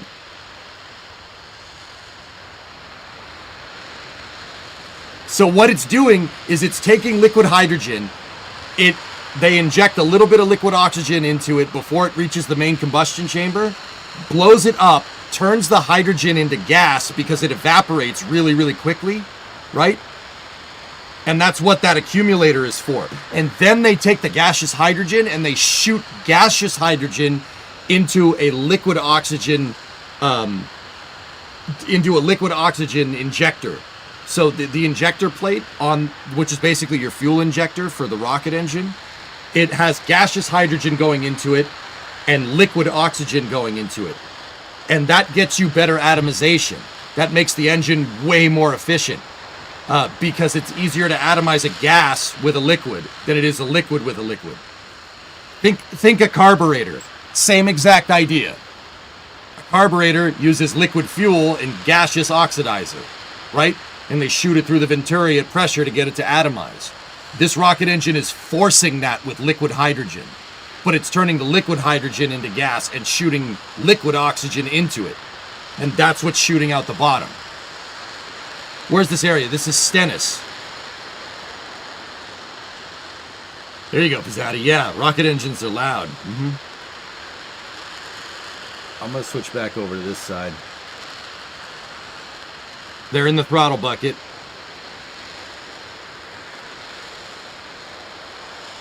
The accumulator's still doing work. So, watch this. You want to see the throttle of the engine.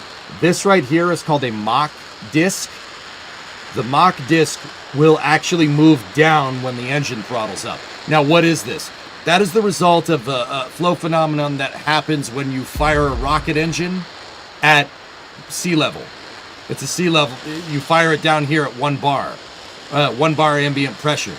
What happens is the gases that are shooting out of this rocket engine, they try to expand, but atmospheric pressure is forcing them back in on each other. And the flow that comes out of the rocket engine ends up looking like an hourglass almost. And this is the point where the gases impinge on each other. It creates that flow phenomenon called a Mach disc. It's making it rain, God. What's an RDE? Not what you see on the screen.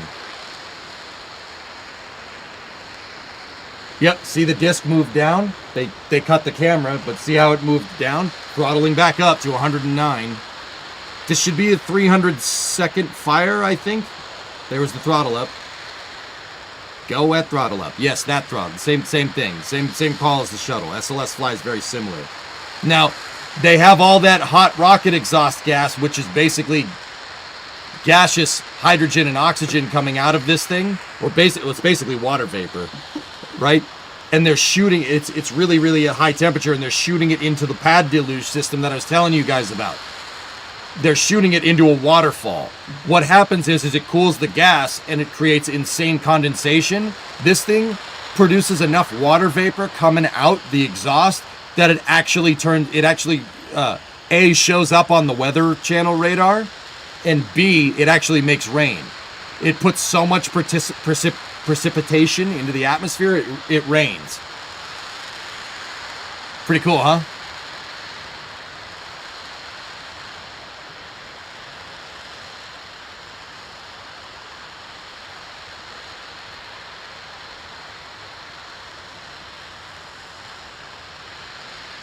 Yeah, it's gnarly stuff, dude. This is good stuff.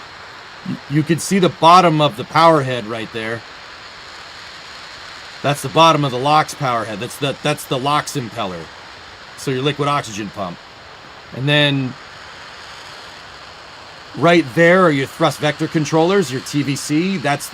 They're hydraulic rams that can move the engine in different directions for thrust vector control. This right here is a downpipe. Think downpipe on a turbo. Same idea. This engine has 4 pumps on it. You have 2 low pressure and 2 high pressure pumps. 2 low pressure, 2 high pressure. The main power heads that I'm talking about are your high pressure oxidizer and high pressure hydrogen turbo pumps, right? And there's flame out. And then it has 2 low pressure ones up at the top. You can see them right there. They're frosty. So what they're going to do is at engine cutoff, they're going to purge out the engine. They'll start flowing helium, gaseous helium through this, and you should see the ice start to go away. Notice all the plumbing has flex joints in it. Similar thing to like a turbo dump. Turbo dump pipe would have a flex joint in it to account for the thermal expansion. But in this case, you're accounting for thermal contraction because the motor's freaking cold. Don't lick it. That's bad.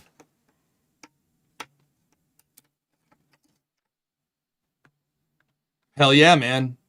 Good test. There you go. That was engine 2063. Engine test firing. Now back to your regularly scheduled programming.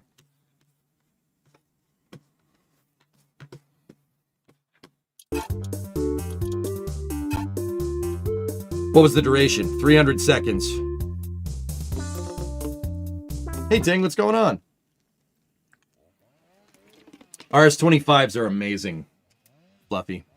Yeah, she burns real mint.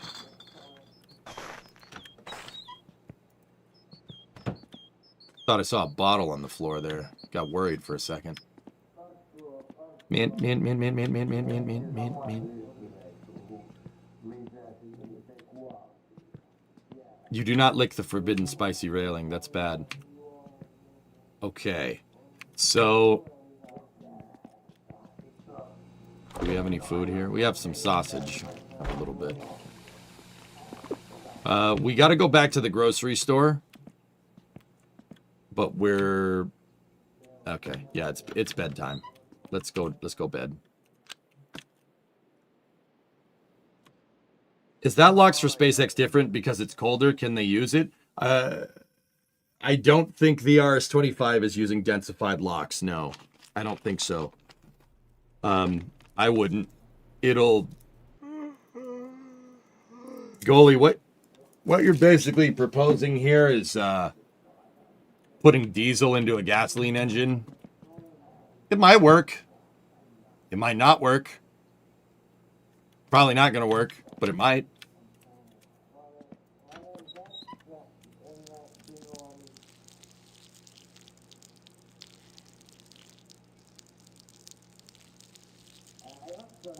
Voi vittujen kevät. You should try it. Another general rule of thumb, guys, if you want to learn a little bit about rocket engines. You know, with a car, you have your engine knocking, abnormal behavior, stuff like that. You know, the engine might survive a little while, and then it might be okay. With rocket, if a rocket engine gets detonation, the whole thing explodes. Yeah. It's general rule of thumb. You try doing something like even a little bit different with a rocket engine, it'll just blow up. Yeah, that's usually what happens. It'll just explode. And just pop. I mean, it'll be really funny when it does, but I mean, sure, somebody won't be happy about that. It goes right to your thighs, and then you'll blow up. Yeah, you will get it. You will get what's called a RUD, a rapid unplanned disassembly. It's not great. Not great. You could say that, Bran, yeah. That's clean burning fuel, I tell you what, boy. Okay.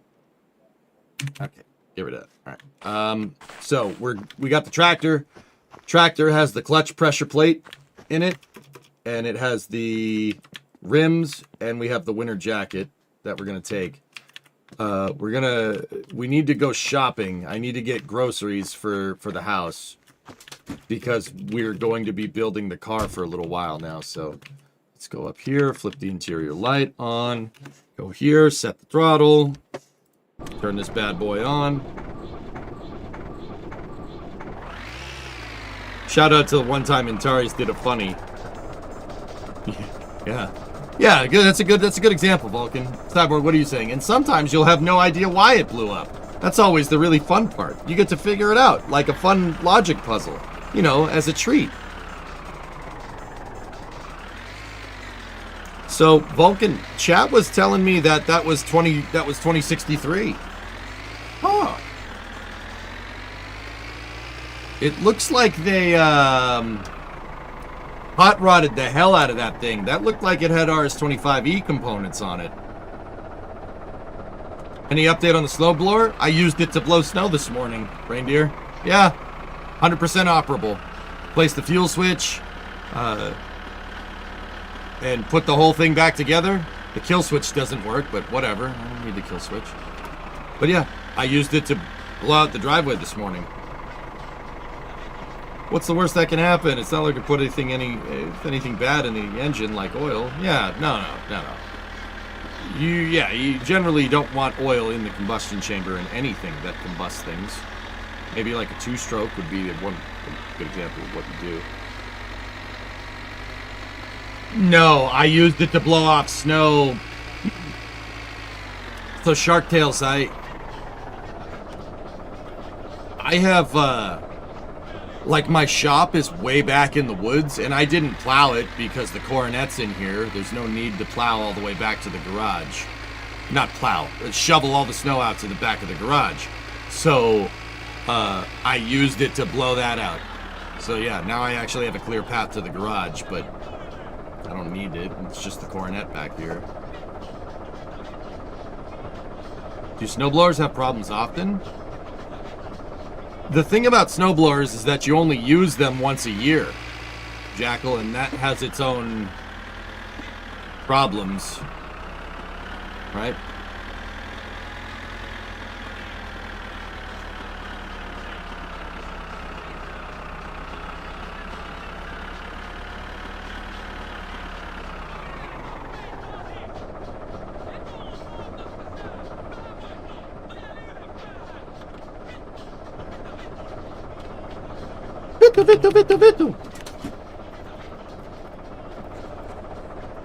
So, Jackal, the thing that was the problem with my snowblower is that even though I put stable in it, ethanol gas destroyed the it basically destroyed my fuel system. So that's good. I still have them, Creation, yeah.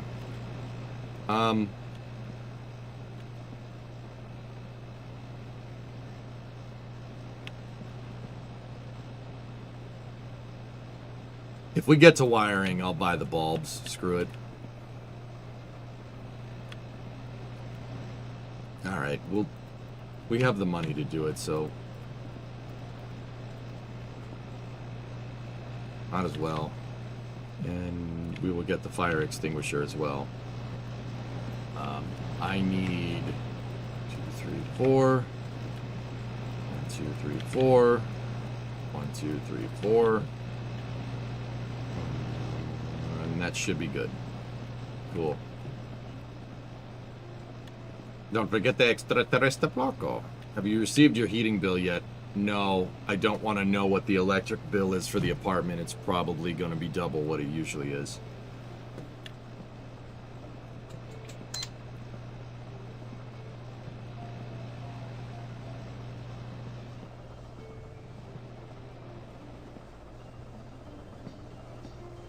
Can Topless add like a shopping cart to this game, please?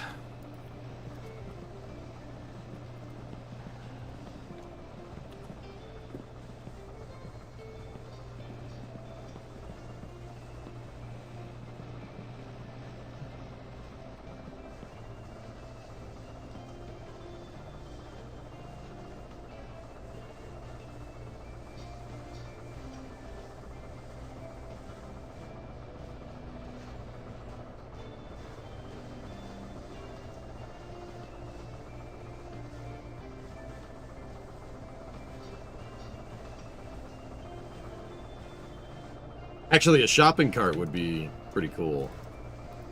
But I'm not sure physically how much the game engine would like it.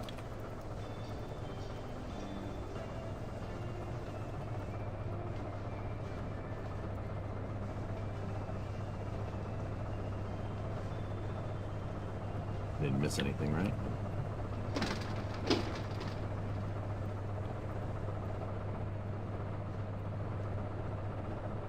I missed TMO's. TMO's was a lot smaller, so I didn't have to do this.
Oil, that's a milestone. Yeah.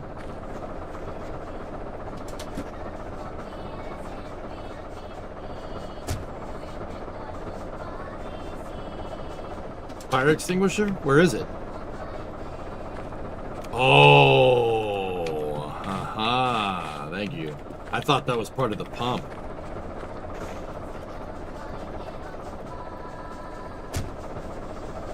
It's been 1.5 years and you still have no idea how this thing popped.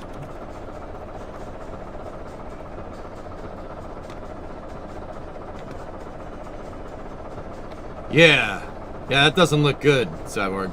That doesn't look great.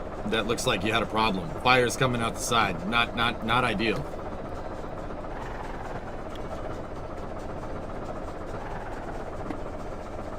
All right. So, what time is it? It is 9 a.m. We are going to drive to Lope, and we're going to go see our buddy Litari, and we're going to drop those rims off. In my professional opinion, it should not do that. Yeah, yeah. Everything happened so fast that the DAQ system couldn't read it. I have a couple theories, but nothing proven to be the issue.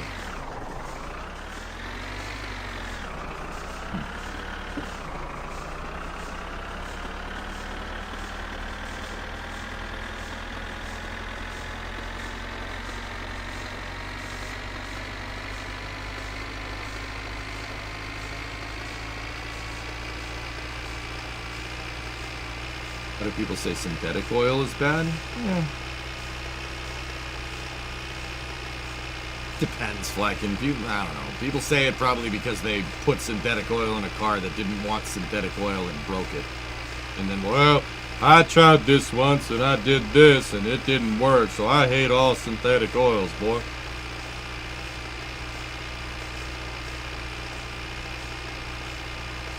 I don't know, man.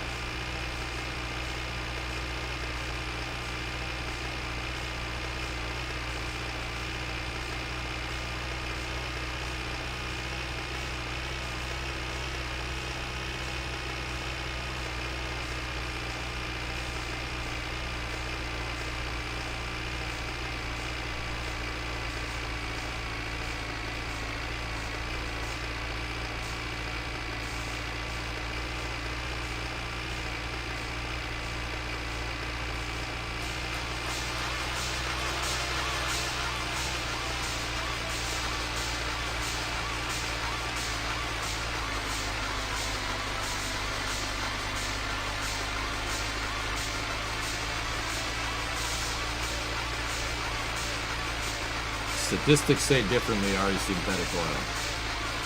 I don't know. I don't know, nor do I really give a crap. You just put the oil in your car that the manufacturer recommends. That's probably the best idea.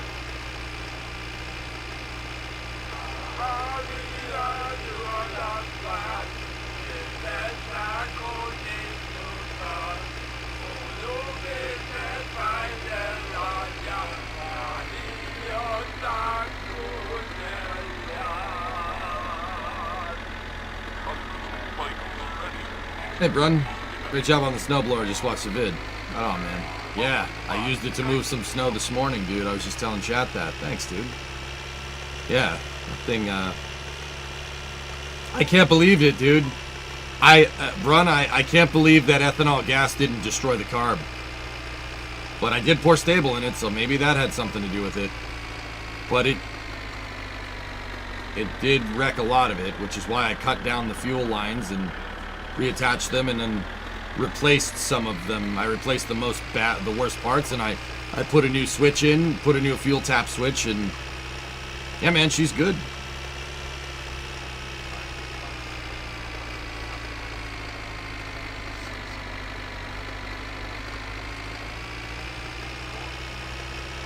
"100% agree with knowing how to fix your own stuff."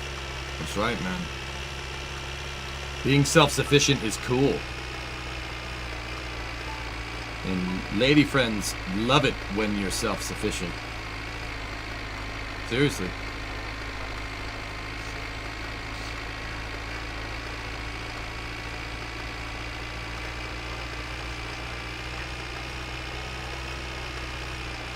From last year, petrified. What's crazy is, dude, I had a snowblower that I haven't used since 2022. The reason why is because I took it out in 2023, and I know that ethanol destroyed the fuel system because it didn't start. It wouldn't get any fuel anywhere, right? I didn't take much time troubleshooting the damn thing. And then 2023, 2024, we didn't get enough snow in, southeastern Mass to even warrant using a snowblower. So I haven't used it in a couple of years. But what's crazy is that we cleaned out. I mean, dude, there was no gas in the damn thing when There was no gas in it when when we took it apart yesterday on stream. There's no gas in it. So whatever was in there evaporated. So I flushed that tank out a couple of times and then replaced some of the fuel lines. And the crazy thing is that it didn't get the carb. It got the carburetor bowl gasket a little bit. It's a little bit rotted out, but that when it's running under normal operation, the pull from the atomization from the jet, like the pull through the jet, is enough to make the bowl not leak, which is... So, that either means that carburetor is fine, it looked okay, it didn't look too bad, or it's about to croak. So, you know, I don't know. It was working, worked again today, it fired right up, so who knows?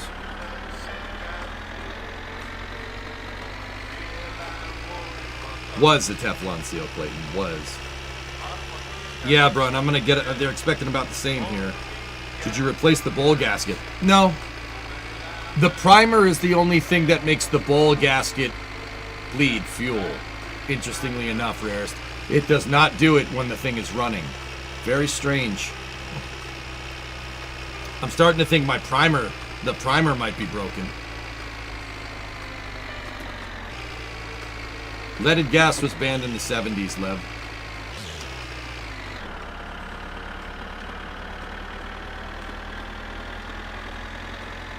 I think you just overprimed. Probably spoiled, yeah.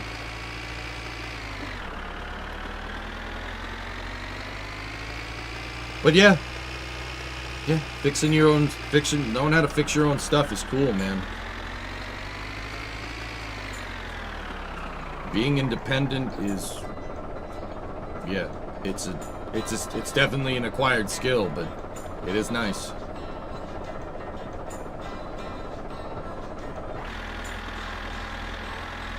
Yeah, then you make money off that, Kelly. And you save tons of money, yeah, that's really cool. Maybe the rotten gasoline saved the carb. But we did find a lot of fuel line in the carb bulb run, so yeah. Yeah, dude, I can only guess that that's what happened, dude.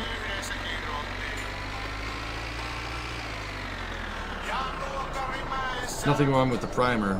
Under normal use, the float keeps fuel under that gasket level so it doesn't leak.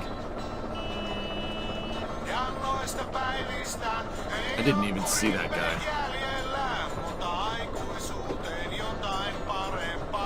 But might when you tip it back, moving and running it. Yeah, like I said, that carburetor is either fine or it's barely on the edge of working, I'm sure. I'm really hoping it's not the latter. But you know what might be a good idea, dudes? Getting my second snowblower that I got for free.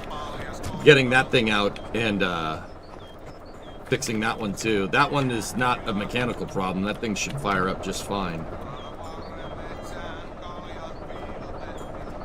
That one's more of a belt problem, I think. All right, what are these, 14-inch wheels? Terve! Mikael!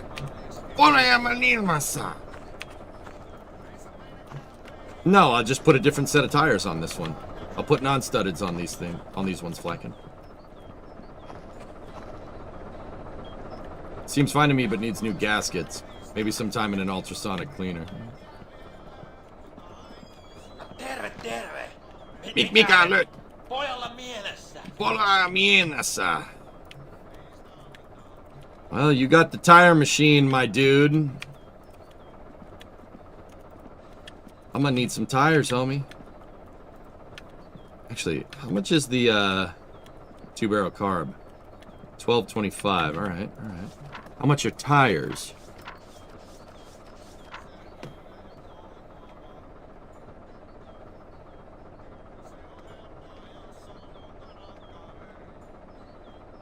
$175.60 R14. It's $459. $175.60 R14 radials. For snow tires. So we have studdeds coming. So let's oh, winter radials. Okay. Yeah.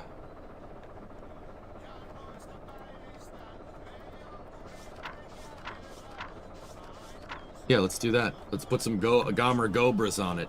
Gomer Gobras. Boom.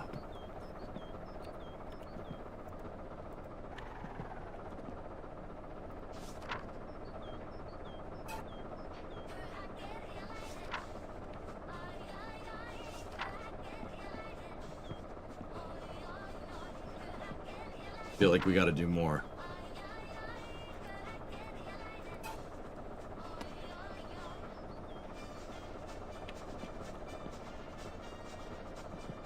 You pay when you pick up. Doesn't he usually say something?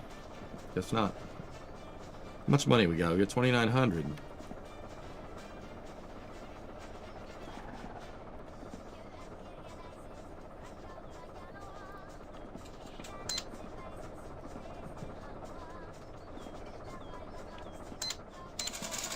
Thank you. I'll be taking that. Might want the rev limiter.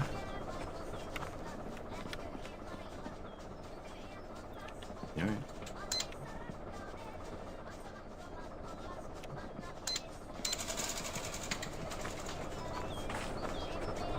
Can you explain the difference in the number of barrels a carburetor makes?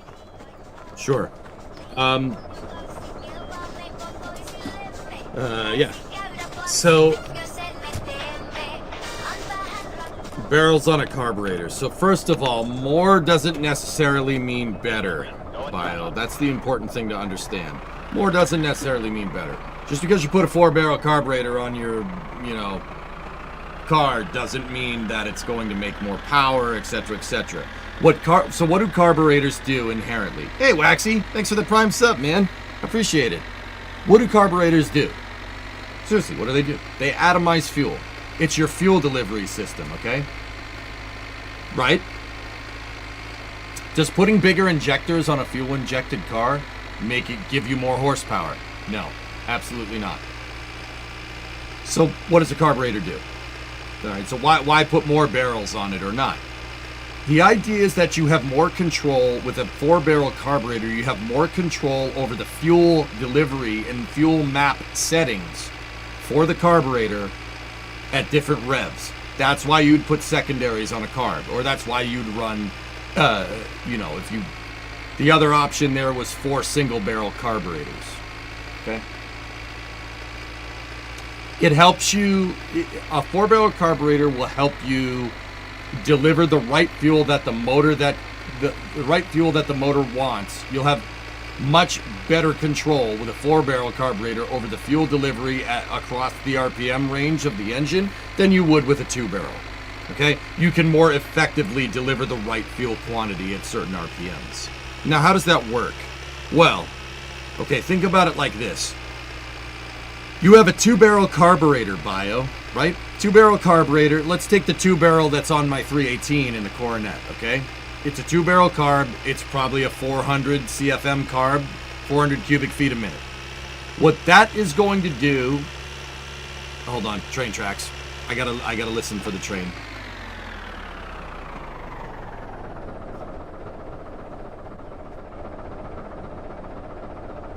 Okay, we're good. You can usually hear it coming.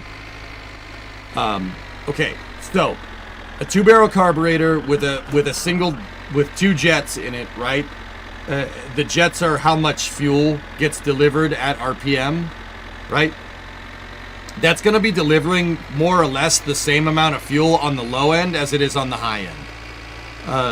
There's a max theoretical flow rate for your jet, right? And it's probably optimized around somewhere in the middle of the RPM, right? So there's only a certain point in your RPMs on that motor where you're delivering the perfect amount, the stoichiometric amount of fuel, meaning the perfect amount of fuel to oxygen, which is called stoichiometry. It's 14.7 parts oxygen, 1 part fuel. All right? Your engines suck in way more air than they do deliver fuel to it, right? So, with a 4-barrel carburetor, all right, you have 2 sets of jets, okay? You have 2 sets of jets. The first set is for your primary, right? So delivering fuel on the low end. And your second set of jets on a carburetor is your secondaries. Secondaries are for delivering fuel on the high end, right? A 4-barrel carburetor will allow you to achieve stoichiometry more through the rev range of the engine. You'll get better fuel delivery. You're more likely to be stoichiometric through the entire rev range. The more barrels you have, the higher fidelity your fuel mapping is. The higher fidelity, or the more efficient you're delivering the right amount of fuel that your engine needs. 4 meters of snow in Kamchatka is not going to make rocket science easy, yeah, right? Does that make sense, dude?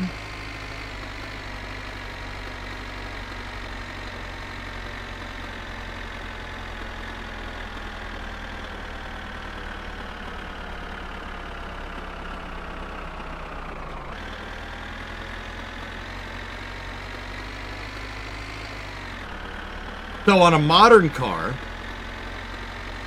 so I missed the very end of it. Sorry, I had someone in real life ask you something. The short story is that more barrels for your carburetor allow you to deliver. It allows you to be closer to stoichiometric, so the ideal amount of fuel being delivered throughout the entire rev range. You'll get better fuel delivery, higher fidelity fuel delivery.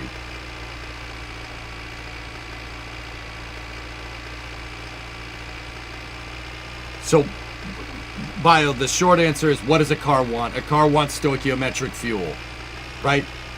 You don't want too much oxygen because then it'll burn up, it'll get too hot, and you don't want too much fuel because it'll either run very inefficiently or it won't get hot at all, right? You need just the right amount, right? Stoichiometric, 14.7 to 1 AFR, right? Carburetor allows you more barrels you have on your carburetor. So the more carburetor you have, the easier it is to allow you to maintain 14.7 air to fuel throughout the entire rev range. A 2-barrel is probably optimized for the middle of the rev range. So your car isn't running very efficient down low or up high. It's right in the center. So better performance across the rev range. Not necessarily better, well, yeah, I mean, it kind of transfers to better performance, right? But it allows you to deliver the right amount of fuel at the right amount of time. It's your fuel map. Think about it on a modern car. Modern car has fuel injectors on it. Say you have a fuel-injected V8. Hold on. Say you have a fuel-injected V8. You have 8 fuel injectors. What is the computer doing? The computer is controlling the pulse width modulation on the injector. And the amount of fuel that the injector can move, right? The injector has a theoretical max flow rate. That's called a duty cycle for injector, for an injector, right? But the computer can deliver more or less fuel with the injector depending on its pulse width modulation to each injector, right? So you can adjust your fuel map settings down low, up high, or wherever, and you can use the computer to tell the injector to either be open for longer or open for shorter periods of time, delivering more or less fuel. The barrels on a carburetor essentially do that, but it's mechanically programmed, so it's a fixed fuel map. But you can adjust it. The way you can adjust it is by changing the jet size on your carburetor. But even then, that's an analog change to it. You can't change it in real time like you could with a modern car.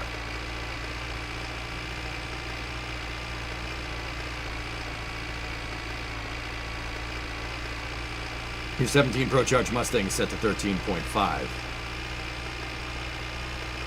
I think it might be 13.7 for stoichiometric. 14.7 is 1 bar atmospheric pressure. I think I got them confused, Moist. Are you setting the jet size per barrel? You can. Yeah. On a 4-barrel carburetor, Bio, you usually have 2 jets for 2 barrels and 2 jets for 2 other barrels. So 4-barrel carburetor, you have your primaries, right, which is a 2-barrel over here, and then you have your secondaries, which is a 2-barrel over here. Your secondaries are for delivering the right amount of fuel at higher RPMs, and your primaries are for delivering the right amount of fuel for low RPMs. I wouldn't change each jet. I wouldn't do that. I would have 2 jets be the same. I mean, I'm sure you could put 2 different jets in there, but you risk leaning out one side of the engine. 14.7 is correct. Okay, cool. How many barrels is too many? Well, that depends on what the bore and stroke is. It depends on the displacement of the engine, Magnus. That really depends. How much air can your engine move? An internal combustion engine at the end of the day is an air pump. That's what it is. Your carburetor has to be suited for application. I see people overcarb engines all the time. Heck, my 59 is overcarb. The F100 is overcarb. I have a 650 CFM carburetor on a 302. That's way too much fuel. Way too much fuel. It gets terrible gas mileage because of it. I'd have to downjet that carburetor, that Edelbrock, and maybe we'll do that on a stream so I can show you. But yeah, overcarbing happens all the time. Just because you put a 4-barrel carburetor on it doesn't mean anything. Once again, that's just your fuel map settings, guys. That has nothing to do with increasing power. Yeah, you'll get a higher fidelity fuel map, but your fuel mapping will be fuel rich the entire time if you overcarb an engine. So does the engine only get air-fuel mixture from 1 barrel at a time? With a 4-barrel carburetor, you have 2 primaries and 2 secondaries. Your 2 primaries open up in the same time, and your secondaries open up at the same time, dude. My car's on a keto diet. No carbs. All right. Hang on. We are thirsty.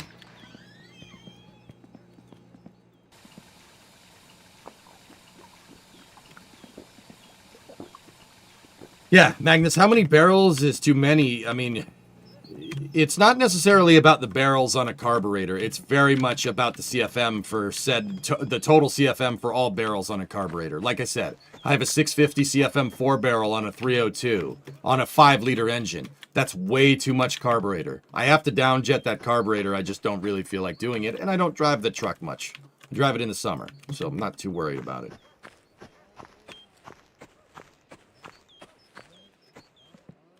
Guess what Nick just got? Money. So you're either getting 2 barrels at a time or 4. Or do they swap?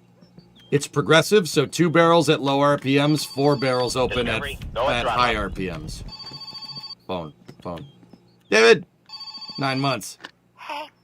Okay, sewage. Nice.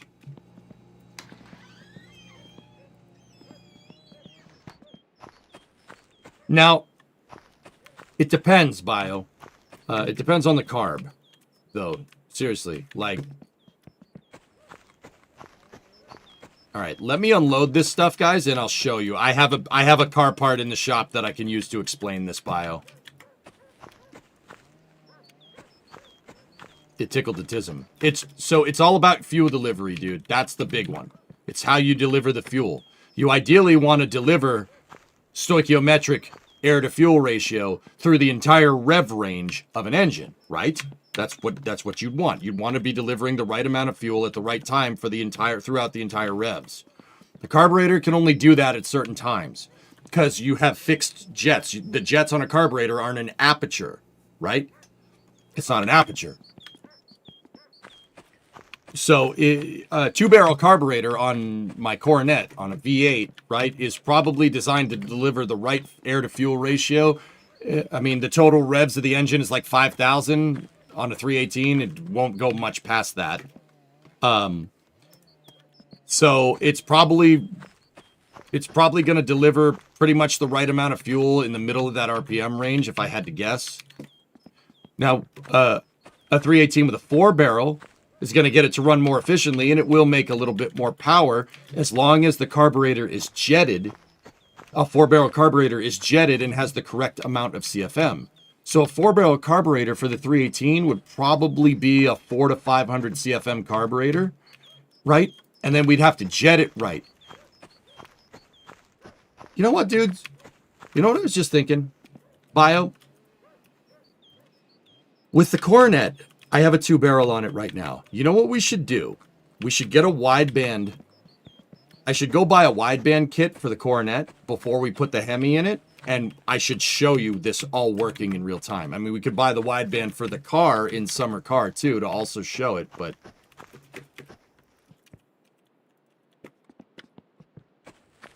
Generally, carburetors are controlling your fuel map, and ideally, you want to deliver 14.7 to 1 air-to-fuel at all times. Having more jets or having different barrels will allow you to do this, right? And the more barrels you have, taking into account that your CFM needs to be correct, the more barrels you have, the better you can control the air-to-fuel ratio throughout the entire rev range of an engine. I don't think I can explain it any simpler than that. More barrels doesn't necessarily mean more power. It depends on it depends on the flow rate of the carburetor, and the flow rate of the carburetor depends on the flow rate of the engine. It's about fuel mapping. That's really what you got to remember. It's fuel maps. You want to be stoichiometric ideally at all times with a car. Altitude makes a difference with fuel mixture. Yeah, Chris, exactly. Of course it does. That's why planes have a fuel mixture on it. Anybody fly around a Cessna in like Flight Simulator or something? The mixture knob? Yeah, that's what that's there for. Yeah, that's important. You do not want to lean out a plane engine. It'll melt. It just means more consistency. More consistency in delivering stoichiometric through rev range. Yes, that's the idea.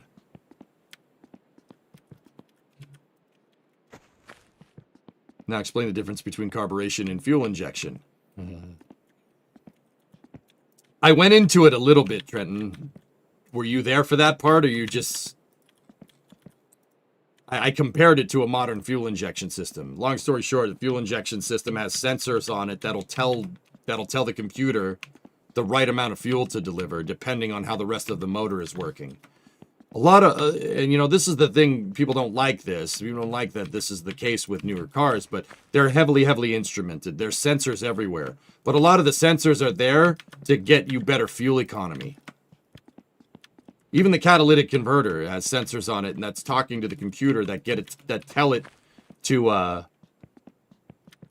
the computer will understand to help you be more efficient and better emissions too, but that's another story.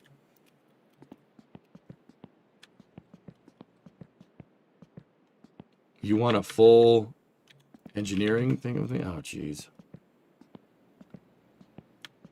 Carbs suck. Fuel injection blows. I see what you did there.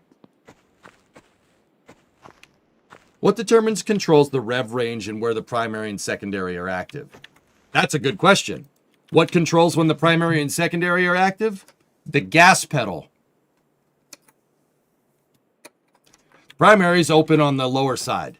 Secondaries will open later. Now, there is a whole thing that carburetor bros argue about secondary actuation. If you have mechanical secondaries, right? Basically, the gas pedal on an older car is basically, if you've ever used like a handbrake on a bicycle, it's just a steel cable that moves the brakes. That's how your throttle cable works on a car, basically from the point of cars being invented all the way up until the 90s. Yeah, it's just a cable. The gas pedal's just attached to a cable. Now, on a car that has like 3 single barrel carburetors, that cable uses a bunch of pulleys and rods to open up one carb and then open up the second carbs in sync. It's wild stuff, dude. Yeah, old school technology, but it's still cool. Smarter Every Day made a video. Dude, that's one of my favorite videos from Destin, where they show the fuel being atomized in the carburetor. The reason why that's so cool, Viscosity, is because, guys, that's what rocket engines do. Rocket engines do that same thing. The injector plate on a rocket engine atomizes fuel. That's what it does. It's the same exact thing as a carburetor or a fuel injector. Tri-power, yep. So, here, let me, tomorrow we'll go back to car assembly. Just got to put the groceries away and whatnot. So if you floor it well at lower RPMs, will you open all the barrels early? Yes. Yes, you will. If you put your pedal to the floor with an old car, you're opening up primary and secondaries all at the same time. Now, that's with a mechanical secondary. You can get better fidelity with a carburetor that uses what's called a vacuum secondary. Okay?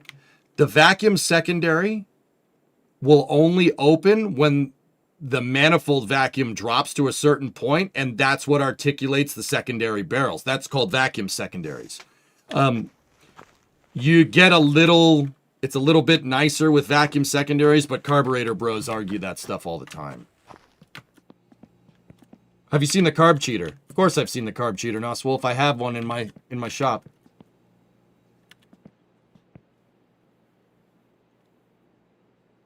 What, you didn't know that?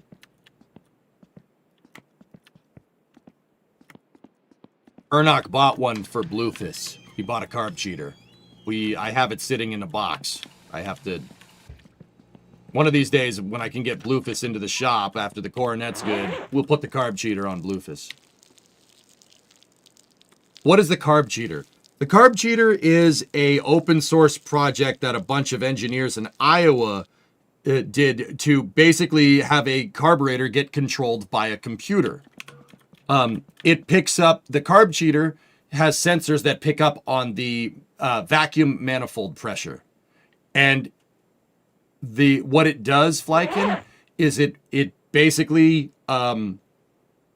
modulates the amount of oxidizer getting in to the carburetor with a bleed valve to better control carburetor fuel map settings. Yeah, it's a computerized carburetor that can change stuff on the fly. And it uses, it's a computer that uses the vacuum logic from the manifold to help to have the carburetor work, to basically better govern how the carburetor works. It's not fuel injection, it's just a computer-controlled carb. That's all. Is carb cheater similar to the electronic carbs GM used in the 80s on quadrajets?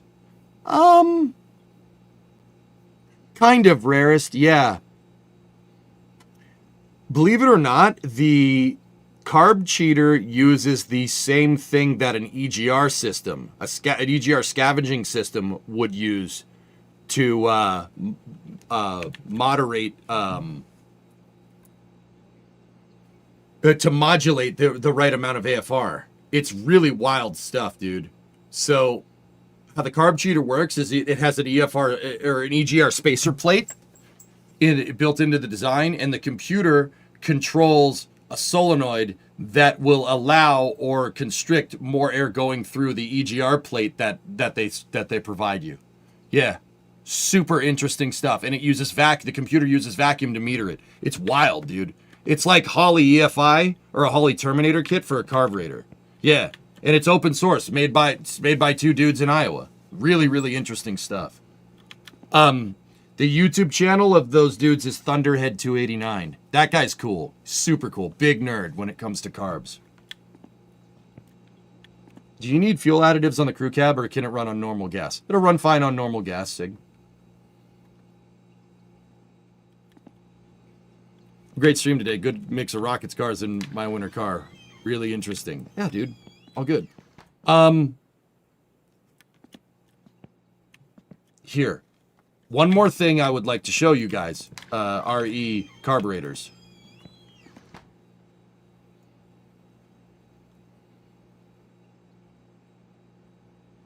I will be right back. Let me show you. This is it's heavy, so it's going to take a second for me to get it.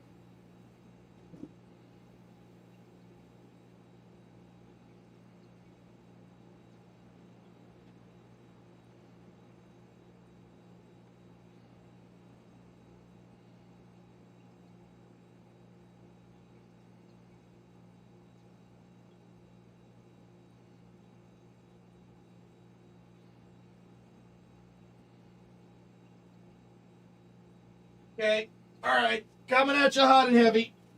Check this out. This is Tri-Power, baby. 3 double barrel Rochester carburetors. Chevy Tri-Power. So, we have 3 2-barrel carburetors here, right? And the center one, see these rods right here. These rods right here are designed to actuate the first and third carburetor.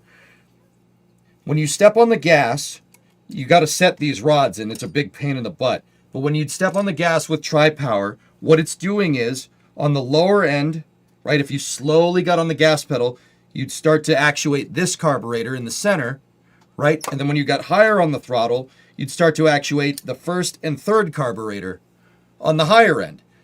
This allows you to deliver more fuel on the higher end of your RPMs. You would do this with a motor that makes power at high RPM, so a race car, right? This is how they were doing this kind of stuff with NASCAR back in the day. Tuning this sucks, which is why I have it sitting on the shelf. But yeah, I took this off of a 327. Guy wanted to switch to a 4-barrel because this sucks. But yeah, there you go. 3 single barrel carburetors, bio. It's Tri-Power, baby. I'm telling you, I have enough parts to put together a pretty mean Chevy small block, guys. We should.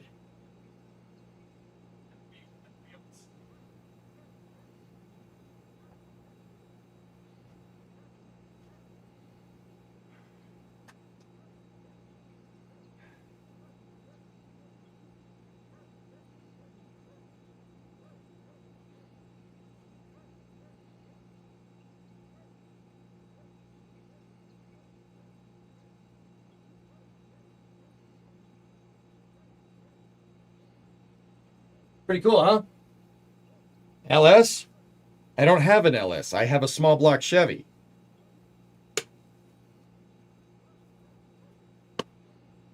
Why are diesels never carbureted? They don't need to be.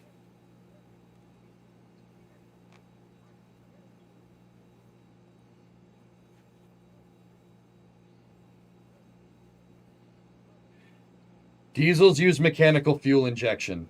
Or just fuel injection. They've used fuel injection for a long time.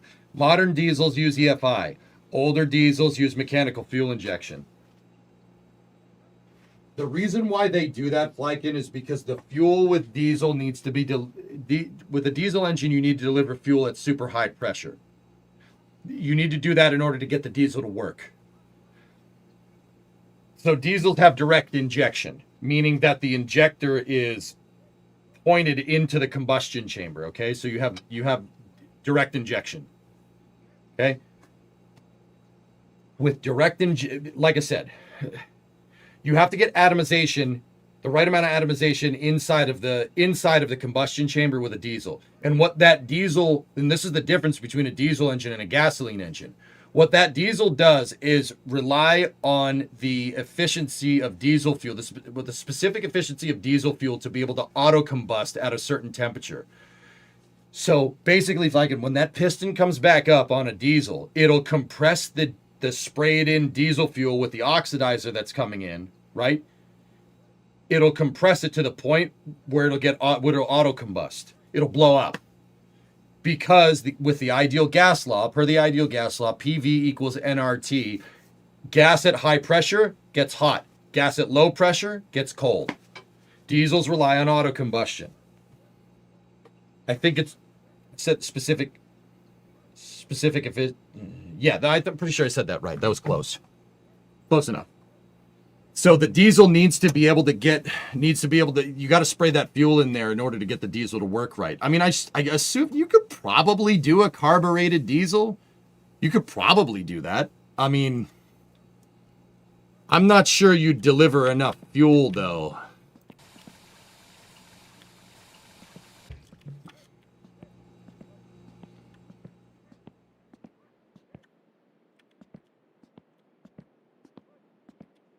Diesels don't make vacuum.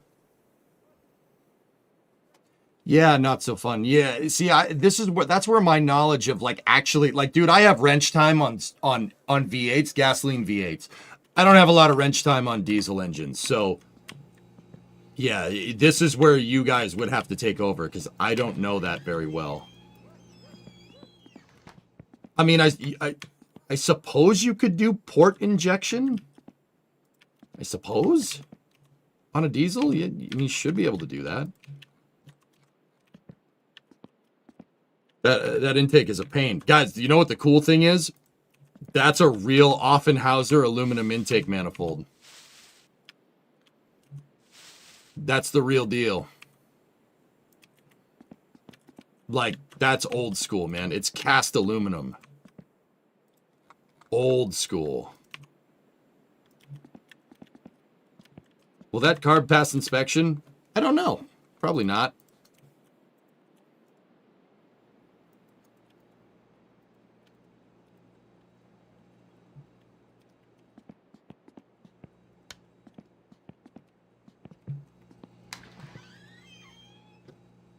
Noted, Kelly.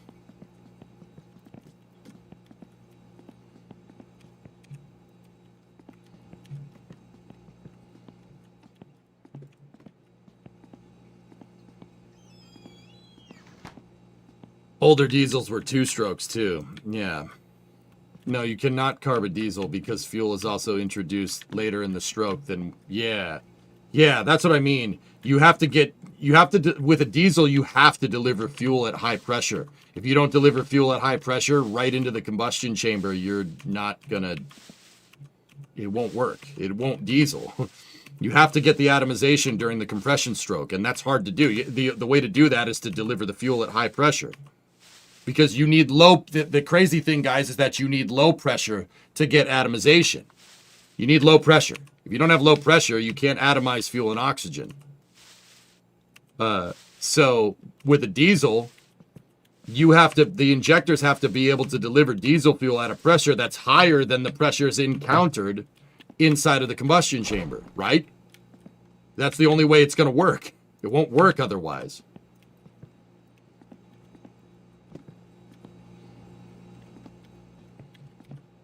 Yeah. Yeah. Okay, cool. I see, I talked myself through that one. I don't know much about diesels.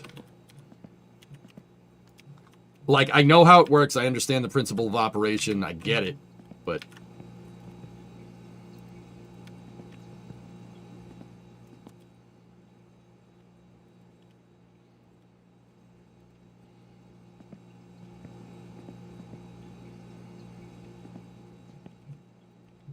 yeah, I've never wrenched on one.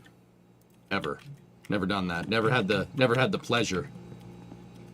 Now, don't get me wrong. If we could go get a 6BT Cummins to put in my 97 F250, I would do that. I would absolutely do that. In fact, you know what? Whenever I get done with the dang Coronet, we should do that. Should go find a Cummins motor and Cummins swap the F250 and then put a front axle in it. Diesel F250 4x4 with a manual. I'm pretty sure you guys would like that. 2-stroke diesel, 2-stroke Detroits are more my style. I don't think that would fit in the. I don't think that would fit in there. Not an IDI or 7.3. No. I think that Cummins made the best diesel of the 90s.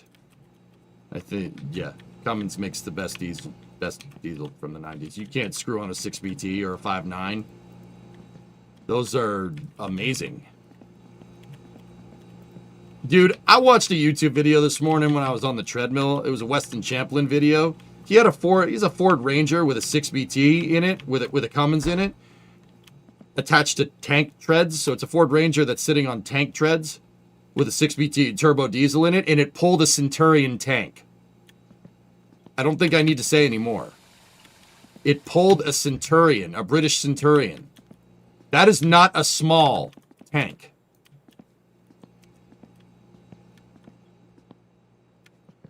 Cummins. Yeah, 6BT. That's what I would put in my truck from the 90s. The best diesel of the 90s and the best truck chassis of the 90s.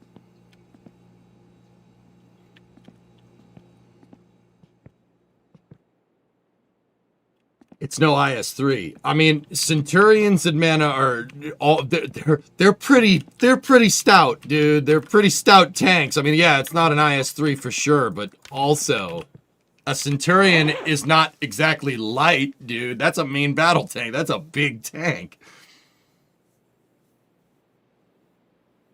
Pulled on what surface? Gravel, believe it or not. 010.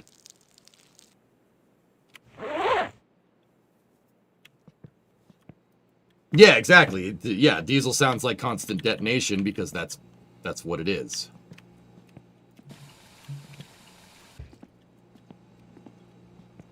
Leopard 2A. I am more a fan of an M1A2 Abrams, guys. Sorry. Call me traditional, I guess. Actually, that's not my favorite tank. You guys want to know what my favorite tank is?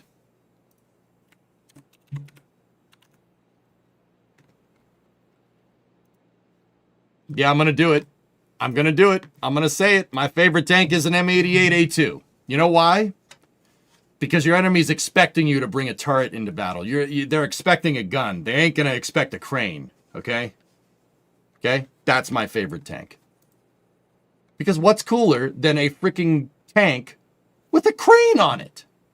All right? No one's expecting that. You're going to take that into battle. Your enemy's just going to be confused.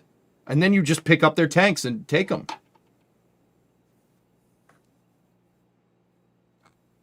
That thing is not a tank. Of course it's a tank. Look, an original baseline M88, Bergpanzer Ein, ARV of the German Army on static display at the German Tank Museum. Boom. Get fricked. If the Germans classify it as a tank, well, you cannot argue with that efficiency, mein Freund. Not going to happen.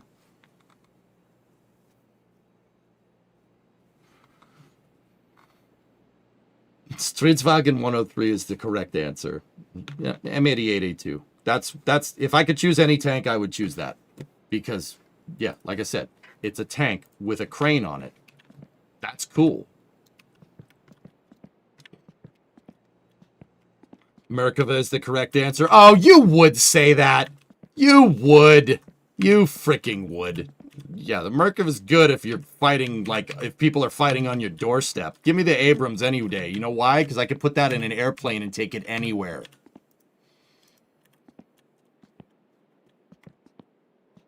You freaking would.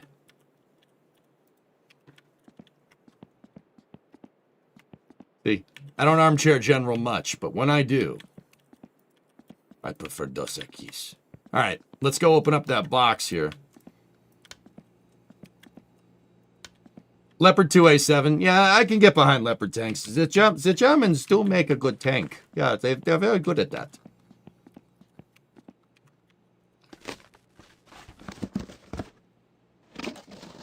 Okay, this had something in it that I wanted. I don't remember what it was, though. Go at throttle up.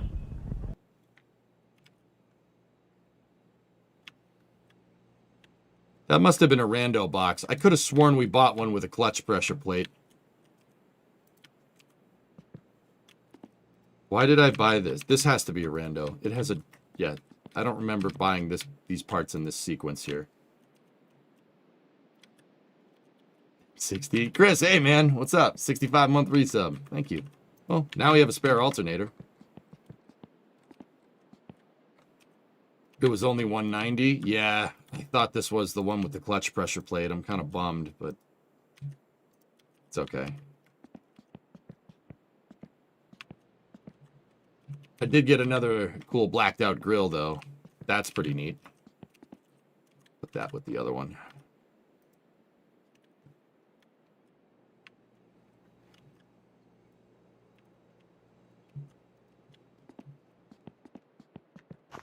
I have so many freaking exhausts. And another oil pump. I'll put that with my collection of oil pumps. See, we got a nice set. We can have more oil pumps, as you know, as a treat.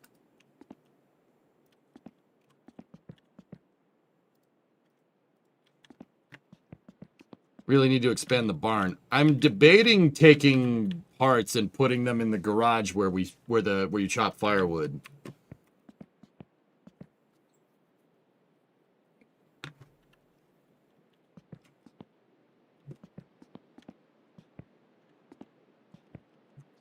Jeez, flanking. Anyway, that's my rant about tanks.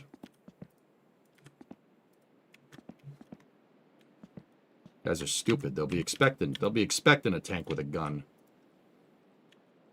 I like to keep my enemies confused. I only drink the blood of my enemies. Thank you for the info. Oh, you're very welcome.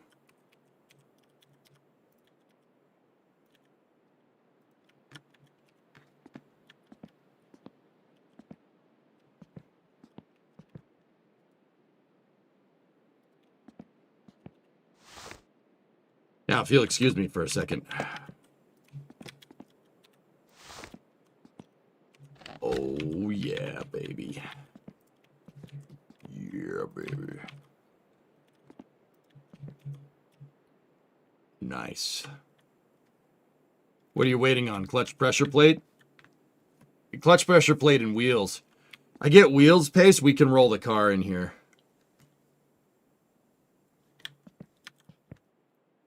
So how about the Rakendenjag Panzer?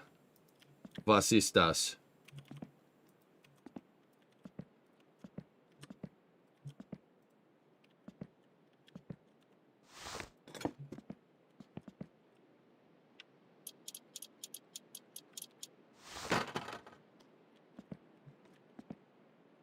I wonder if we have different air filters. No, they're all 2-barrel.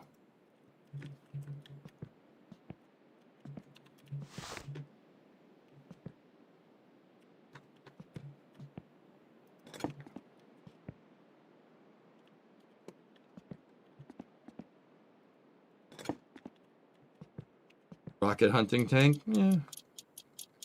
It's a rocket launcher tank? Oh. Yeah, those are cool. I do like rockets. Yeah, see? This is a... Is that a single barrel? Hold on, let me open it up. Yeah, single barrel carburetor. With the 2-barrel, we can better control our fuel map. Now, Bio, I don't know if you're still here, or if you guys want to hear a little bit more about carburetors. This is a 2-barrel carburetor with a single primary and a single secondary. At least I think I'm looking at that right. It's basically 2 single-barrel carburetors grafted together.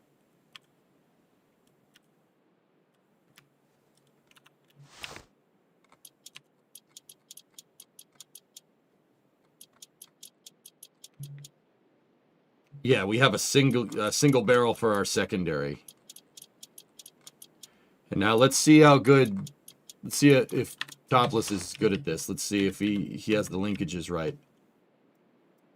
Yep. Yes, he does. So right here is where you'd attach the gas, the linkage to the gas pedal, right? See how it moves? Ram, ram, ram, ram.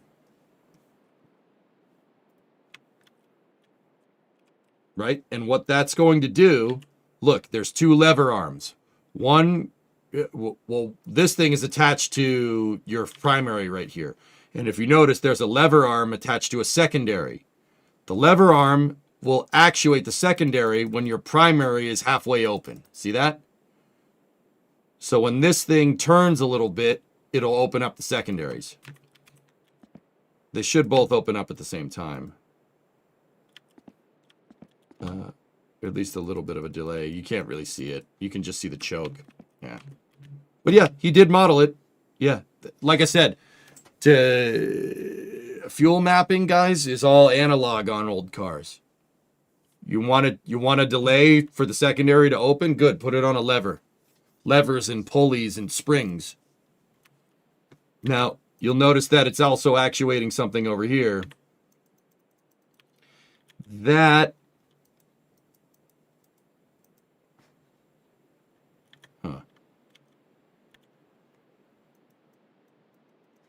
I was going to say that looks to be for the accelerator pump, but it's not.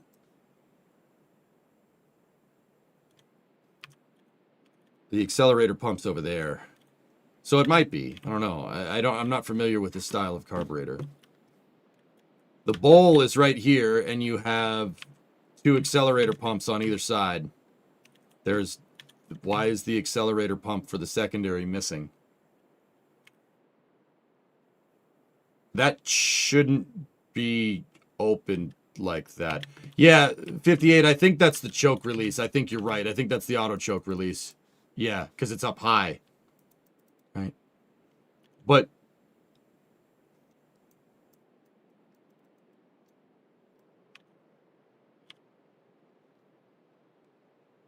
yeah, it's not animating it. See, we have an accelerator pump right there. So the accelerator pump, guys, is basically a plunger, right? When you step on the gas, a secondary linkage in the carburetor is going to push on the plunger in here.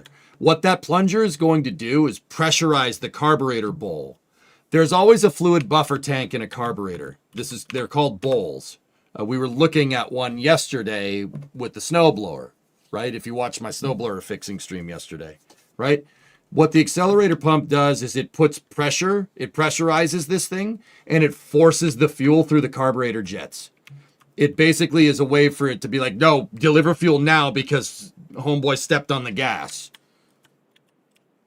Now, there's one for the bowl over there, but there's not one here. So this thing is using one bowl for primary and secondary, which is, yeah, that's, once again, that's not really what I'm used to, but yeah, that makes sense. How's your thumb?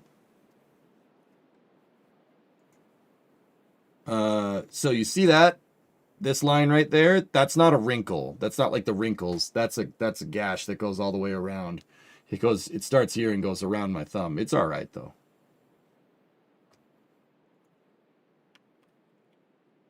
Yeah, it looks like the accelerator pump. This has one bowl, and it's feeding both with that carburetor design.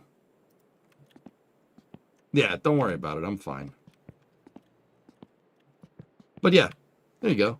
Yeah, that's, yeah, 2-barrel. We put the 2-barrel on. You don't need the single barrel. I'll put it with my excess engine parts down here. That's actually more shifter parts, but that's okay.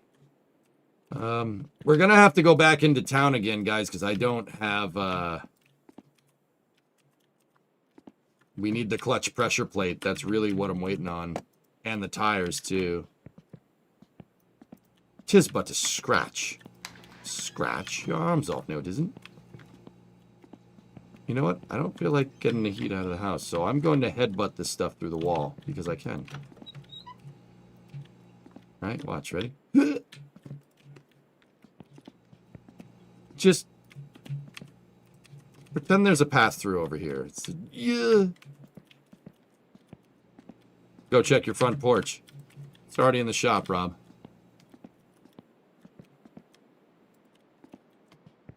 Already in the shop, my dude.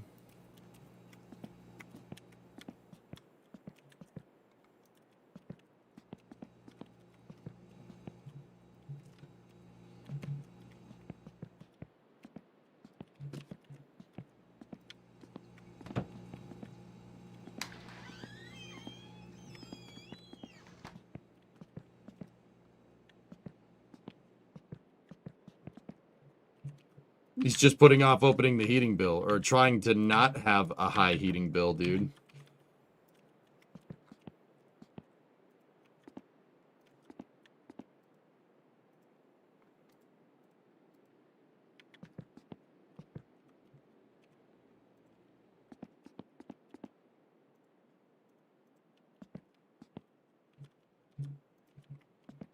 You could make a fire in the fireplace to help with the heat. I did that when we did the engine build in the living room in the first playthrough. I think we, actually, speaking of that, not to jinx myself, I think we surpassed the amount of progress that I had in the first playthrough. First playthrough got pretty far. Second playthrough got kind of a little bit less far, I guess. And this playthrough, attempt 3, we've gotten the furthest.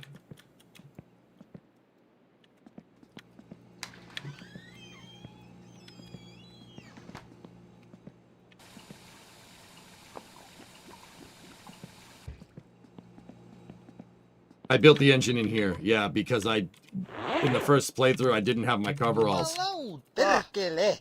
Saatana! Jumalauta! Ei saatana! Jumalauta! Vittu! Jumalauta! Saatana!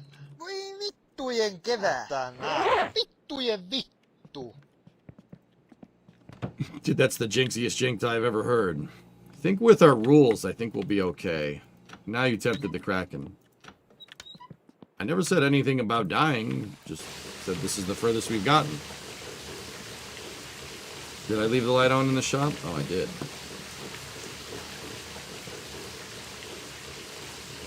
It's like the clapper. Clap on, clap off. The clapper. See?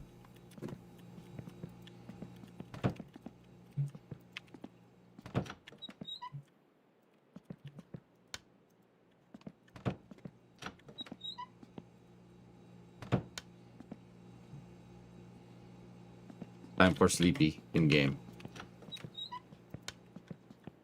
Oh, we gotta shut the light off in here. Leave the hall light on.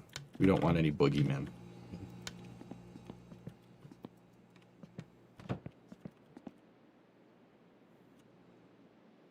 Ai, ai, ai, ai.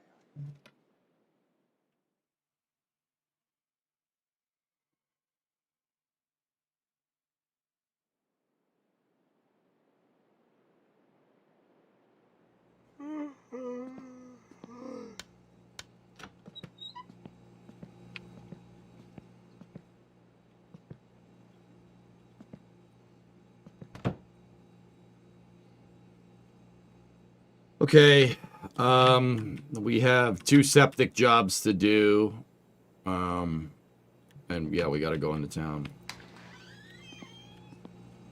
Yeah, without the clutch pressure plate, we're not gonna go much further. But we have all the fluids that we need for the motor and stuff, which is good, and coolant and brakes, so.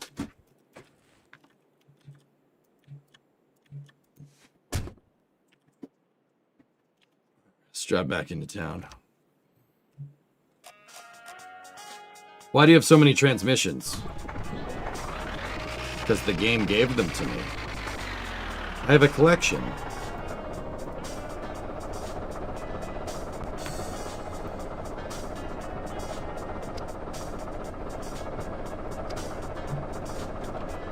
Ah, human music.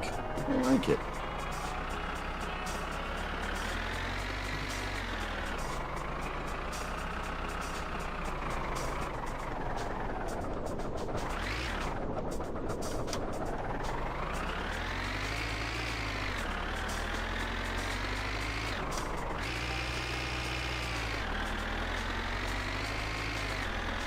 Where did the tattoos come from? I got sent to jail, but then I edited myself out of jail because I think I was wrongfully prosecuted. And I have 500 witnesses from chat to back me up. That's a pole. Don't hit the pole.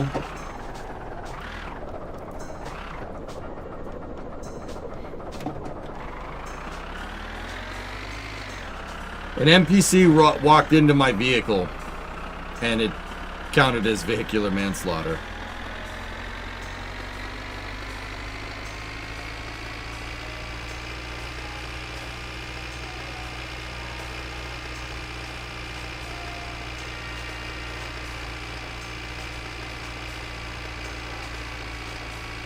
That'd be cool if you could bribe the guards, Death. That'd be funny.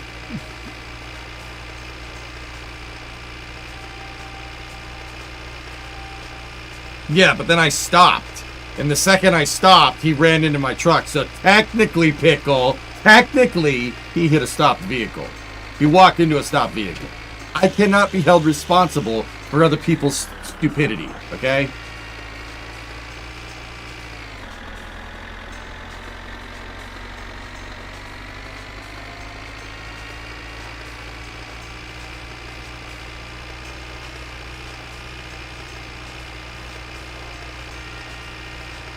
Space News today? Oh, what time is it? Oh. Yeah, we'll do Space News at 6.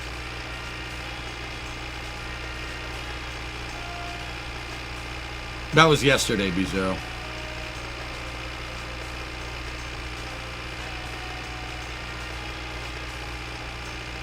Well, I had a dash cam. Jonas, we had a dash cam. And a bunch of chatters watching the dash cam. There's the clip. Deadbringer's got it. Thanks, Deadbringer. Guy was an ambulance chaser. Yeah, that's right, Rarest.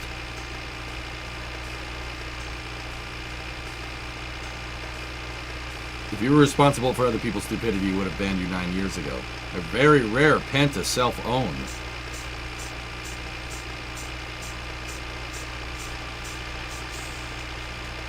Because I knew, Jim, the expression on your face was hilarious, because I knew the game was going to dog me. Well, guess what? I have an editor. So there, I got an editor. How do you like them apples?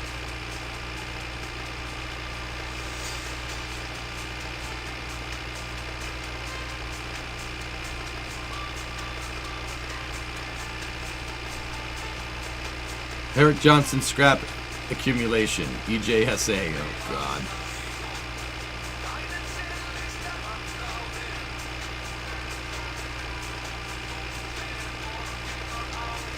I thought you were guilty until I saw the evidence. I exonerate you. Thank you. Nah, dude, that looked like you hit him. You were still rolling forward. If I was a lawyer, I'd take this case and sue you. Well, it's okay. It's okay, Dragunov. I have a permit. You know what it says? It says I can do whatever the hell I want.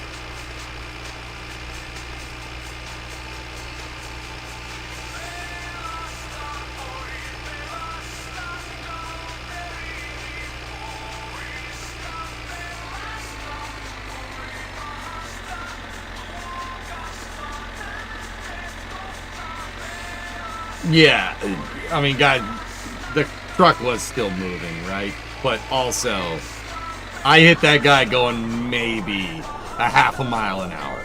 Maybe. Like, dudes, I'll be 100% honest with you. If I ran the guy over going like 60 miles an hour because I didn't see him, I would serve the jail time. But that was stupid. No, absolutely not. You wouldn't get a ton of jail time for that.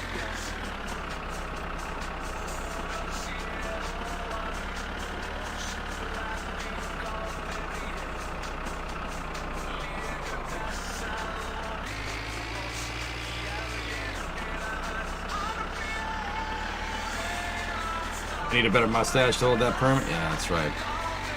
Did you help him? Yeah, of course.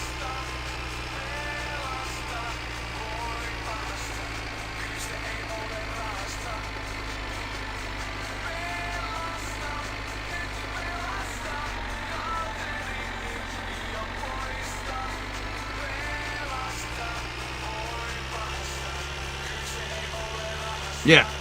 I saw that guy walking around. This saved, dude.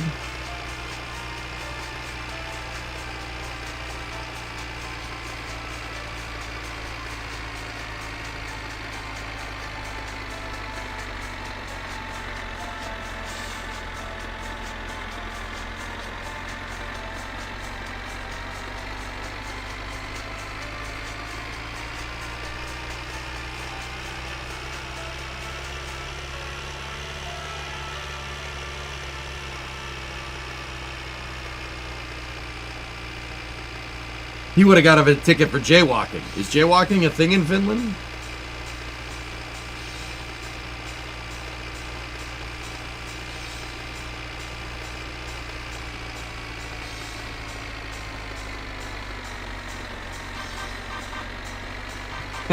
Nice, gold tech.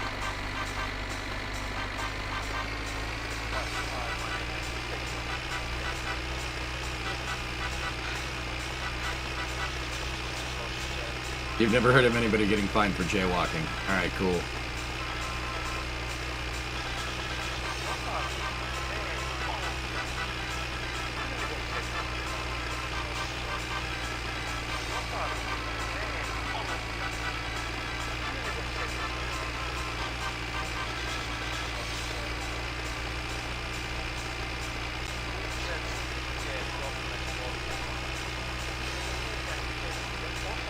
You would like this song, Pace.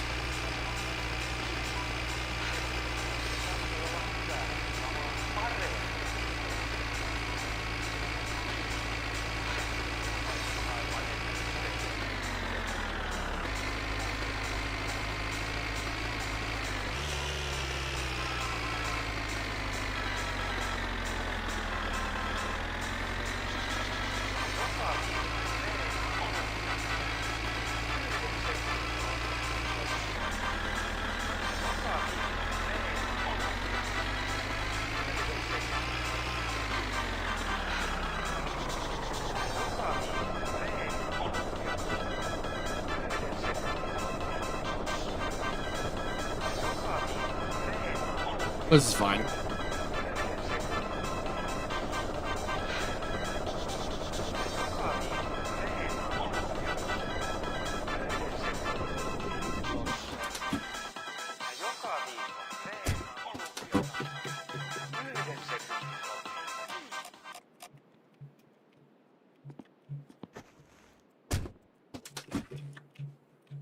Yeah, it's fine. Mene säkin kotiin. Mene säkin kotiin. Nah, I'm good, Pace. Interesting, Jonas. Oh, post-order notification! We have a septic tank job to do, though.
Extraterrestre blocko?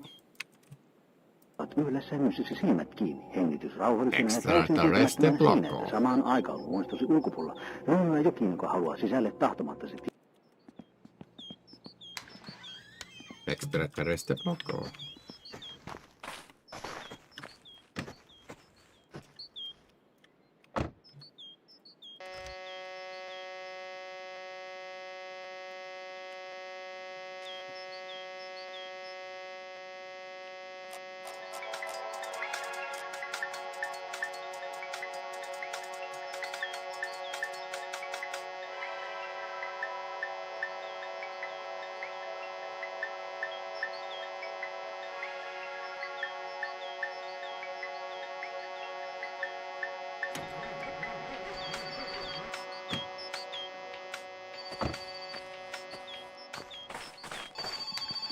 Litari. Moro, se on Fleetari täältä korjaamolta. Se sun tilaus, niin se on nyt hoidettu, että...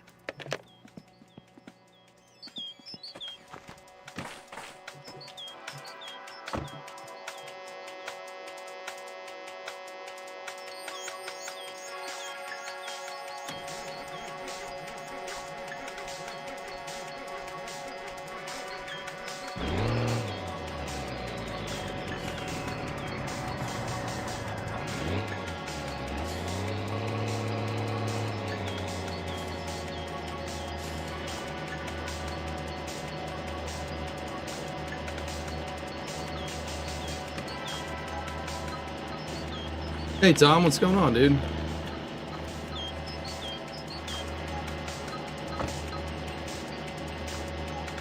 Yeah, there's glow plugs, Clavic. You have to wait for the plugs to go. And you have to build up pneumatic pressure in the big rig. That's what that buzzing noise is. Not much, just another day hating sheet metal. Oh, sheet metal's pretty cool. Come on, the sheet metal's a pretty cool guy and doesn't afraid of anything.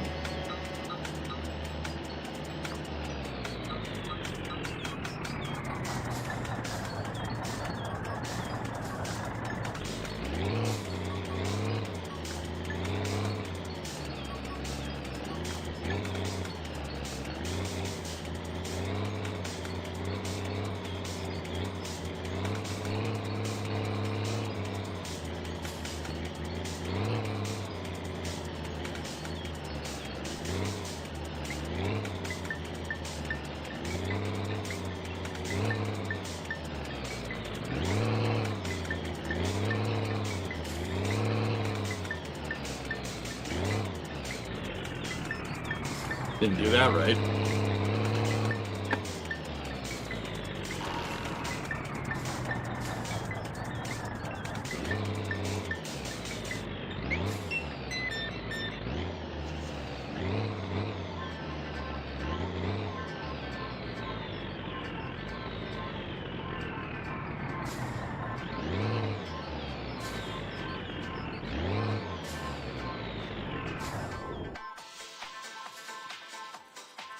Oops. We got to take it out of gear. Come on.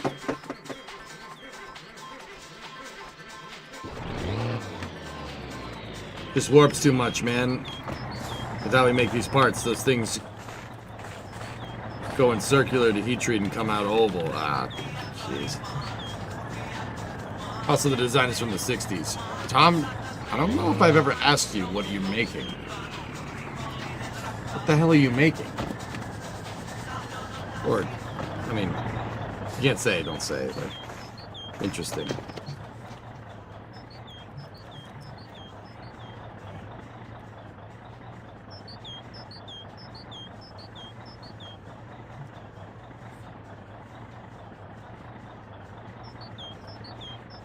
Mom, where you make it?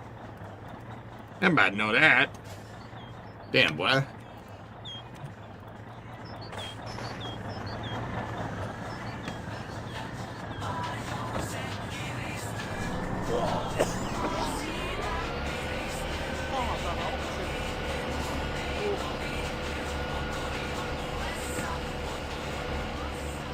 You like to see who name? I want you make it. Damn, boy. Everybody know that. Damn, boy.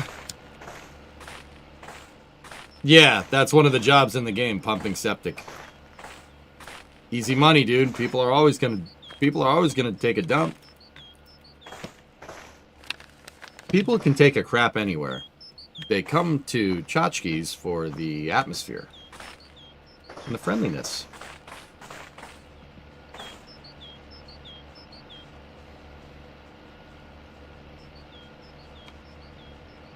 Yeah, Davinsky, this is a good game.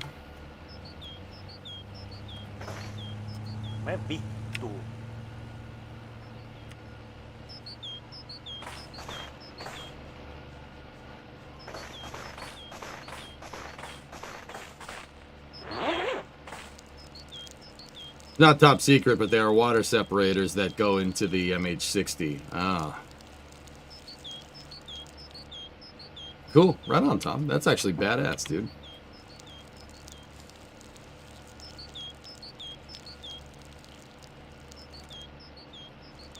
I mean, if you're putting too much heat in from the machining process, I mean, you can just go change this. I know how this all works. You consider it maybe a thicker, slightly thicker gauge. I like winter car better, Sweet.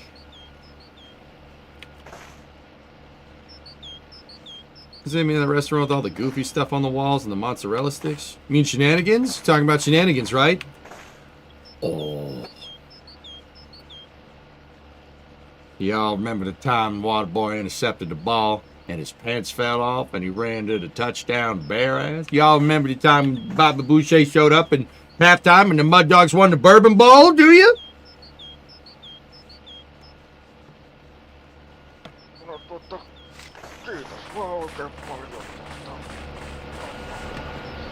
Last game of the year, Brent. Can't hold anything back now.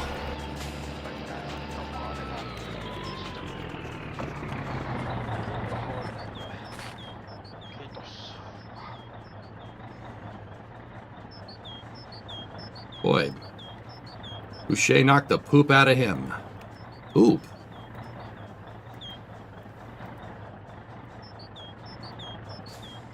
I know. We know. We know.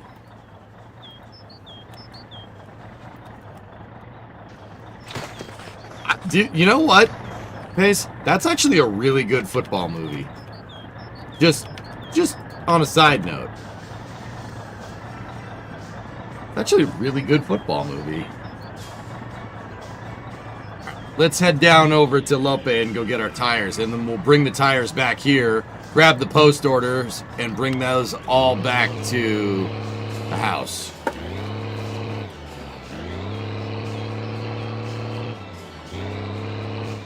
The replacements, yeah, good one.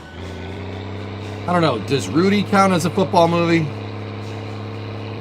Did you see Isar is potentially going tomorrow now? I thought they said they'd scrub till February. Chris? They're gonna go tomorrow? Oh no. Well, that's gonna make things a little bit difficult for you, boy. Little Giant's a good football movie, yeah.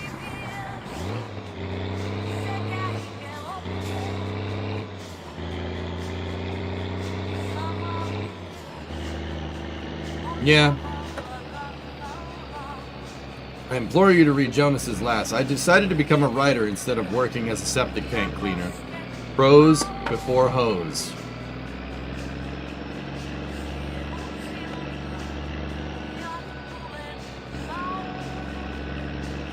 Wow. Wow.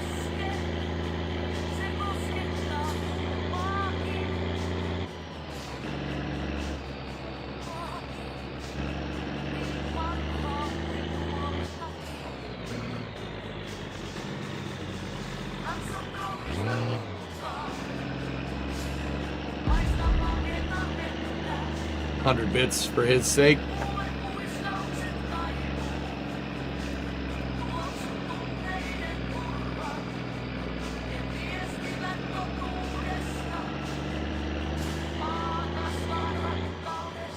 Are you gonna play Forza Horizon?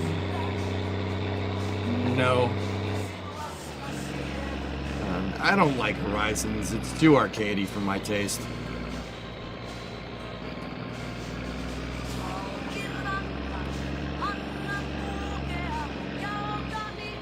No, that's no cheerleader. That's my niece Becky. She's pissed. Man, I didn't think we'd be doing Little Giants quotes today. Oh, come on.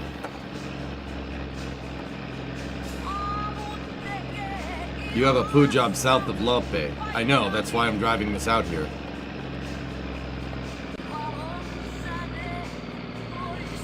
Longest yard, yeah.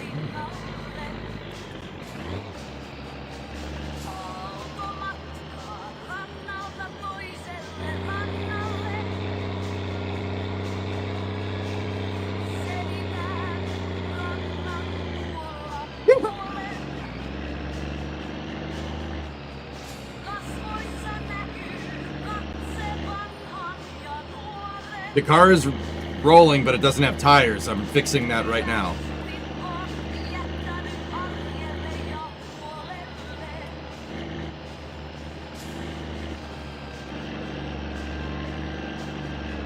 Yeah, Bob, I got it.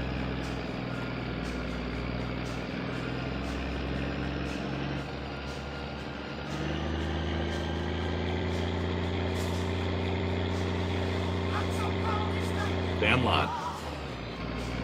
Field of Dreams. League of Their Own. Sandlot is my all-time favorite, one of my all-time favorite movie quotes, dude. Heroes get remembered, but legends never die. Follow your heart and you never go wrong. Hell yeah.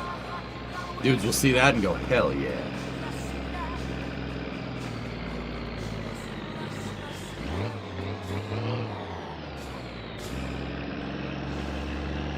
Forever. Forever. Yeah, it'll be the best movie forever. When do you prep for corn? Alright, let's go.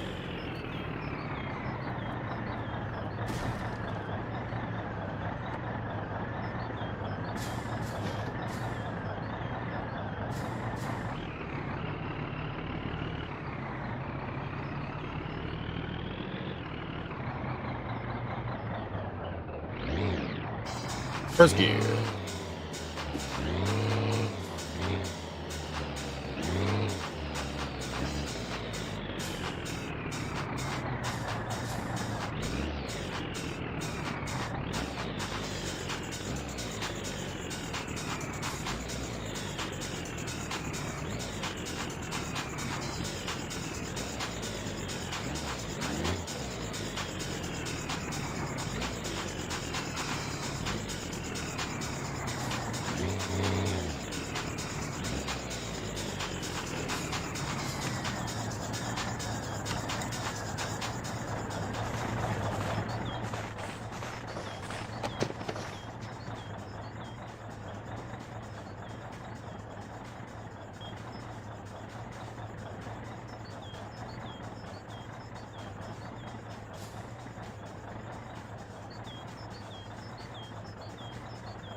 You're breaking your rule about transporting parts in the Gifu.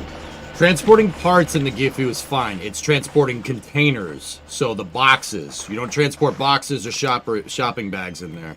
Hey. Terve. Mikmikalle. Polea mielessä.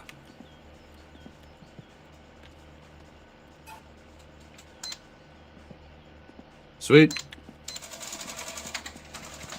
Those were a little expensive, but, you know, whatever.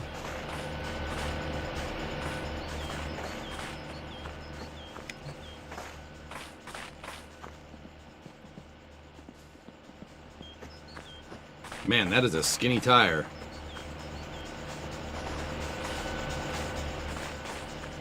Two 205s, 205 60R15 would probably be better. These are 175s. That's much too skinny.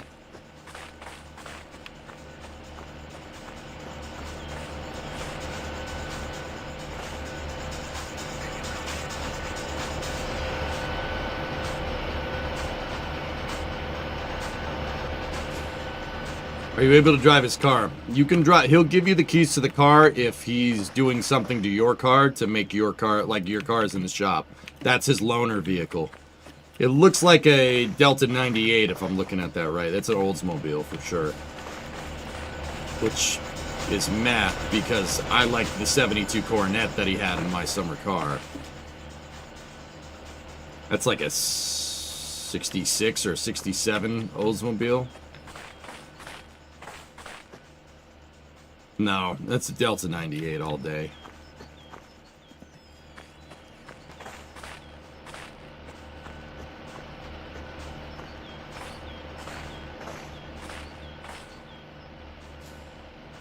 Map.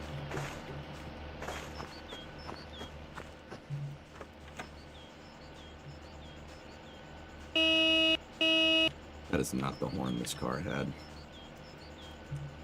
Yeah, see, we don't have the keys. Got a heater in it, though. Dude, factory power window. All right. Oh, I mean, Delta 98, so yeah, that makes sense. It's a pretty upscale car for the time. He's still working on the gasser over there, yeah.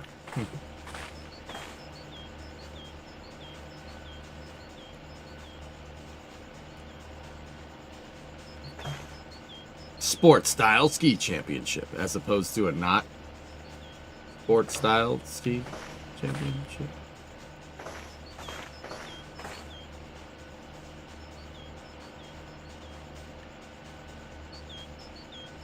Oh, 360 horsepower, 638 Newton meters. What the hell is Newton meters? Give me it in foot pounds.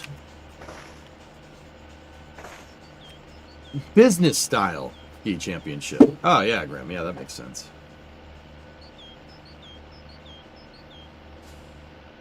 But, well, actually, King, if I'm looking at that right, 360 horse, 638 Newton meters, that's a big block car, which is, if it's an Oldsmobile, that means, well, what was a big block in 65? 389? No, that's a Pontiac motor. 7 liter.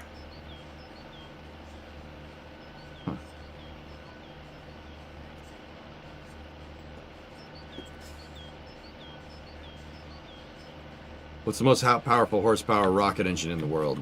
Rockets don't make horsepower, Chris. They make thrust.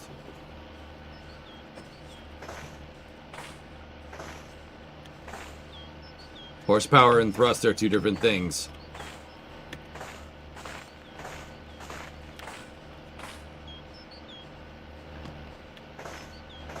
What you just asked, Chris, is the equivalent of saying, how long does my car go?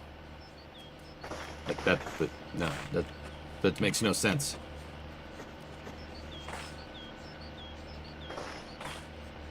Bro, how much poo did you have in there? Oh, sorry, no problem. With that being said, the most powerful rocket engine is the RD-171. The Russian motor. Or just RD-170. The most powerful flown one is the RD-170. And then right behind that is the Saturn V's F1 engine.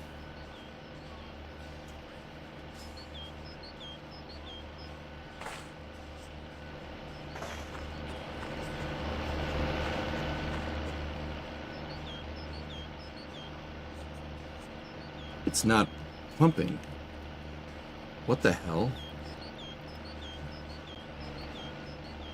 The pump is on, dudes.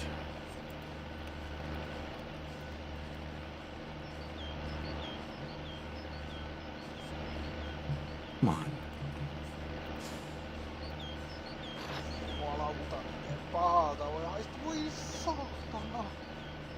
Oh yeah, thanks, game. I really love wasting fuel.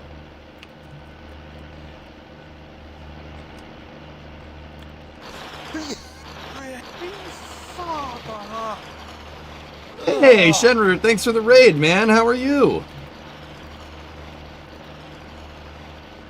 No, we're not full. It's just a glitch.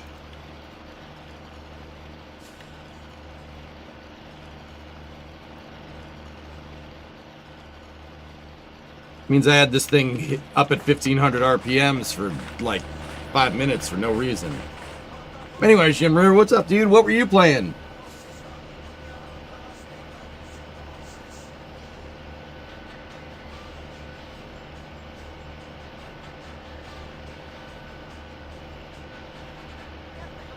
Your car goes as long as it has fuel in it. Yeah, Mishu, I know. Shem's playing, oh, EU5. Huh. Yeah. That game.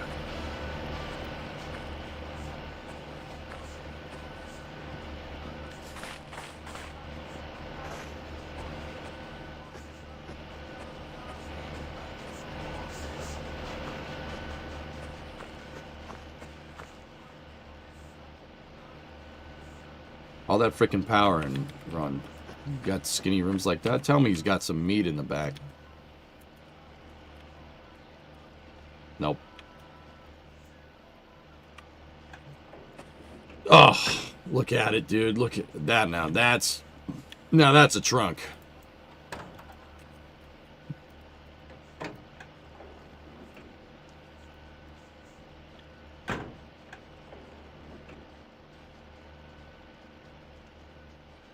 Look at it. It's freaking gigantic. Hey, that looks like my car.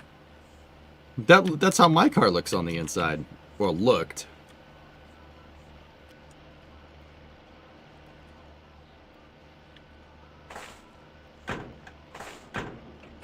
Look at that thing. Look at all. Yeah, that's awesome.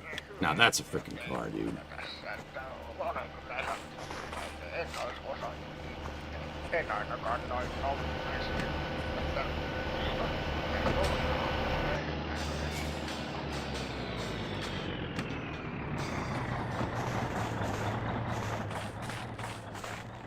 Yeah.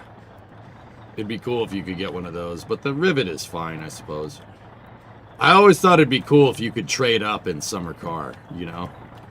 Like, but the way Topless seems to have coded this, I don't see why he couldn't add more cars. The way the Corris is written, like, he seems to have completely refactored the code to allow for duplicate parts. And that's probably why this took so long. You know, Summer Car came out a long time ago.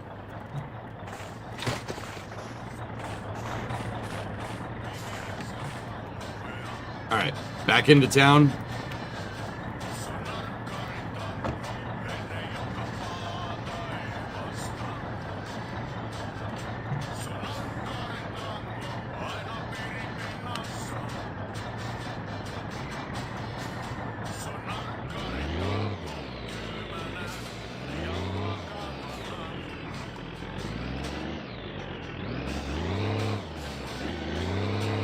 We'll take the road back.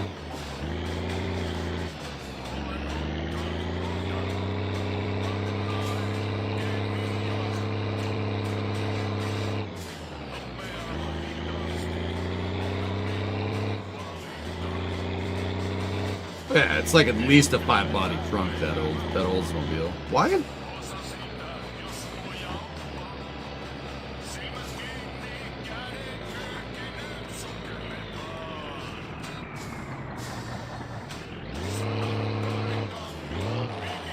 Oh crap. No. Come on. Shift.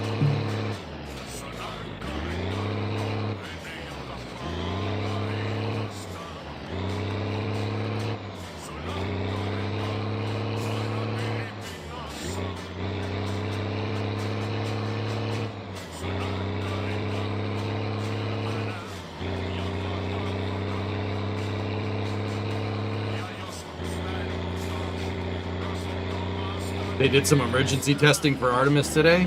Cool.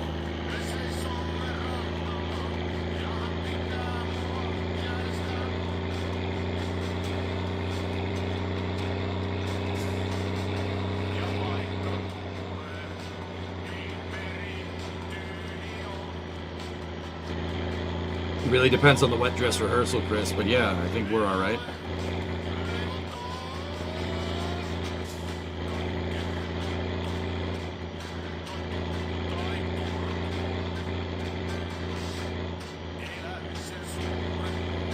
Police checkpoint is almost up here. We got to be careful. Look out to the left, see if there's a guy sitting in the bushes.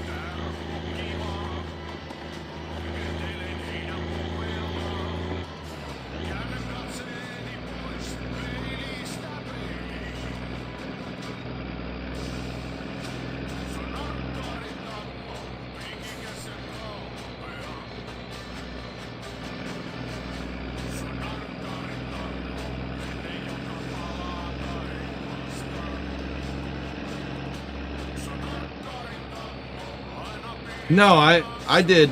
Sip. Oh, hold up. Please.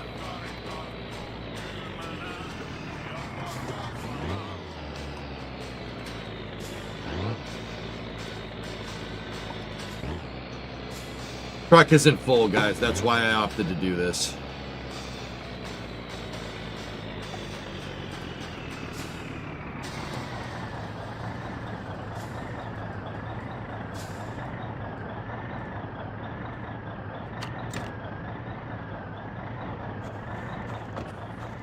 Eikös me olla aikaisemminkin tavattu ja silläkin kertaa oli paha. Katsotaanpa mistä kaikesta tulee sakko tällä kertaa. Mistähän puhuu? No warrants, no warrants, no warrants. Lukema tällä kertaa. Kyllä tässä jotain epäilyttävää. We're sober. Sorry, buddy. Sorry to burst your bubble. Silmällä tuikkaa.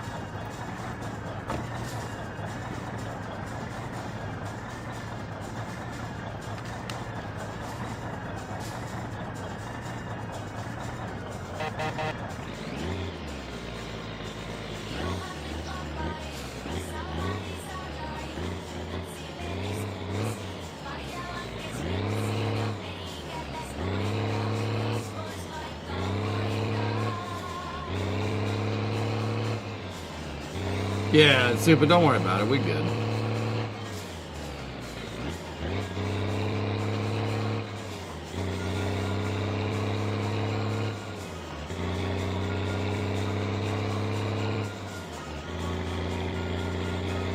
Well, yeah, King, it's not, but, you know.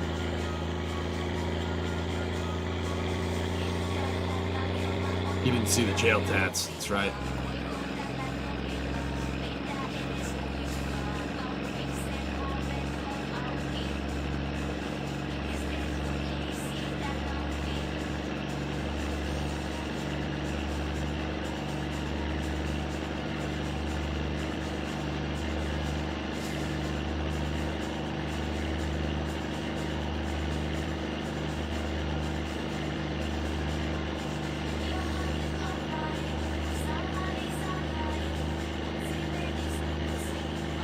Are those grain silos? They were something. That looks to be a farm over there, dude, but it's never done anything. Topless added it a long time ago in Summer Car.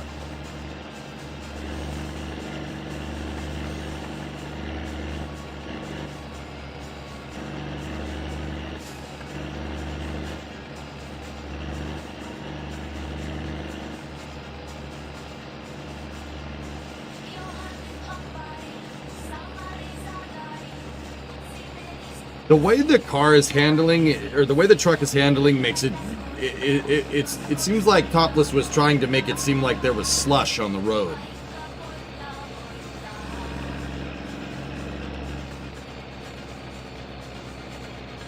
Like the truck likes to jerk around and stuff.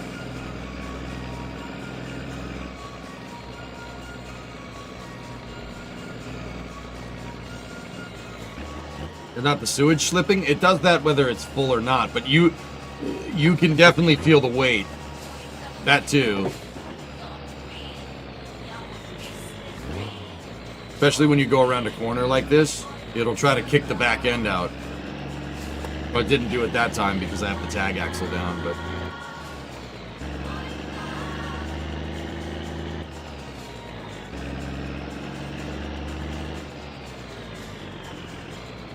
You could pick strawberries at that farm? I don't remember that, Magnus.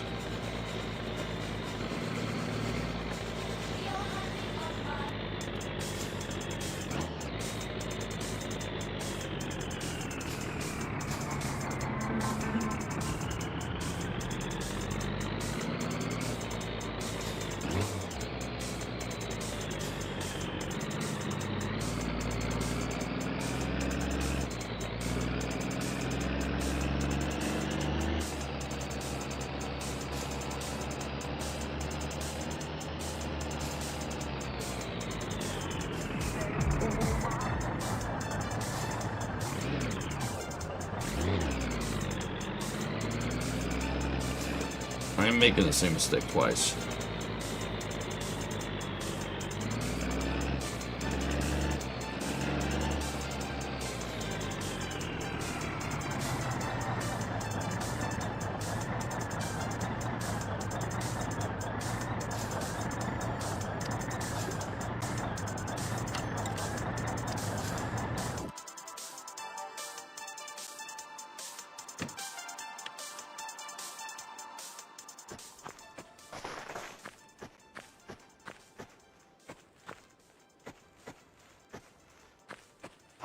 Can't see anything. Can't see nothing.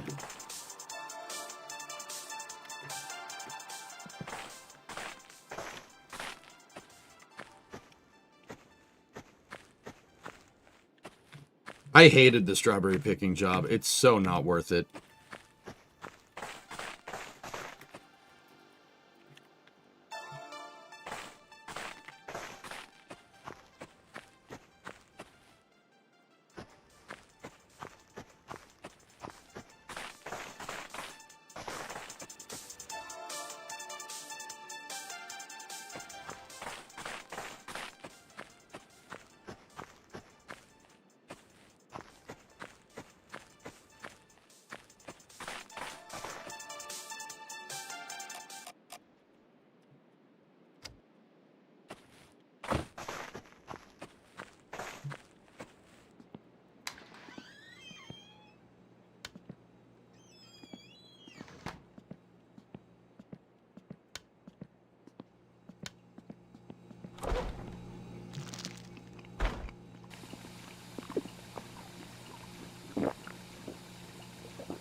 You just finished your car and you forgot to put the RPM limiter in. Hype.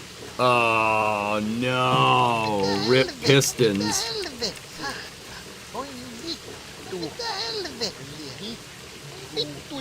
Getting stowed in for the Pats Broncos game doesn't sound too bad.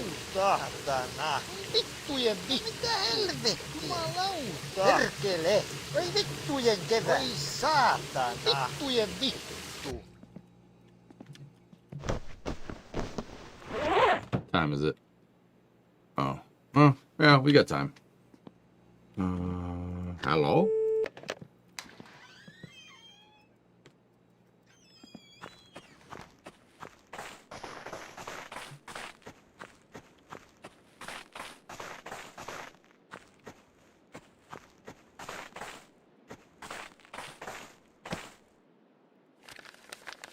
Oh, electric bill wasn't too bad, actually. Huh. Alright, let's get the tractor and let's go get the rest of our crates here. I just need that clutch pressure plate. And then I think I might need a clutch cable, too. I don't think I have that. You need some way to actuate the clutch forks, but...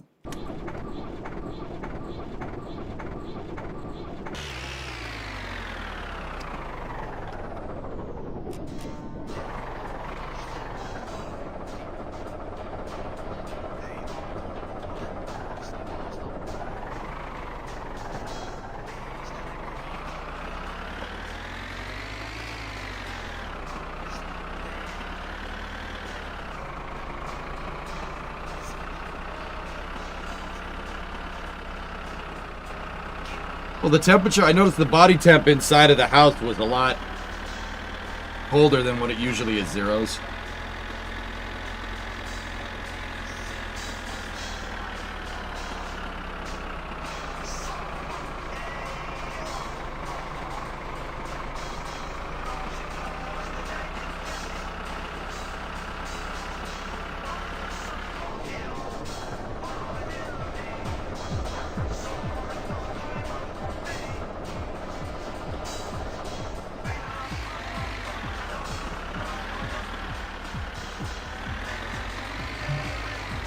The forks were about that close from killing them.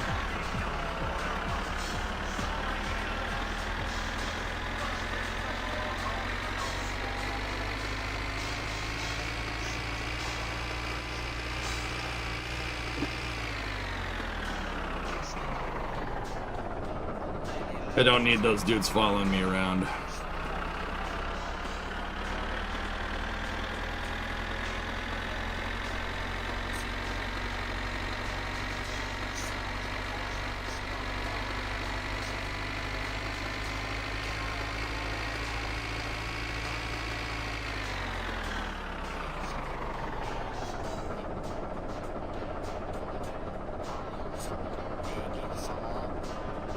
Is that where the bus stop tipped? The bus stop's probably tipped over because a plow hit it.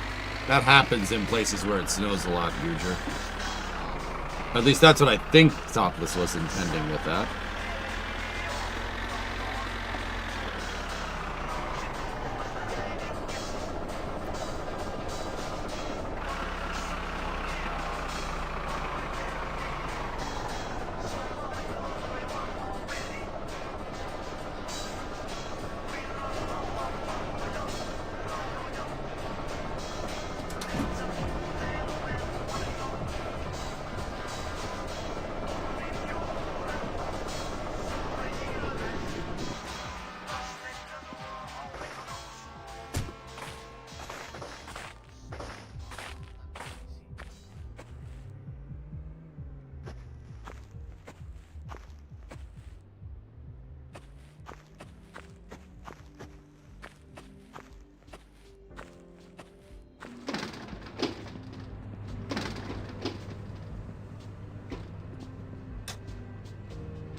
Don't look. Or word.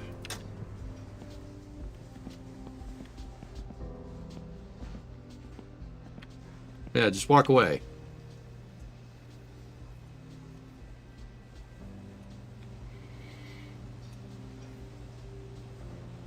Hey.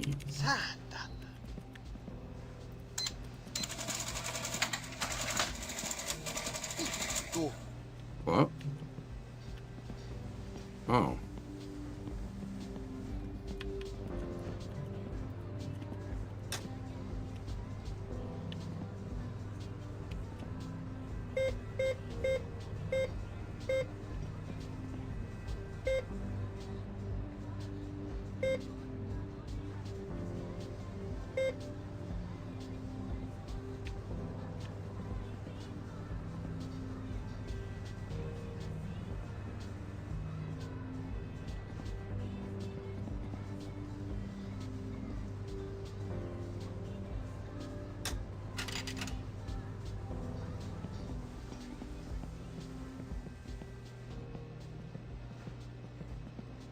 I'd take some money out there for the parts.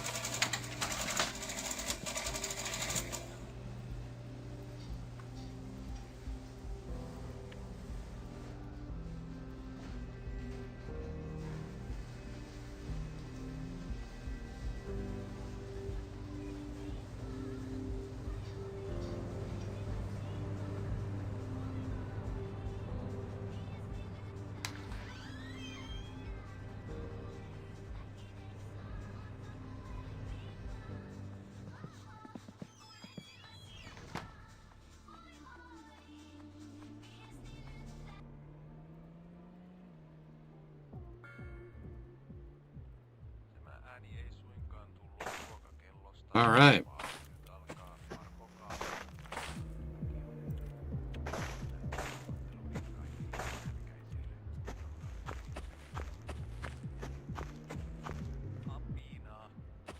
Did we toss one over, or are there 3 in there? No, there's 3 in there. There should be 3 in there and the 4 tires. Excellent. All right. Close that up. Time is it? 6.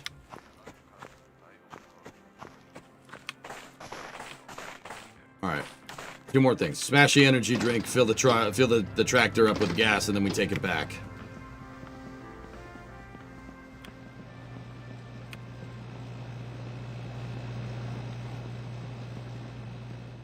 Wait, was there new Marchetti? Also new Marchetti.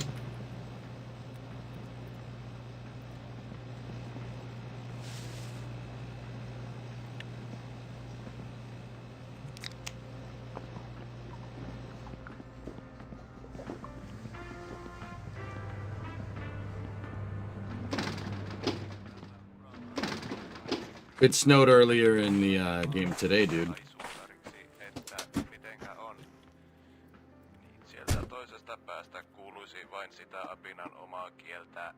Oh, gotta fill this up.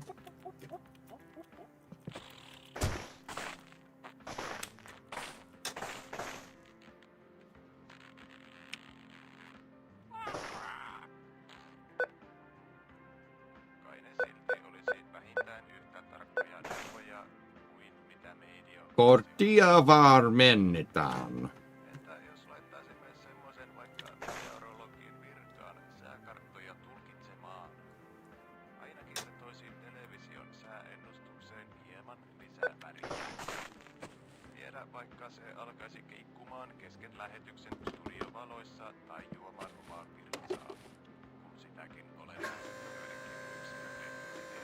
Meat Snack, you're in Australia, but I heard parts of the U.S. are going to get ice storms. How's it looking for your area? 2 feet of snow is projected to fall on Sunday night.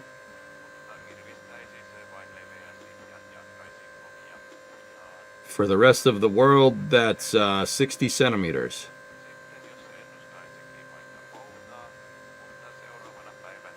You need the turbo tractor? I'm trying to go not too hard on the mods, dude. This Titan likes snow. Nope.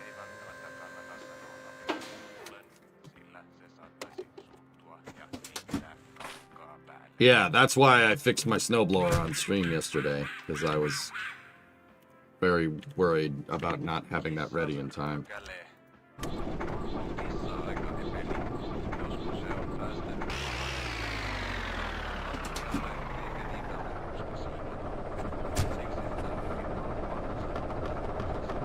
Why do I always forget that? I never forget any of this in real life, dude.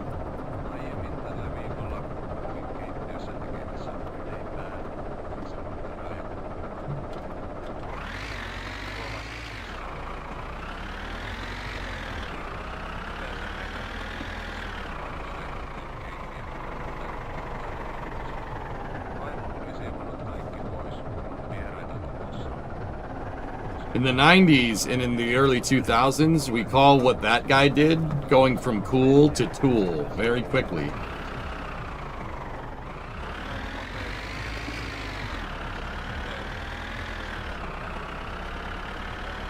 In fact, there was a website called, actually, I think it may have been on Albino Black Sheep or something, from cool to tool.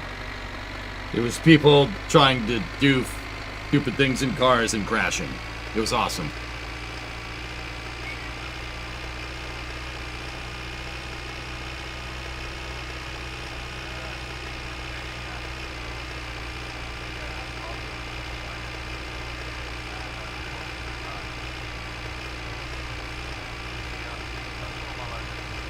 Yeah, exactly, Fluffy. Today they're called Mustang driver combinations. Yeah. Yeah, I know. Oh God, if you got that much snow in Ireland, we'd go into shutdown. 2 centimeters and everybody panics. 2 feet is, yeah, 60 centimeters, everybody's kind of panicking. Yeah, Fluffy, right? Yeah, some of you would know.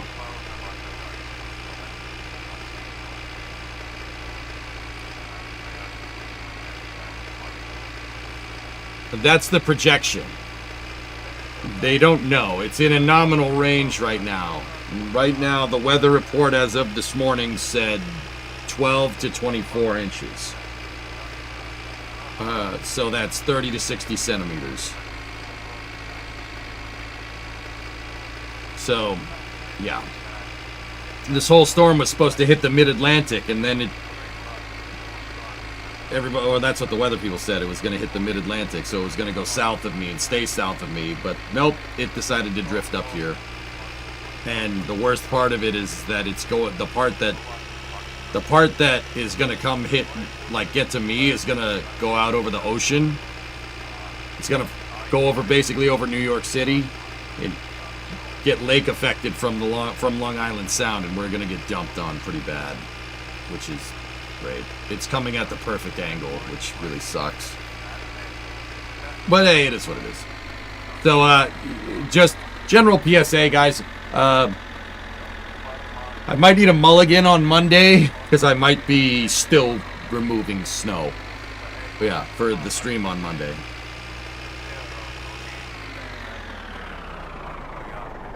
Are you not the right one?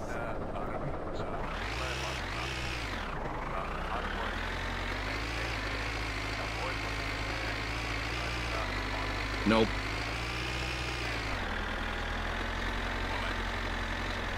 No, this is not.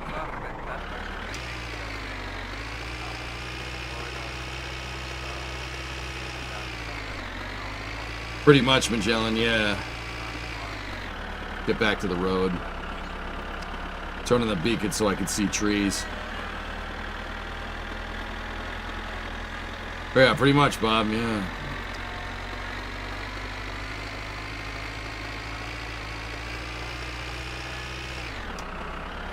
Yeah, there's a red mailbox. You turn at the green one. That's right. I always forget that. We need a snowblower stream. You had one yesterday.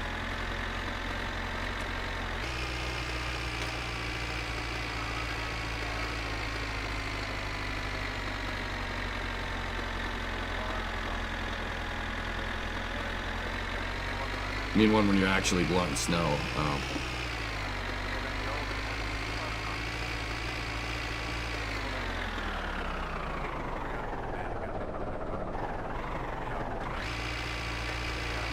Yeah, Badger.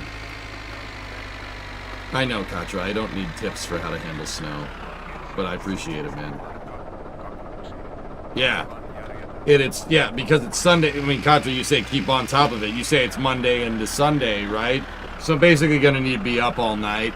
That's the reason why I said give me a rain check on Monday. Monday's stream is, depending on how bad the snow is, might not happen. Because I'm going to need to be up all night blowing that stupid stuff out. Yeah, you ideally don't want to wake up to 2 feet of snow, you know?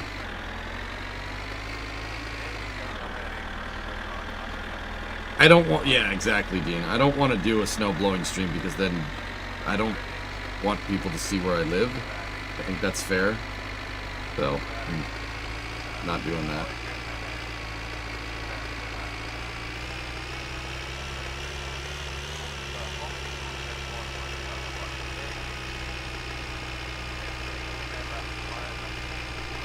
They have 2. Busy.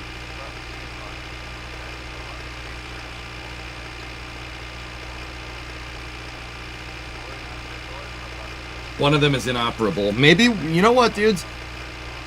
I think tomorrow, before Flame Trench or early hours, I think I'll grab the generator and the second snowblower because they're both inoperable. My second generator. It's not my second generator. I'm borrowing my neighbor's, just in case. We should get both of those operable. Yeah. We should do that tomorrow. It'll be fun.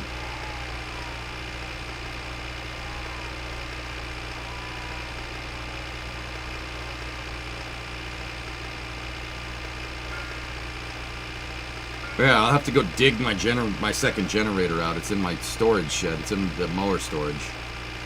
And same with the snowblower. I have to go get them.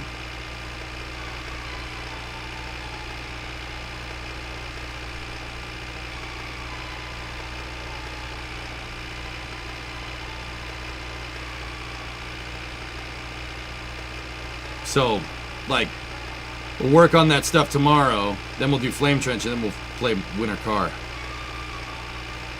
Snowblowers for the week. Use a shovel. No. My back disagrees with you.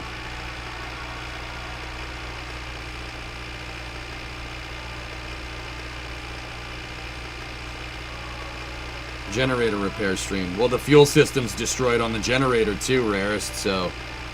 Yeah, let's, we'll get the generator and the other snowblower out, and we'll mess with them. We both work from home, Klavik, so yeah, we're good on that front.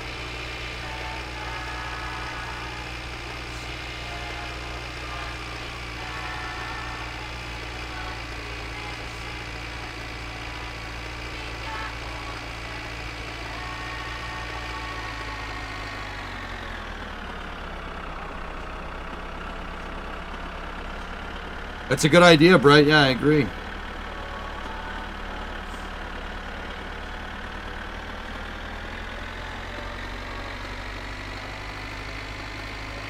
You have natural gas pipes from the street. Yes.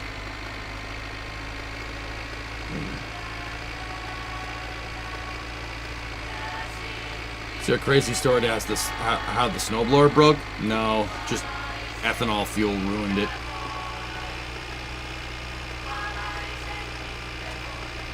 I think ethanol got the generator too, Shy. In fact, I'm pretty damn sure that it got the generator. We'll have to look.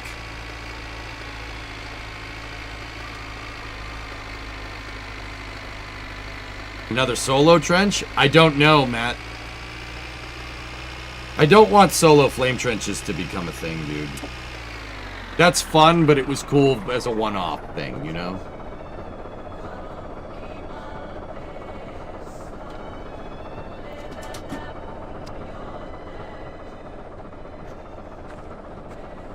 You have an engine that can run on gas from the street.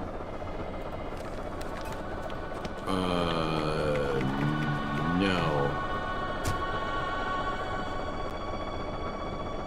No, I don't. I have a... So the generator that I'm borrowing from my buddy, it has a propane regulator on it.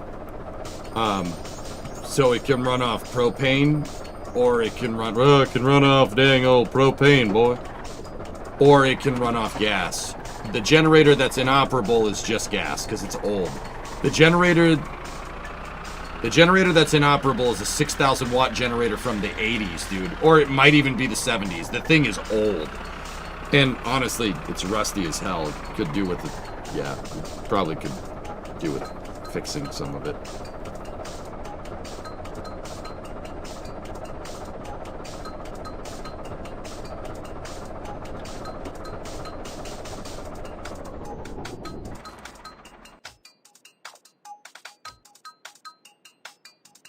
Beep bop boop boop beep.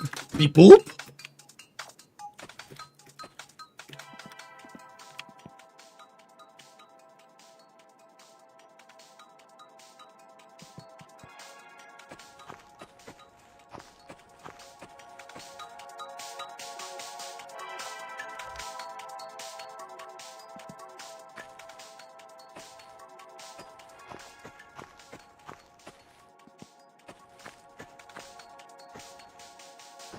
Can't see nothing.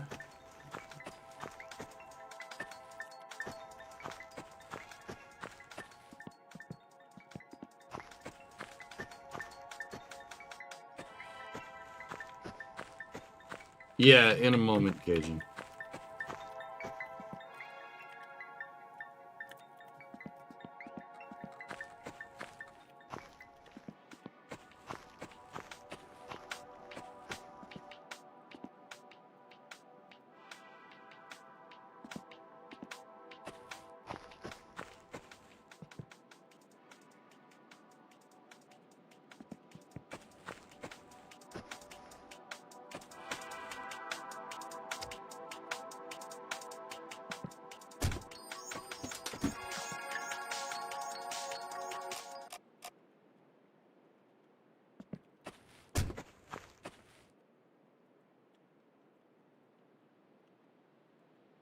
Gommers. All right, let's open these bad boys. Ready?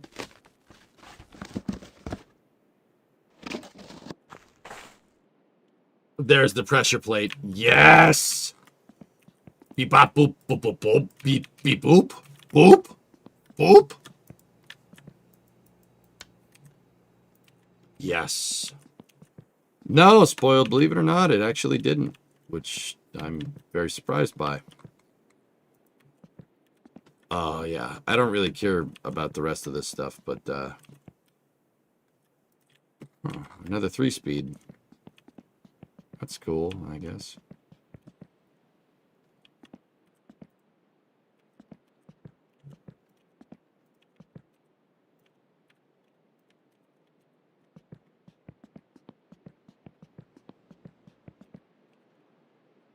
Any good dashboards? So we have a GT dashboard here with a defroster, but a radio delete. Don't want that. And then we have a GT dashboard with no defroster and a radio.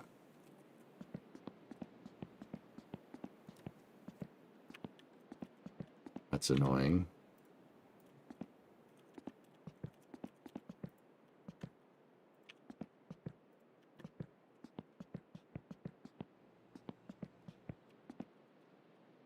They're both crappy dashboards. I don't want those.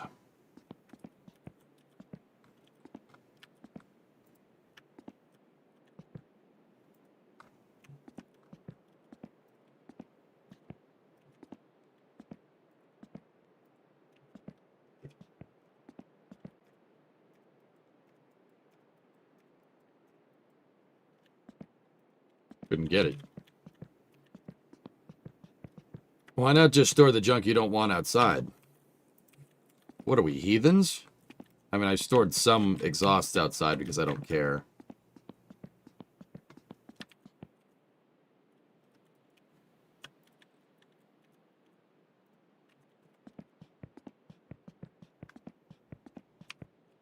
We got another oil pan. That's kind of nice.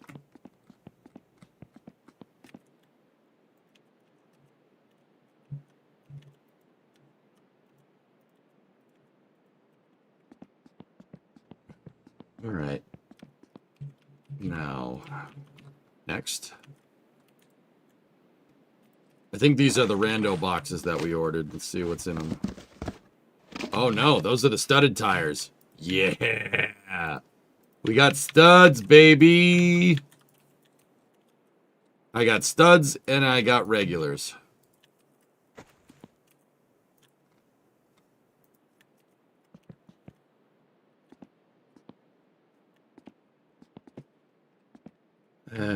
I don't know what this one was.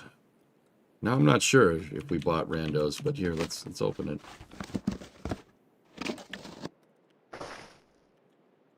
Yeah, junk.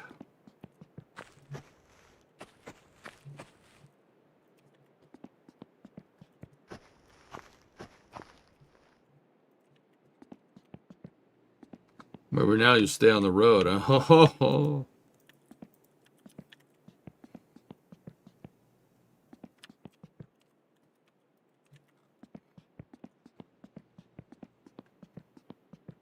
Yeah, we got a spare starter.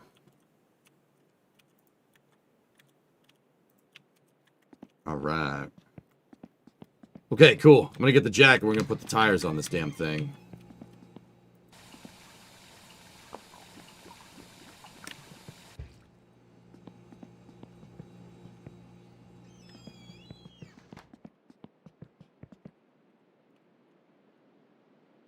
I'm gonna put the Gommers on just because I think they look cool. So let me get the jack. And we will jack buyer the back of the car.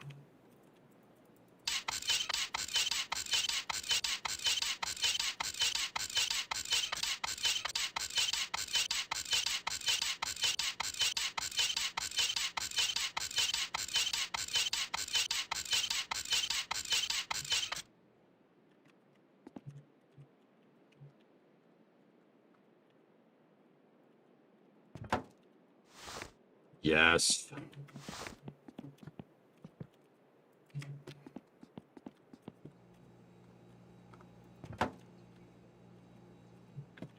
Nice. Did you do the back so you could put the handbrake on it? I don't have the handbrake hooked up, Buxo, but that would, yeah, that's a really good idea. I'm just trying to get this done quick because we got to do some space news here in a moment. I said I'd get the car rolling this stream, so that's what we gonna do.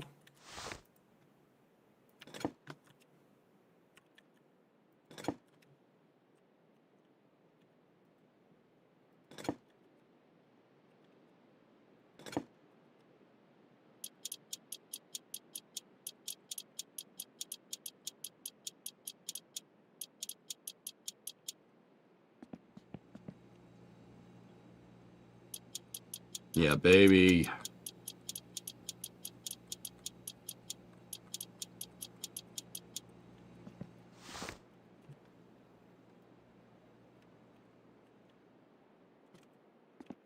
Oh, that's a lot of spring for the rear. We might want to see if there's lighter springs. That thing is going to sit with its butt way up in the air.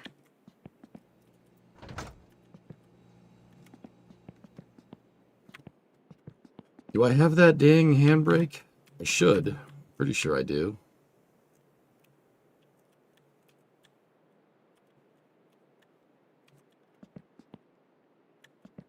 Dude, I could have sworn I had it.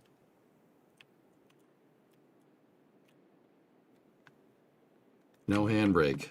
Ah, well, that's not great. Looks like we're going to need one.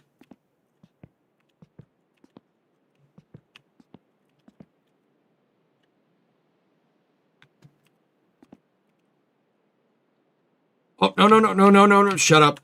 Ah, yes.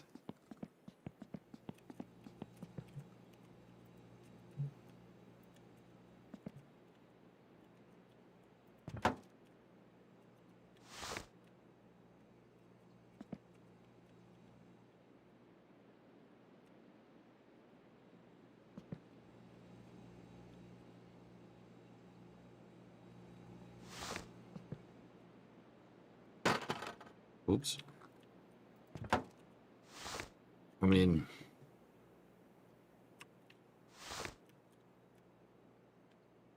doesn't look like it worked until you tighten it down. I don't know if it comes with a cable, and I can't, frankly, can't see under the car either, so here's what we're going to do. Give me the sandbags. And put the sandbags behind the wheels so the car doesn't move.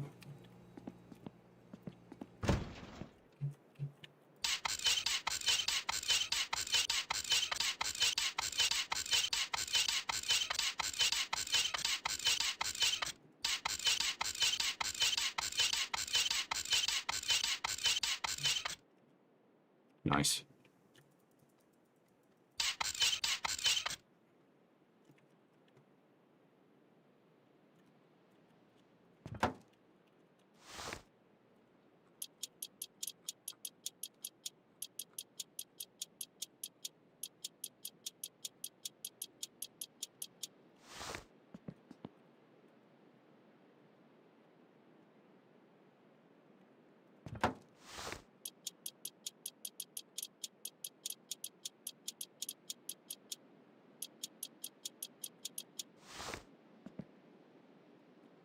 Okay, set her down. We got a roller. We got a roller. Nice.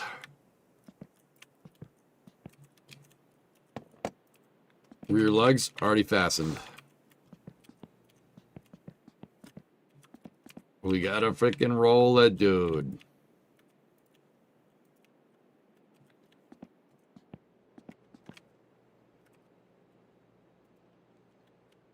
If I remember correctly, the handbrake has a bolt at the lever and one on each rear wheel. That's how it was in the summer car. I don't know about this thing.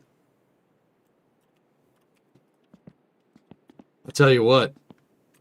How about we push the car backwards into the pit so we can see.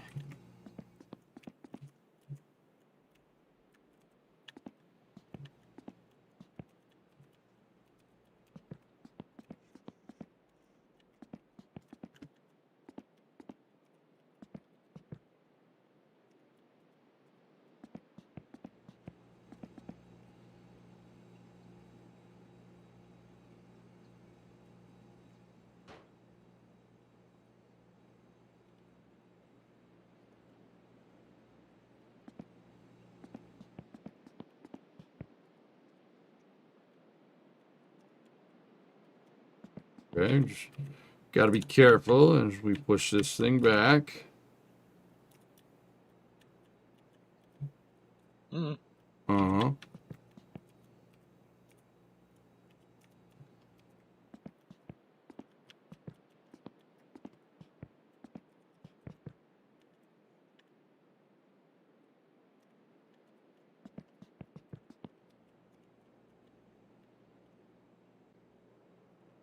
Ooh. Oh. Can you show the studded tires to my son? Yeah, sure. They just got metal studs into the steel that are anchored into the steel belted radial. That metal breaks up snow underneath it, so they get way more traction. Think of it like if you put spikes on it. That's what those are. They're metal studded tires. They only use them in the wintertime though, rarest. Or little rarest.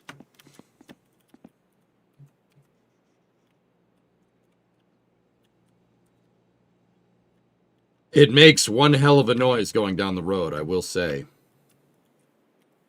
Well.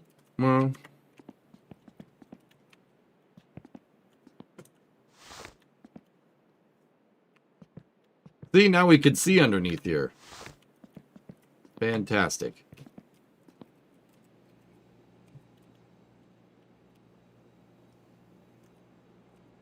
Yeah, football cleats, but for tires. Yeah, pretty much.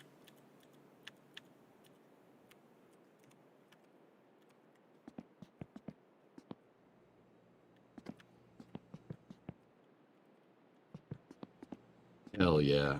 Dude, I want to keep working on this, but we got to do a space news.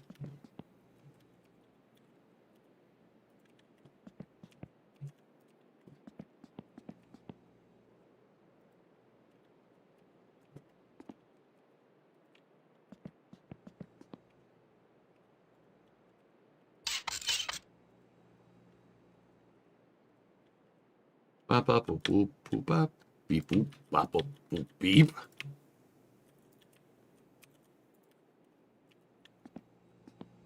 There we go, dudes.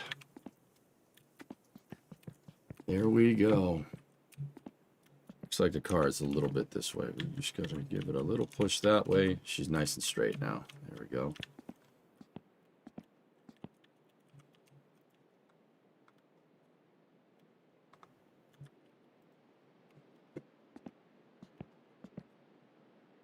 Now we are putting the motor in the back. I just put it in here because that's cool. The motor goes up here. When we put the shell into the trailer, when we got it, I put it in a certain way that we had to dump it backwards into the driveway. So, yeah, when we go to put the engine in, I'm going to have to push the car out here. I'm going to have to push the car out here and then drag the engine hoist out here. How you feeling? I'm all right, outdoorsman. How are you?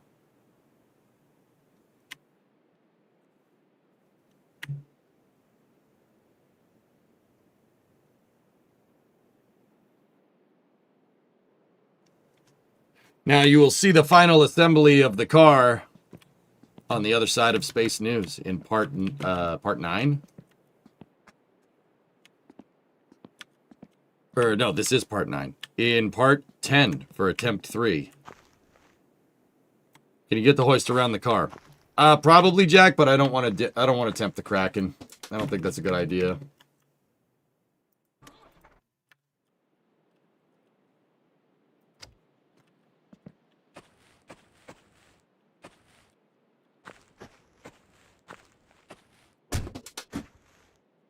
Shut the door.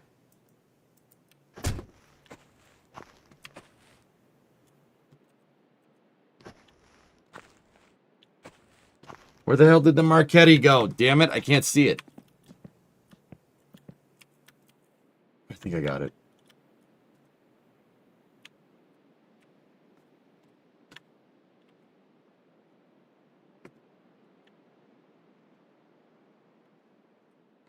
Well, we'll find it in the morning.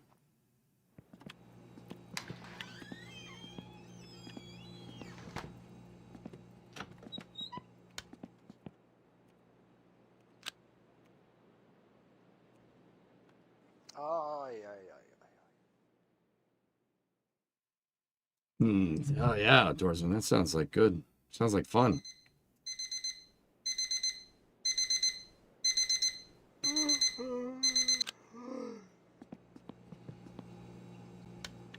Hang on, I just got to bring the catalog in here.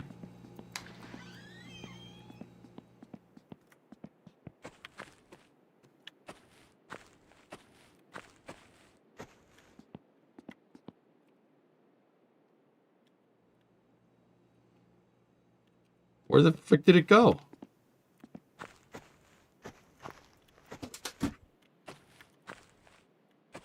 I tossed it this way. Maybe it's in the snow or something, dudes.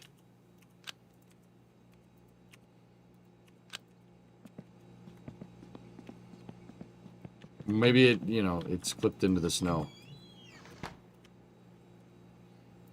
Yeah, Marchetti.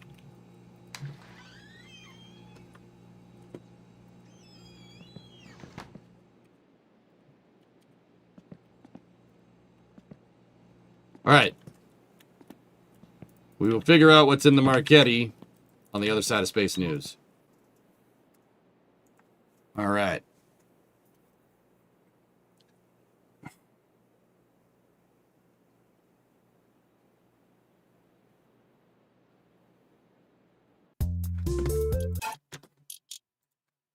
Okay. So, I'm going to jog the VOD over on YouTube. I'm not going to take a break, guys. We're just going to plow right through it. Let me get the Space News links all compiled up here. And, yeah, we'll go there. But I hope you enjoyed part 9. Car assembly is going to be part 10. Yeah, thank you very much for watching. I will see you in a second for Space News.